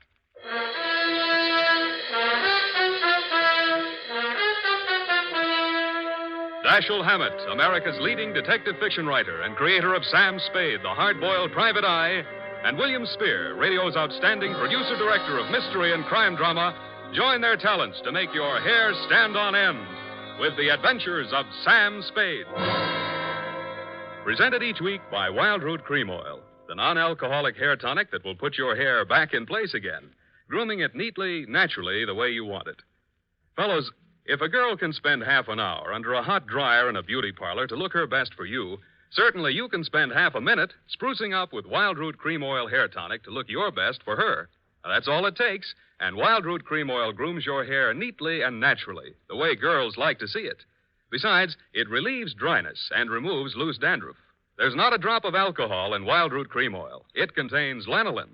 So get the big economy-size bottle at your drug or toilet goods counter. And now, Wildroot brings to the air the greatest private detective of them all in The Adventures of Sam Spade.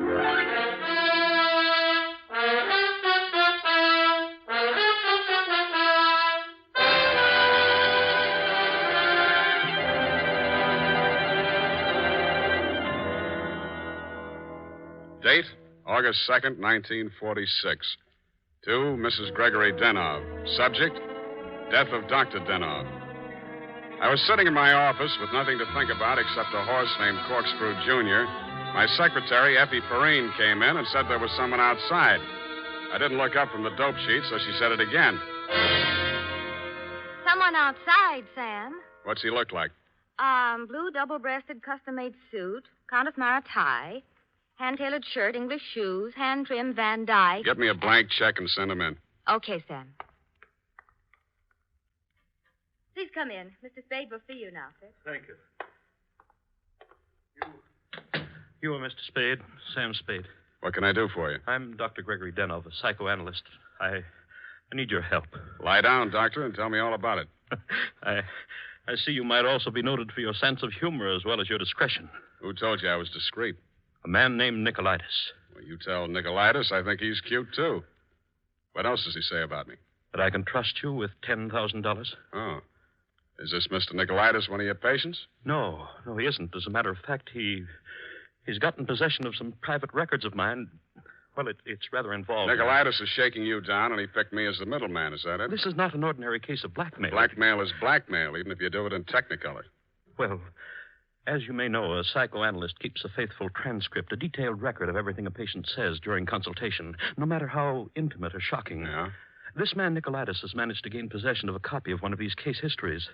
The patient is a very celebrated person, and should this material be divulged, it may have very serious consequences for both my patient and for me. Doctor, your best bet's the San Francisco Police Department. No, that's out of the question. Then I'm afraid I can't help you. Why not? Nicolaitis said I'm a private detective. When I take on a client, I take on his troubles. My job is to protect him, not to stand by and see him milked. If you want to hire me on that basis, I'll listen. Oh, I'm so tired. I must trust somebody. What can you do for me, Mr. Spade? Write me out a check for $1,000. Got a pen? Yeah. All right.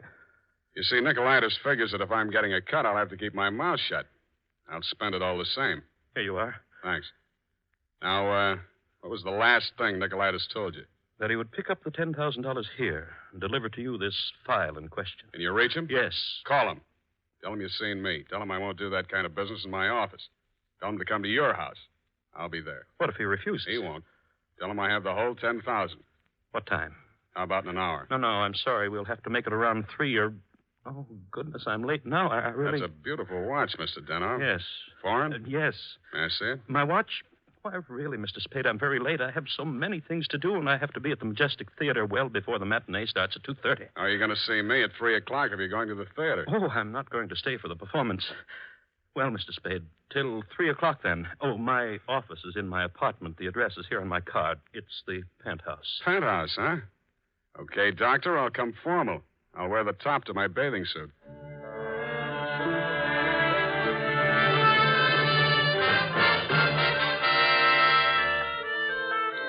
I left my office around 2:30 and started walking up Nob Hill. The Versailles Apartments, where Denov's place was, took up the whole 300 block, so I didn't have any trouble finding it. I stopped across the street for a minute to get my breath after the uphill climb, mopped my face, and started across. Just as I got to the middle of the street...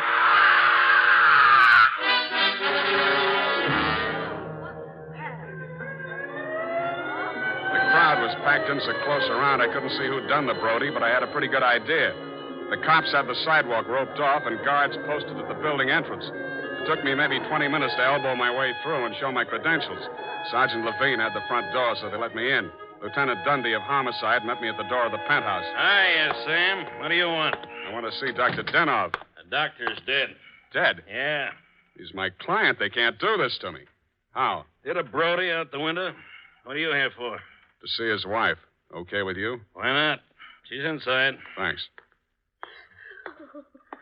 Mrs. Danoff, please.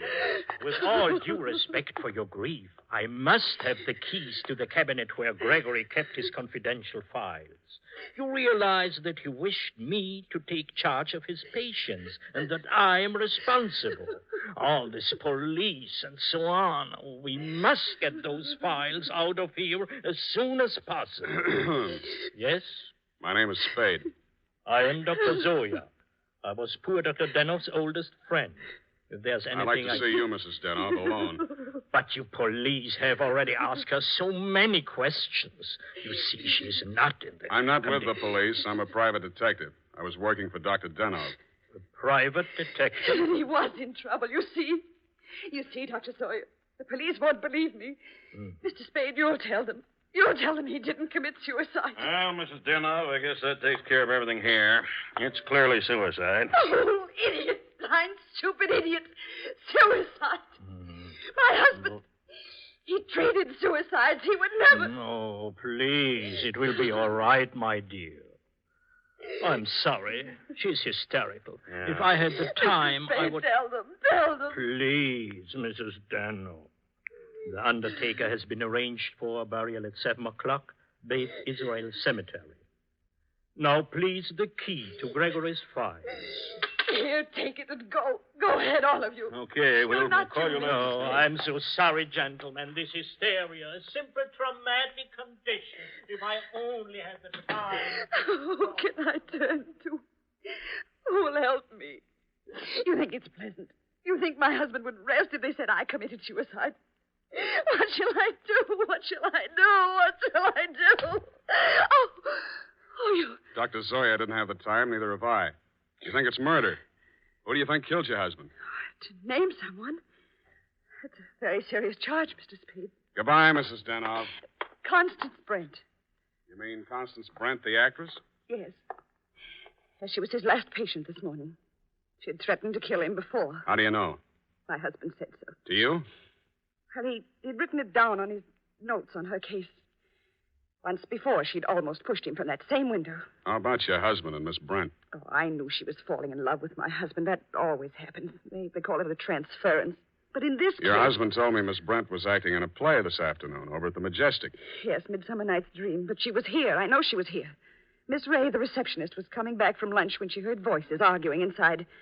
And she was sure it was Miss Brent's voice. Show me the doctor's case history on Miss Brent. I can't. It's missing. As soon as it happened, I went to the files. I meant to show it to the police. Who could have taken it? Constance Brent was the last one in that room before he died. Yeah. When did you see Nicolaitis last? Nick, who? Skip it. Where can I reach you in case... For the next couple of hours, I'll be at the Majestic Theater. I want to see how good an actress this Constance Brent is.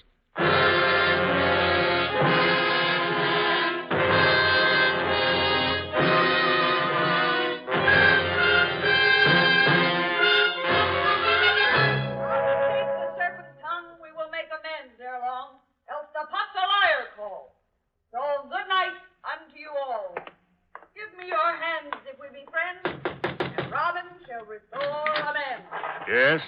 This Constance Brent's dressing room? What do you want?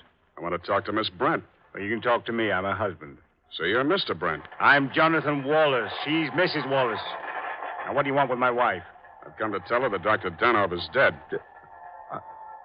Are you sure? You try falling from a 12th floor window sometime.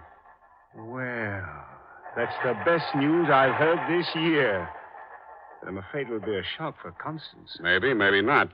She was the last person to see him alive, as far as anybody can make out. Are you from the police?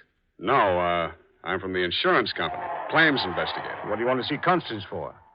The policy wasn't made out to her, was it? No, made out to his widow. But she can't collect.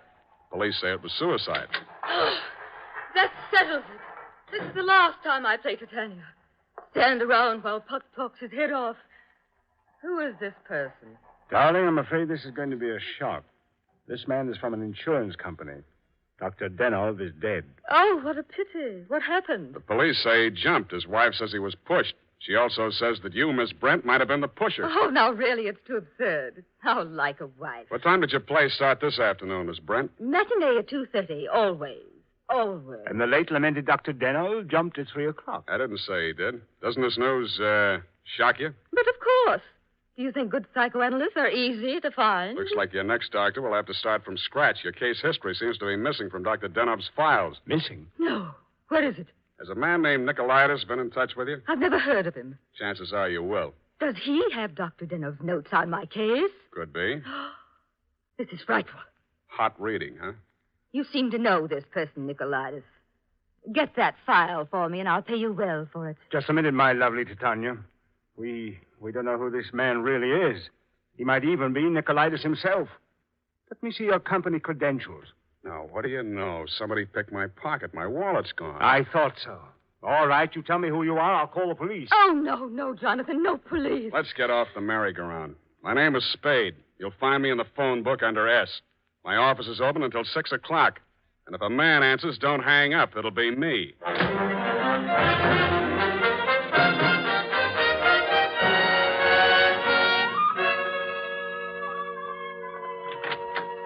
Hello, Effie. You found a Nicolaitis yet? Not one. I even tried spelling it backwards. Nobody ever heard of a man named Nicolaitis. Beginning to think there ain't no such person. Pardon me.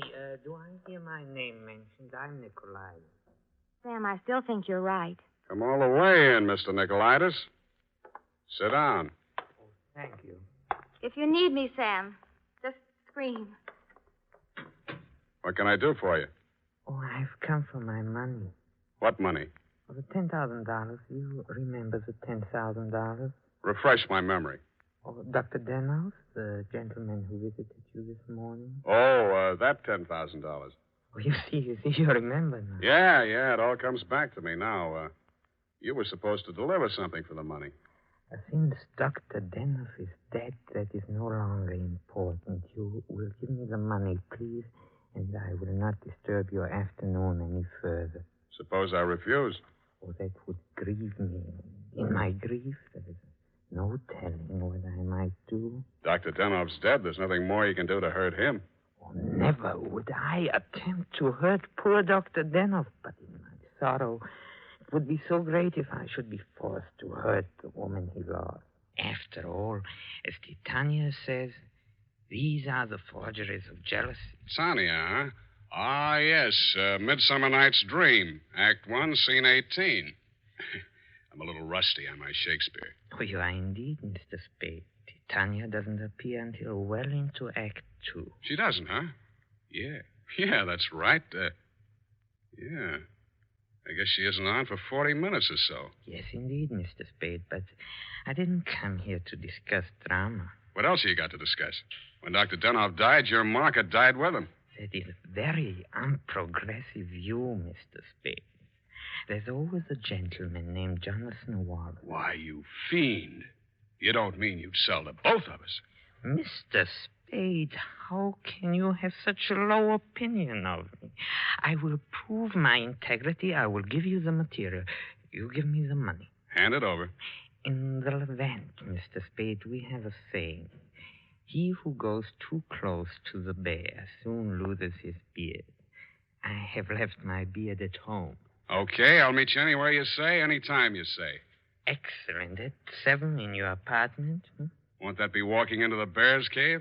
In the Levant, Mr. Spade, we have a saying. Private dicks do not kill people in their own apartment.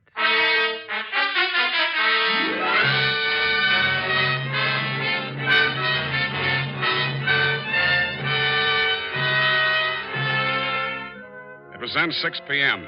I called Effie for messages. She told me that you'd been phoning frantically, Mrs. Denov. I still had maybe 30 minutes before Nicolaitis was due at my apartment, so I breezed on up to your place on the hill. We had a very interesting chat. Remember, Mrs. Denov? Looking back on it, that was probably the most interesting conversation we had. Funny, I can't remember much of anything you said, but it was so cozy there in your place. And what with your clock being about 20 minutes slow, it must have been something like 7:30 before I left you. I grabbed a cab and told the hacky to step on it. I hoped Nicolaitis was still waiting at my apartment. He was.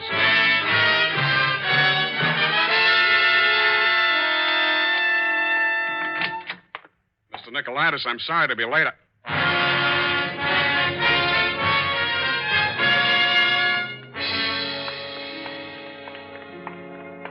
He was lying on my bathroom floor. The little guy was looking just about as natty as when he'd been in my office, except that the beautiful silk scarf he'd been wearing was twisted into a tight noose around his neck. Mr. Nicolaitis was a very dead blackmailer.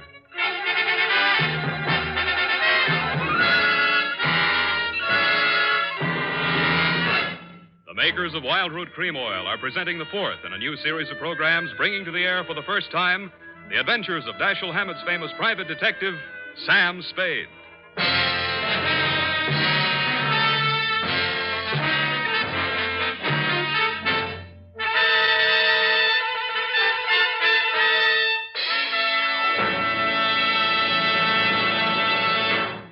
Men, at the racetrack, the man who has something better than a mere hunch is said to have it straight from the horse.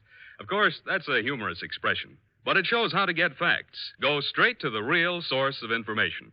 And that's why we went straight to hundreds of men in metropolitan New York to find out what men really want in a hair tonic. And their answers show that Wild Root Cream Oil has all 5 advantages chosen by this impartial consumer jury of men. 1, Wild Root Cream Oil grooms your hair neatly and naturally, never leaves it sticky or greasy. 2, Wild Root Cream Oil relieves annoying dryness. 3, it removes loose dandruff. 4, it's non-alcoholic. And 5, it contains soothing lanolin. Remember, no other leading hair tonic gives you all 5 of these important advantages. Is it any wonder that 4 out of 5 users in a nationwide test preferred Wild Root Cream Oil to all other hair tonics they'd tried? So next time you visit your barber, ask for Wild Root Cream Oil and get the big economy-size bottle of Wild Root Cream Oil at your drug or toilet goods counter.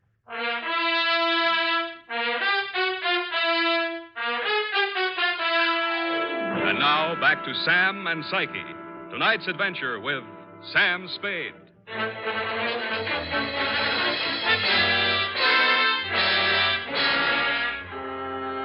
His eyes were open, and he seemed to be looking right at me as I bent over him. The finger marks in his throat were too blotchy to be of any use. Pretty soon, Lieutenant Dundee and Sergeant Polehouse came in and walked over behind me. We all stood there for a second, and then Polehouse bent down and closed those eyes. You know him, Sam? His name is Nicolaitis. That's all I know about him. What did he come here to your place for? I don't know. You invited him? I wouldn't have been surprised to find him here, but not like this. You boys get a smear on him yet? Sure. He's an old customer of mine. Runs a photo lab. Photostats, microfilm. Microfilm. Nobody makes any sense. They're all screwballs, psychos, neurotics. What am I doing in the middle of this anyway? Sam, don't scream at us. We're just doing a Oh, job. I'm sorry, boys. This Dr. Denov was my client. Mental expert. That Denov probably had a screw loose somewhere and needed a psychoanalyst himself. Say, maybe he was... Yeah. Hey, look, Dundee. Hmm? I'm going out of here now. Do I call Sid Weiss and we go through all that again, or are you going to let me walk? Why, Sam, you can go. I know where you sleep. I'll wake you when I'm ready for you.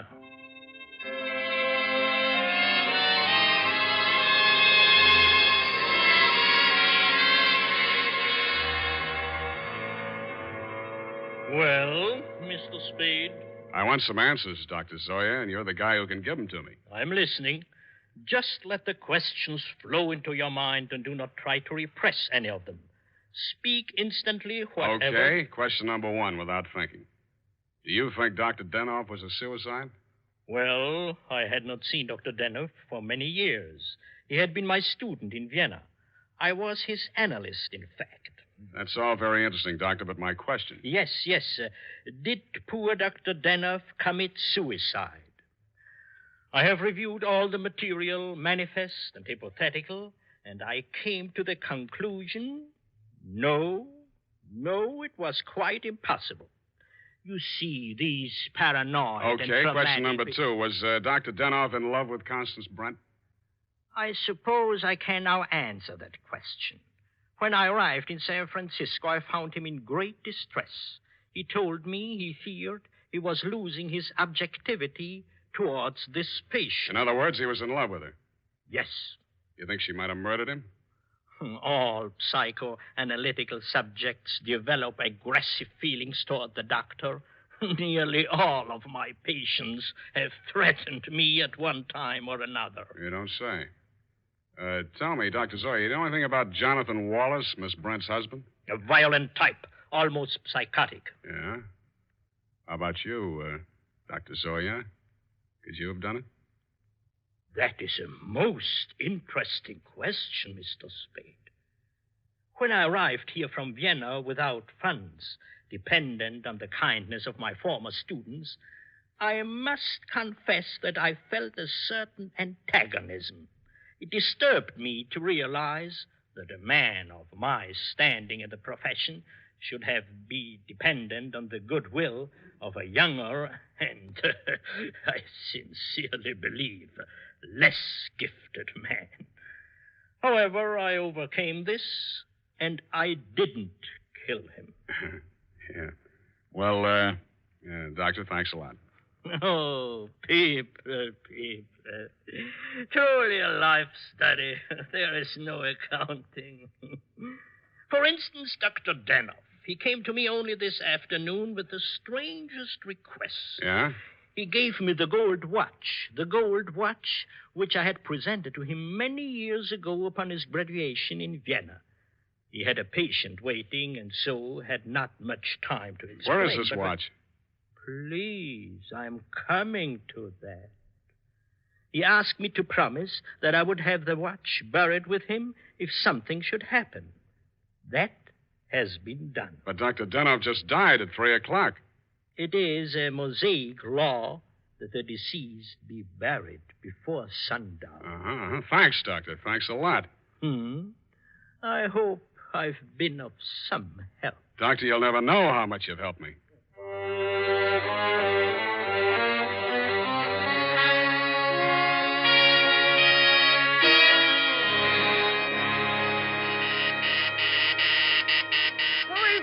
Spade. Oh, what's happened? I think I got the answers, Mrs. Danoff. That file on Constance Brent. Your husband knew that you'd been going through it. Mr. Spade. Shut up and listen to me. He took it out of the files, had it microfilmed for his own private records, and destroyed the original. Really? The man who did the microfilming was Nicolaitis. He delivered one print to your husband and kept another for himself. He was murdered in my apartment for the copy he used to shake down your husband. The killer now has that copy, if it hasn't already been destroyed. But we can still put our hands on the first strip of microfilm which you delivered to your husband. This is astonishing. How? It's in the gold watch which was buried with him. Oh, the watch that Dr. Zoya... That's right. Danoff made up his mind that whatever he knew about Constance Brent was going to go to the grave with him. What are you doing tonight? Well, nothing. And we got a date, sweetheart, you and I. I'll be back toward the wee hours. All paths lead to the grave. Ophelia, Act 6. Gregory's grave? But shouldn't we get a court order and have it done properly? The courts don't open until 10 in the morning, sweetheart, and Lieutenant Dundee's going to start asking me some questions about that stiff in my apartment before then. You see, baby, I can't wait.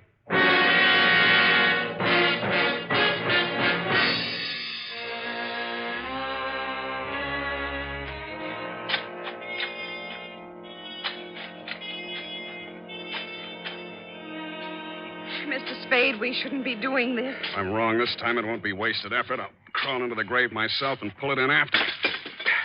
Here. I struck it. Give me that crowbar, Mrs. Danoff, quick. Oh, dear, oh, dear.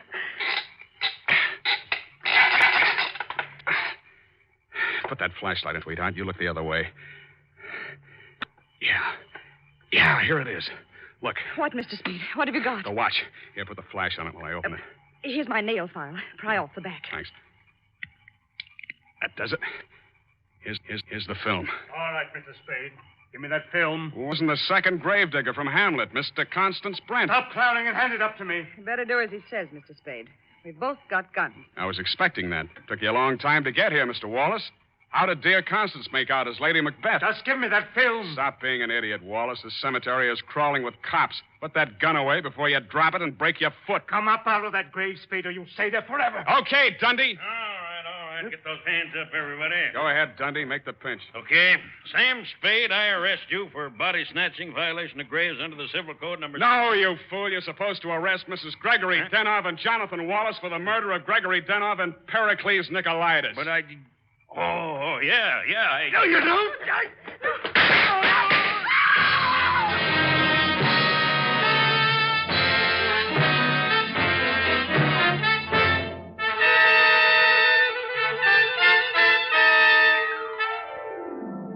smart of you, Mrs. Denov, to make me late for my appointment with Nicolaitis. You did that so that Wallace could nail him in my apartment for the microfilm.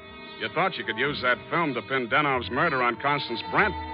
But after your late husband caught you tampering with his files, he added a few well-chosen words to it so that the film put the finger on you and your boyfriend, Mr. Wallace, in case anything happened to the doctor. So Wallace had to kill Nicolaitis. You weren't smart to push your husband out the window. That looked like suicide. You might have gotten away with it, Mrs. Denov, if you'd bashed your husband's head in with a bottle. That reminds me, Effie, pour me a drink. That all? Sign it, put a special delivery on it, and send it care of the matron to Hatchapee Prison. Go on, have one yourself.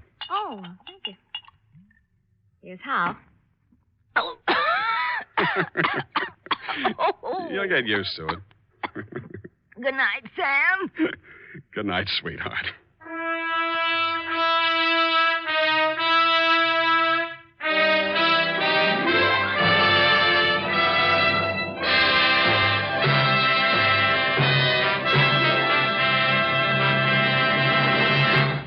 Wild Root Cream Oil presents The Adventures of Sam Spade, Dashiell Hammett's famous private detective, produced and directed by William Spear. Men, on these warm August days, the sun beats down on your hair, may leave it looking dry and brittle. That's why, now especially, you need Wild Root Cream Oil. This grand non-alcoholic hair tonic has just what it takes for summer grooming. It contains lanolin, the soothing oil that's so much like the oil of your skin. Wild Root Cream Oil keeps your hair neatly in place, gives it the handsome, successful look that helps you get ahead on the job. And Wild Root Cream Oil removes loose, ugly dandruff and actually relieves annoying dryness. So tonight, take the famous FN test. Check your scalp. Signs of dryness or loose dandruff tell you need Wild Root Cream Oil right away. Sam Spade is played by Howard Duff. Fred Essler was Dr. Zoya. Lorene Tuttle is Effie. Don't forget, next Friday, the three masters of the art of hair-raising, Dashiell Hammett, William Spear, and Wild Root Cream Oil, join forces to bring you another hair-raising adventure with Sam Spade. Smart girls use Wild Root Cream Oil, too, for quick, good grooming and to relieve dryness between permanents. Mothers say it's grand for training children's hair. Dick Joy speaking. This is ABC, the American Broadcasting Company. Lost in Brazil invites you on an unforgettable journey where every moment is an adventure waiting to be discovered. Join us as we uncover the soul of Brazil, one incredible experience at a time. Click on the link in the description and embark on the ultimate Brazilian odyssey. This story is Top Secret.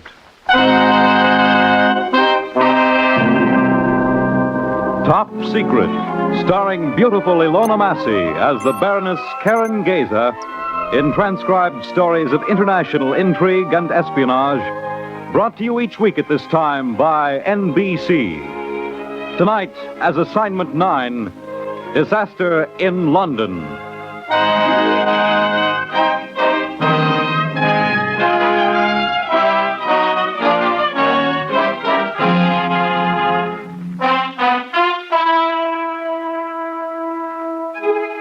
This assignment began where actually it should have ended, started where it should have finished. The end and the beginning took place in a deserted subway station in the city of London at 2 o'clock on the morning of the 15th of June. At this hour, there were no passengers. The station was empty. Everything was silent, motionless, like the body of Nicholas Kessler lying across the express tracks. In our swift, silent struggle, he had fallen off the platform, struck his head on the rail.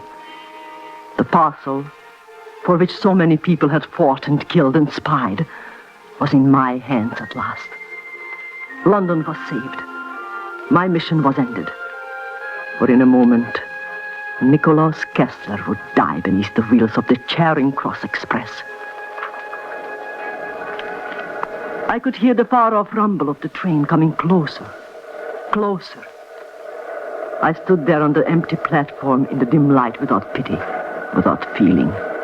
This man deserved no sympathy, no mercy. Had he lived, he would have lost the war for England. The train raced toward his puny, sprawling, unconscious body.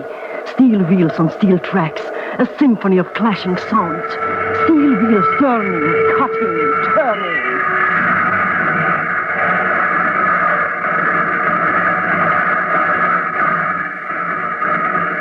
I did not look at what was left on the tracks. Nikolaus Kessler was dead. My mission was over.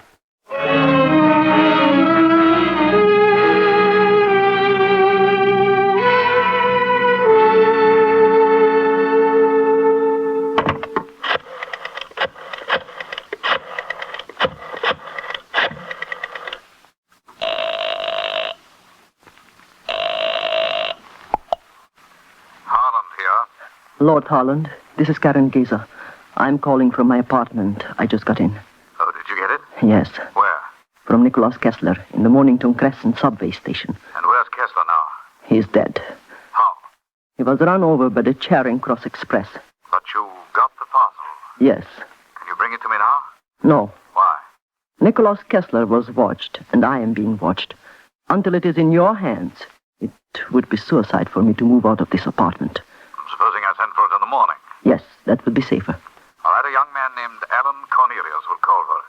Alan Cornelius. That's right. He's new in intelligence, but absolutely trustworthy. He'll use your own personal registration number as identification. 11864. Right.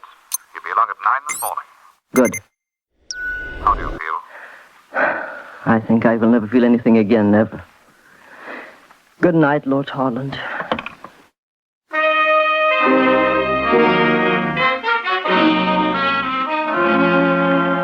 The parcel drew me like a magnet. I had to see with my own eyes this horrible, sickening thing for which so many people had died.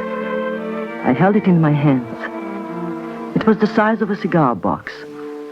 I could almost feel the evil in it seeping through the brown paper wrapping.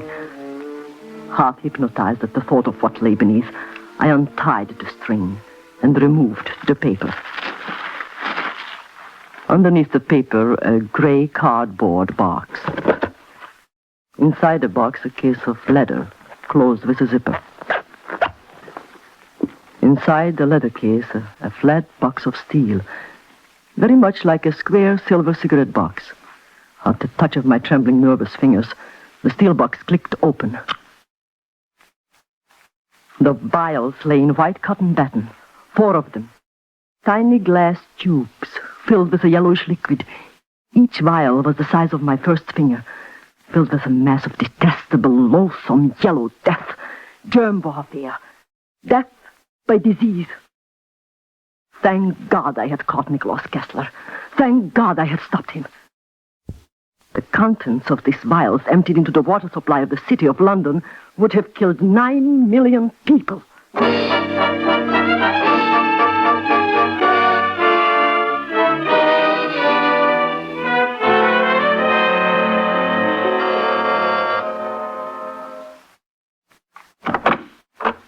Good morning. Yes, what is it? I'm Alan Cornelius. Are you the Baroness Karen Geyser? Come in. Why, I hope I didn't wake you up. Identify yourself. A number? Which is? Yours, 11864. Lord Holland sent me to pick up a parcel. Did anyone notice you as you came in? I don't think so. How did you come? I have my own car. If you knew what was in this parcel, you'd understand my concern. Here, take it. Thanks. That all? Take it straight to Lord Holland's office in headquarters. Right. I've heard a lot about you, Baroness. Lord Holland says you're the cleverest operator MI2 has ever had. At the moment, I'm terribly tired. I haven't had a good night's sleep in almost 2 weeks. Will you be spending some time in London? Yes, I expect so. Well, perhaps we might have dinner some evening. Perhaps. And now, if you'll excuse me, please. Oh, certainly, son. And congratulations about this. Thank you. Goodbye, Baroness. Goodbye, Mr. Cornelius, and please be very careful. I will. Goodbye. I'll be careful, Baroness. Very, very careful.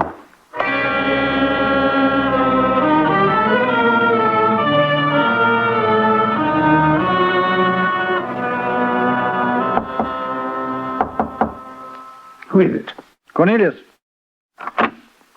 Come in. Thanks. Give it to me quickly. Is it all right? I opened it in my car. They're there, all 4 of them. Was it easier? Holland ordered me to pick it up from the girl. She the one who disposed of Kessler? Yes. Well, The weak die, the strong live. It's as simple as that. But you're making plans for our safety. Oh, naturally. I want them to include my mother. Why should they? Because I say so. That's not a very good reason. She's still young, still attractive, and even though she's a bit cracked on England, I don't want her to die. All right. You've 6 weeks to send her somewhere. What's the next move? The plan for introducing the cultures to the London water system. When will you be ready? The virus cultures must be concentrated. They take about 4 weeks to grow. We'll be ready by the middle of July. My immediate concern is explaining the loss of the virus to Lord Holland. You're driving a car? Yes. Have an accident. A fake accident. Lamppost. Anything. Pretend to be injured. Call me in as your doctor. I know you'll be suitably concerned over my condition. I'll watch you like a hawk. It's not a bad idea. Crowd gathers, I'm unconscious. When I come to, the parcel is gone. Why not? Every foreign agent in Europe has been after it at some time or another. All right. You'll have a patient in a few minutes.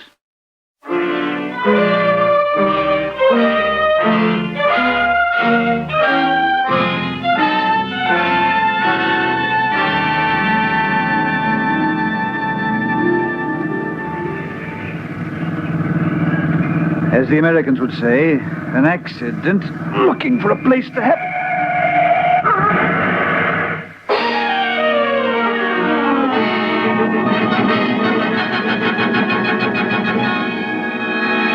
Lord Harlan, do you realize what I went through to get the parcel to England? Baroness, believe me, I'm quite as upset as you are. Upset? This idiot of a man can't even drive an automobile. On the contrary, my dear, he's a very good driver. A child ran across the street in front of him. He tried to avoid it and struck a fire hydrant. When he regained consciousness, the parcel was gone. Gone where? How? Have there been checks made? Of course, but the accident happened near Piccadilly Circus. You know how quickly a crowd gathers. We have absolutely no idea who might have taken it. The trail is completely cold. It is rank incompetence. Every precaution is being taken. I've tripled the guard on every London reservoir. Actually, I think the danger is comparatively slight. Slight? Yes, you see, whatever this is would have to be introduced to the drinking water after purification. What? I don't understand. Well, if it is introduced before purification, it would be detected and eliminated. This means they have to get the germs into the water at a pumping station. And that is practically impossible. Nothing is impossible to a clever Nazi. We have always underestimated them. I'm having security spot checks made at unexpected intervals at every pumping station and every reservoir. Lord Harland. Yes? Is Alan Cornelius completely trustworthy? Oh, my dear Baroness, please. Is he? Yes, completely. His father served under me in the First War. He died defending his country. His mother is a wonderful woman. I've known her for many years. I know that her son is above reproach. Was he badly injured? Well, he tore a ligament in his back, hit his nose on the steering wheel. Could I go to see him? Why? I would like to talk to him. Baroness, I will not allow you to cross-examine one of my most trusted men. I have no intention of cross-examining him. He has been hurt, and I would like to visit him. Very well. His address is 12 Hillview Manor, Chelsea.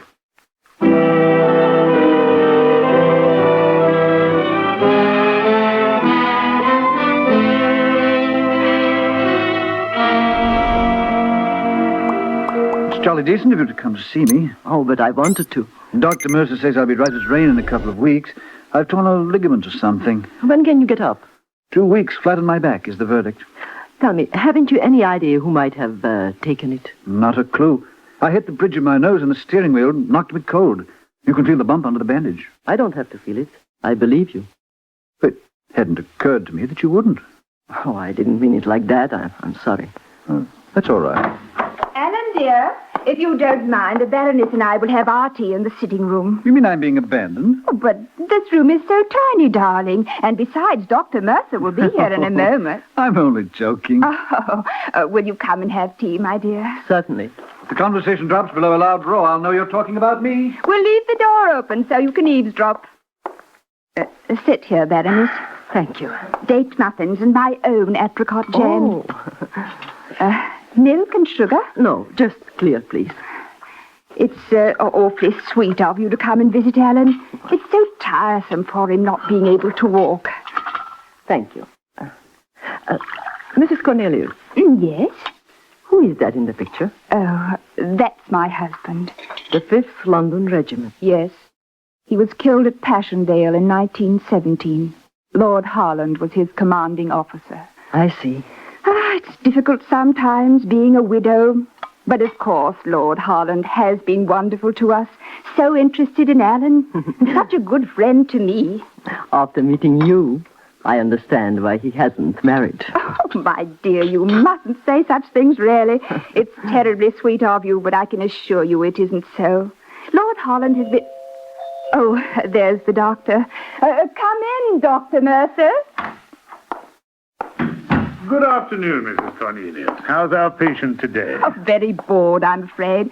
Baroness, may I present Dr. Graham Mercer? Doctor, this is the Baroness Karen Gazer. Baroness? How do you do? Why don't you go in and see Alan and then come back and have some tea with us? I'd be delighted to. You can find him all right, can't you? I imagine so. And if you want to keep him in bed for 2 weeks, you'll have to be very firm with him. I will. Hello, Alan. Hello, Doctor. Well? They've tripled the guard on every London reservoir and on the pumping stations. I'm not interested in the pumping stations. I thought the bacteria had to be introduced after purification. This is not a bacteria. It's a virus, like polio. It can't be filtered out, and it's undetectable in the bacterial count. Is it fast? A mouthful of the polluted water is enough. The culture is growing nicely. I have it in a moist heat oven. It will be ready within 4 weeks. I've decided how we can get it into the reservoirs. How? Lord Harland is having spot security checks made at all of them. So? You'll pose as an intelligence agent. I'll get you credentials from headquarters. You'll inspect the reservoirs. One of our men. Is that safe? It will be, with the proper papers. When can you get them? What's the minimum I can stay in bed and still have people believe I hurt my back? 8 days. You can limp for a couple more. All right. You'd better go now. And don't have tea with the Baroness. Find some excuse. What's she doing here? Just visiting. I'll come again tomorrow. Let's do that. Goodbye, Alan. See you tomorrow. Oh, thanks, Dr. Mercer. Well, Doctor, how is our patient? Will he live? I rather think so. Will you have some tea with us? No, if you'll excuse me, I won't. It's later than I thought. Oh, I'm sorry. Very nice to meet you, Baroness. I hope I see you again. Thank you, Dr. Mercer. Oh, surely you have time for just one cup. I'd love to, but I can't. Please, don't get up, Mrs. Cornelius. I'll find my way out. And I'll take a rain check on that tea until tomorrow. All right, don't forget. Goodbye. Goodbye. He's an extremely nice man. Yes. Of course, he isn't our regular family doctor. Oh, really? No, Alan met him at his club. More tea? No, thanks. But what sort of a doctor is he? Well, I believe he's a bacteriologist of some kind. He's been terribly concerned about Alan's back and very nice. But I don't see the connection between a strained back and bacteriology, do you? No, I don't. Well, however, since it's Alan's back, I suppose he can have any doctor he wants. How would you like to take him his tea? I know he'd appreciate it.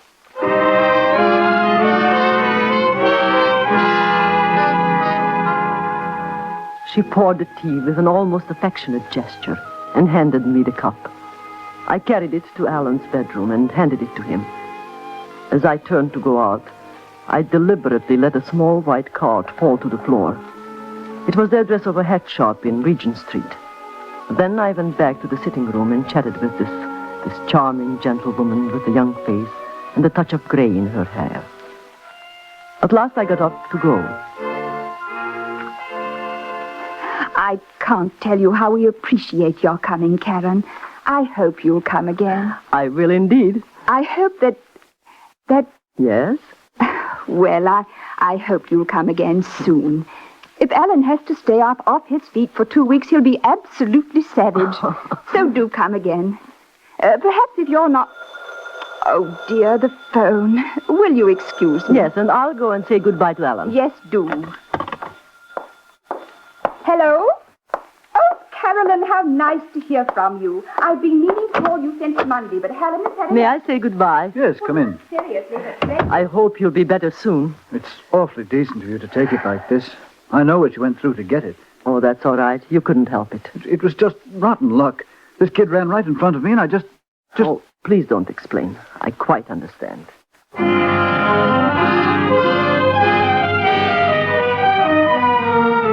I did understand, clearly. No one had been in his room since I had dropped the card on the floor. The card was gone. Who had picked it up? A man who couldn't walk. A man who thought it might have been important.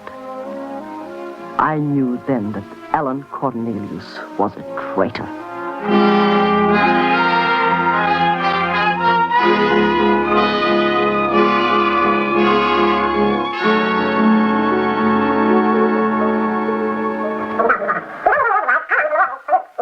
Will you shut that thing off, please? Sorry. They're waiting for us. No, I forgot that it bothers people. Now, what can I do for you? I want you to make an installation in a house at 12 Hillview Manor, Chelsea. When? A week from Tuesday, the three of us are going to the theater. You'll have from 8 until midnight. What type of installation? I want a microphone in the second bedroom. The man sleeps in there. It's at the end of the hall. I want another one behind the large painting in the living room. It's above the fireplace. Is this an espionage case?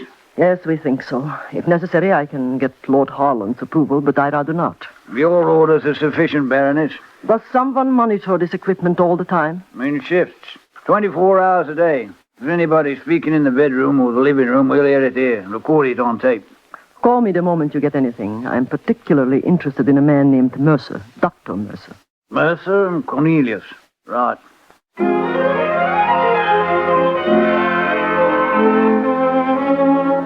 It was the 9th day after the accident that we went to the theater.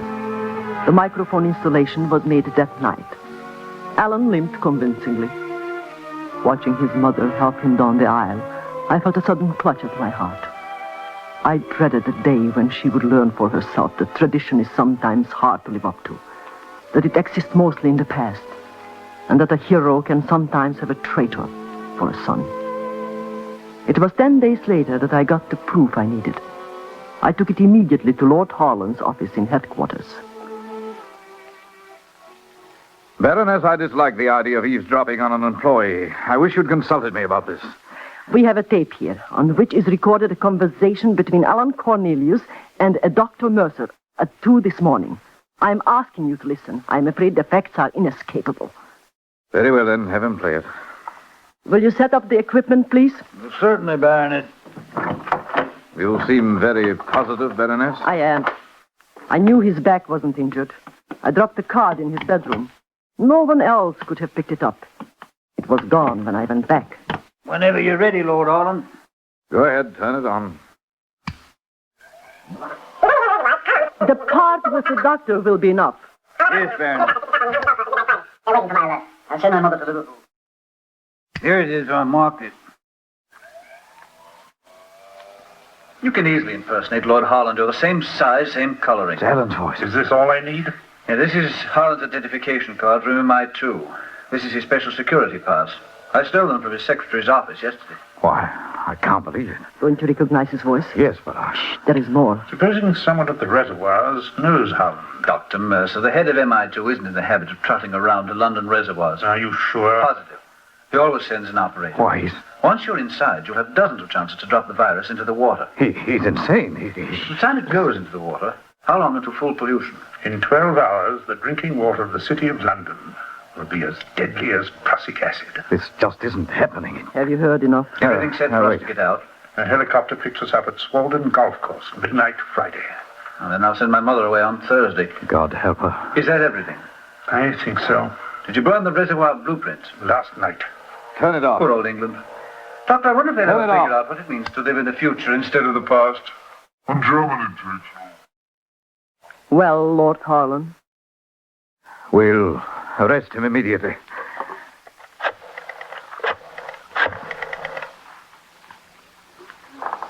Emergency security, please. Hello, Colonel Ross. We're arresting Alan Cornelius on charges of treason immediately. Yes, I have complete proof. Have 2 squad cars and 10 policemen waiting in front of the building in 5 minutes. What? Yes, that's all. Isn't it enough? This will kill his mother. It'll kill her. Yes, I know. And she's such a fine woman. I wish there was some way that I wish I didn't have to tell her. Would you like me to? Would you? Of course. You and your man can wait outside. I'll break it to her as gently as I know how. Thank you, Baroness. Thank you very much. Lord Harland. Yes? You were in love with her once, weren't you? Baroness, I'm in love with her now. Shall we go?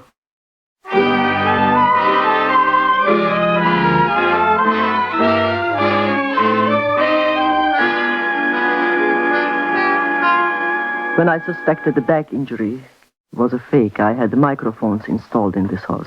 In this house? Yes, behind that picture, and in Alan's bedroom. It was the night we went to the theater. Go on. We recorded the conversation Alan had with Dr. Mercer. Lord Harland has heard it. He wanted me to tell you. He felt he couldn't face you himself. I can't believe it. I won't believe it. Alan couldn't. He couldn't be his father's son, and... I know how you feel, but the voices are unmistakable. But he couldn't. Oh, dear God, he couldn't. You'd better wake him up now. He's resting. Isn't that funny? He thought he'd have a rest before dinner. I've got to wake him up and tell him his country knows he's a traitor. I am terribly sorry for you. Are they outside now? Yes. You'd better wake him up. Will you come with me? Certainly. Alan.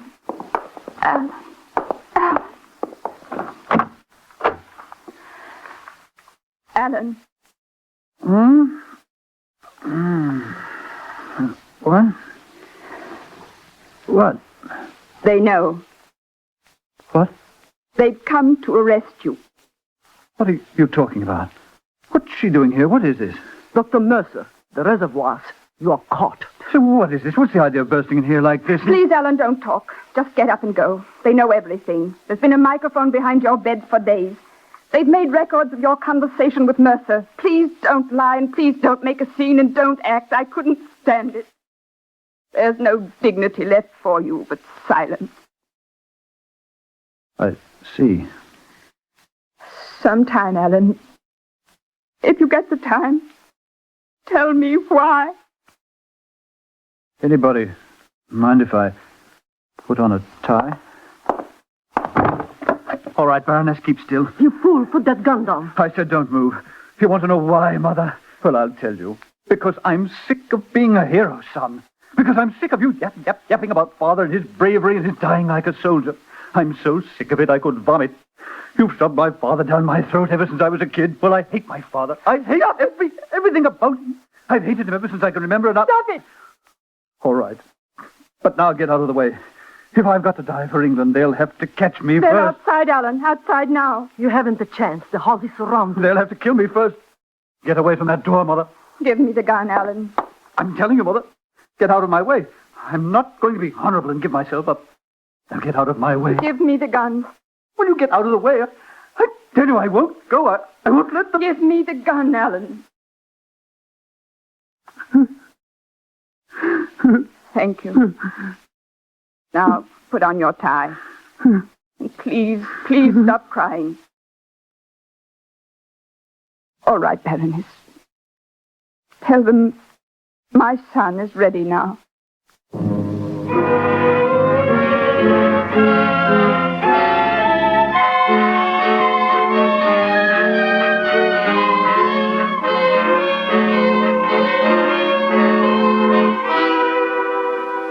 Did they sign confessions, Lord Harland? Yes, both of them. Capturing the doctor was child's play, thanks to you. How is Mrs. Cornelius? As you'd expect. The tragic thing is that this might have been avoided. Why, what do you mean? Alan's father wasn't a hero at all. I looked up his record. I know. You know? Yes. He was shot in the back at Passchendaele for exposing his own men to enemy fire. And for deserting his regiment in the battle line. You knew this? And you have kept it from her all these years? Yes, Baroness, I have. Why? Because I love her. And because I shot him.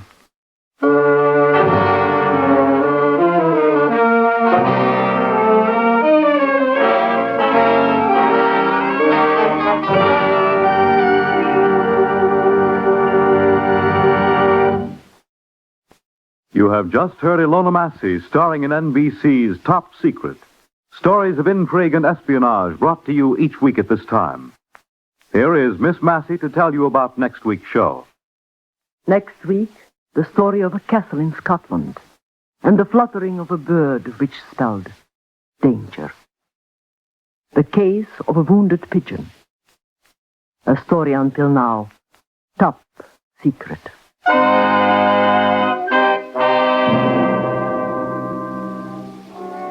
Top Secret is written, directed, and produced by Harry W. Junkin. Featured with Miss Massey on tonight's transcribed program was Alan Stevenson as Alan, Dennis Hoy was the doctor, Ian Martin was Lord Harland, Brooke Byron was Mrs. Cornelius.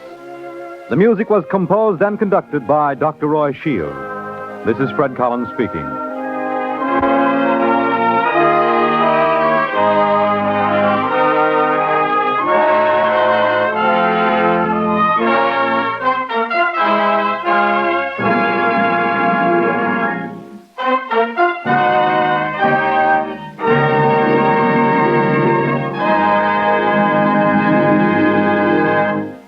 Take It or Leave It provides gay entertainment for you next on NBC.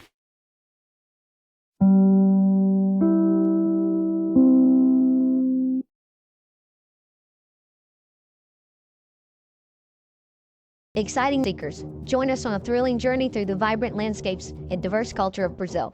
Lost in Brazil brings you to captivating videos showcasing heart-pounding adventures, mouth-watering cuisine, and hidden gems of this incredible country. From bustling cities to tranquil beaches, our videos capture the essence of Brazil's beauty. Experience the warmth of its people, the rhythm of its music, and the thrill of exploration. Click on the link in the description to find out more. I would like to extend my sincere gratitude to Old Time Radio Research Group for their remarkable efforts in preserving and archiving the captivating world of old-time radio programs. Their invaluable contribution allows us to step back in time and experience the magic of radio history firsthand. Their link is in the description below.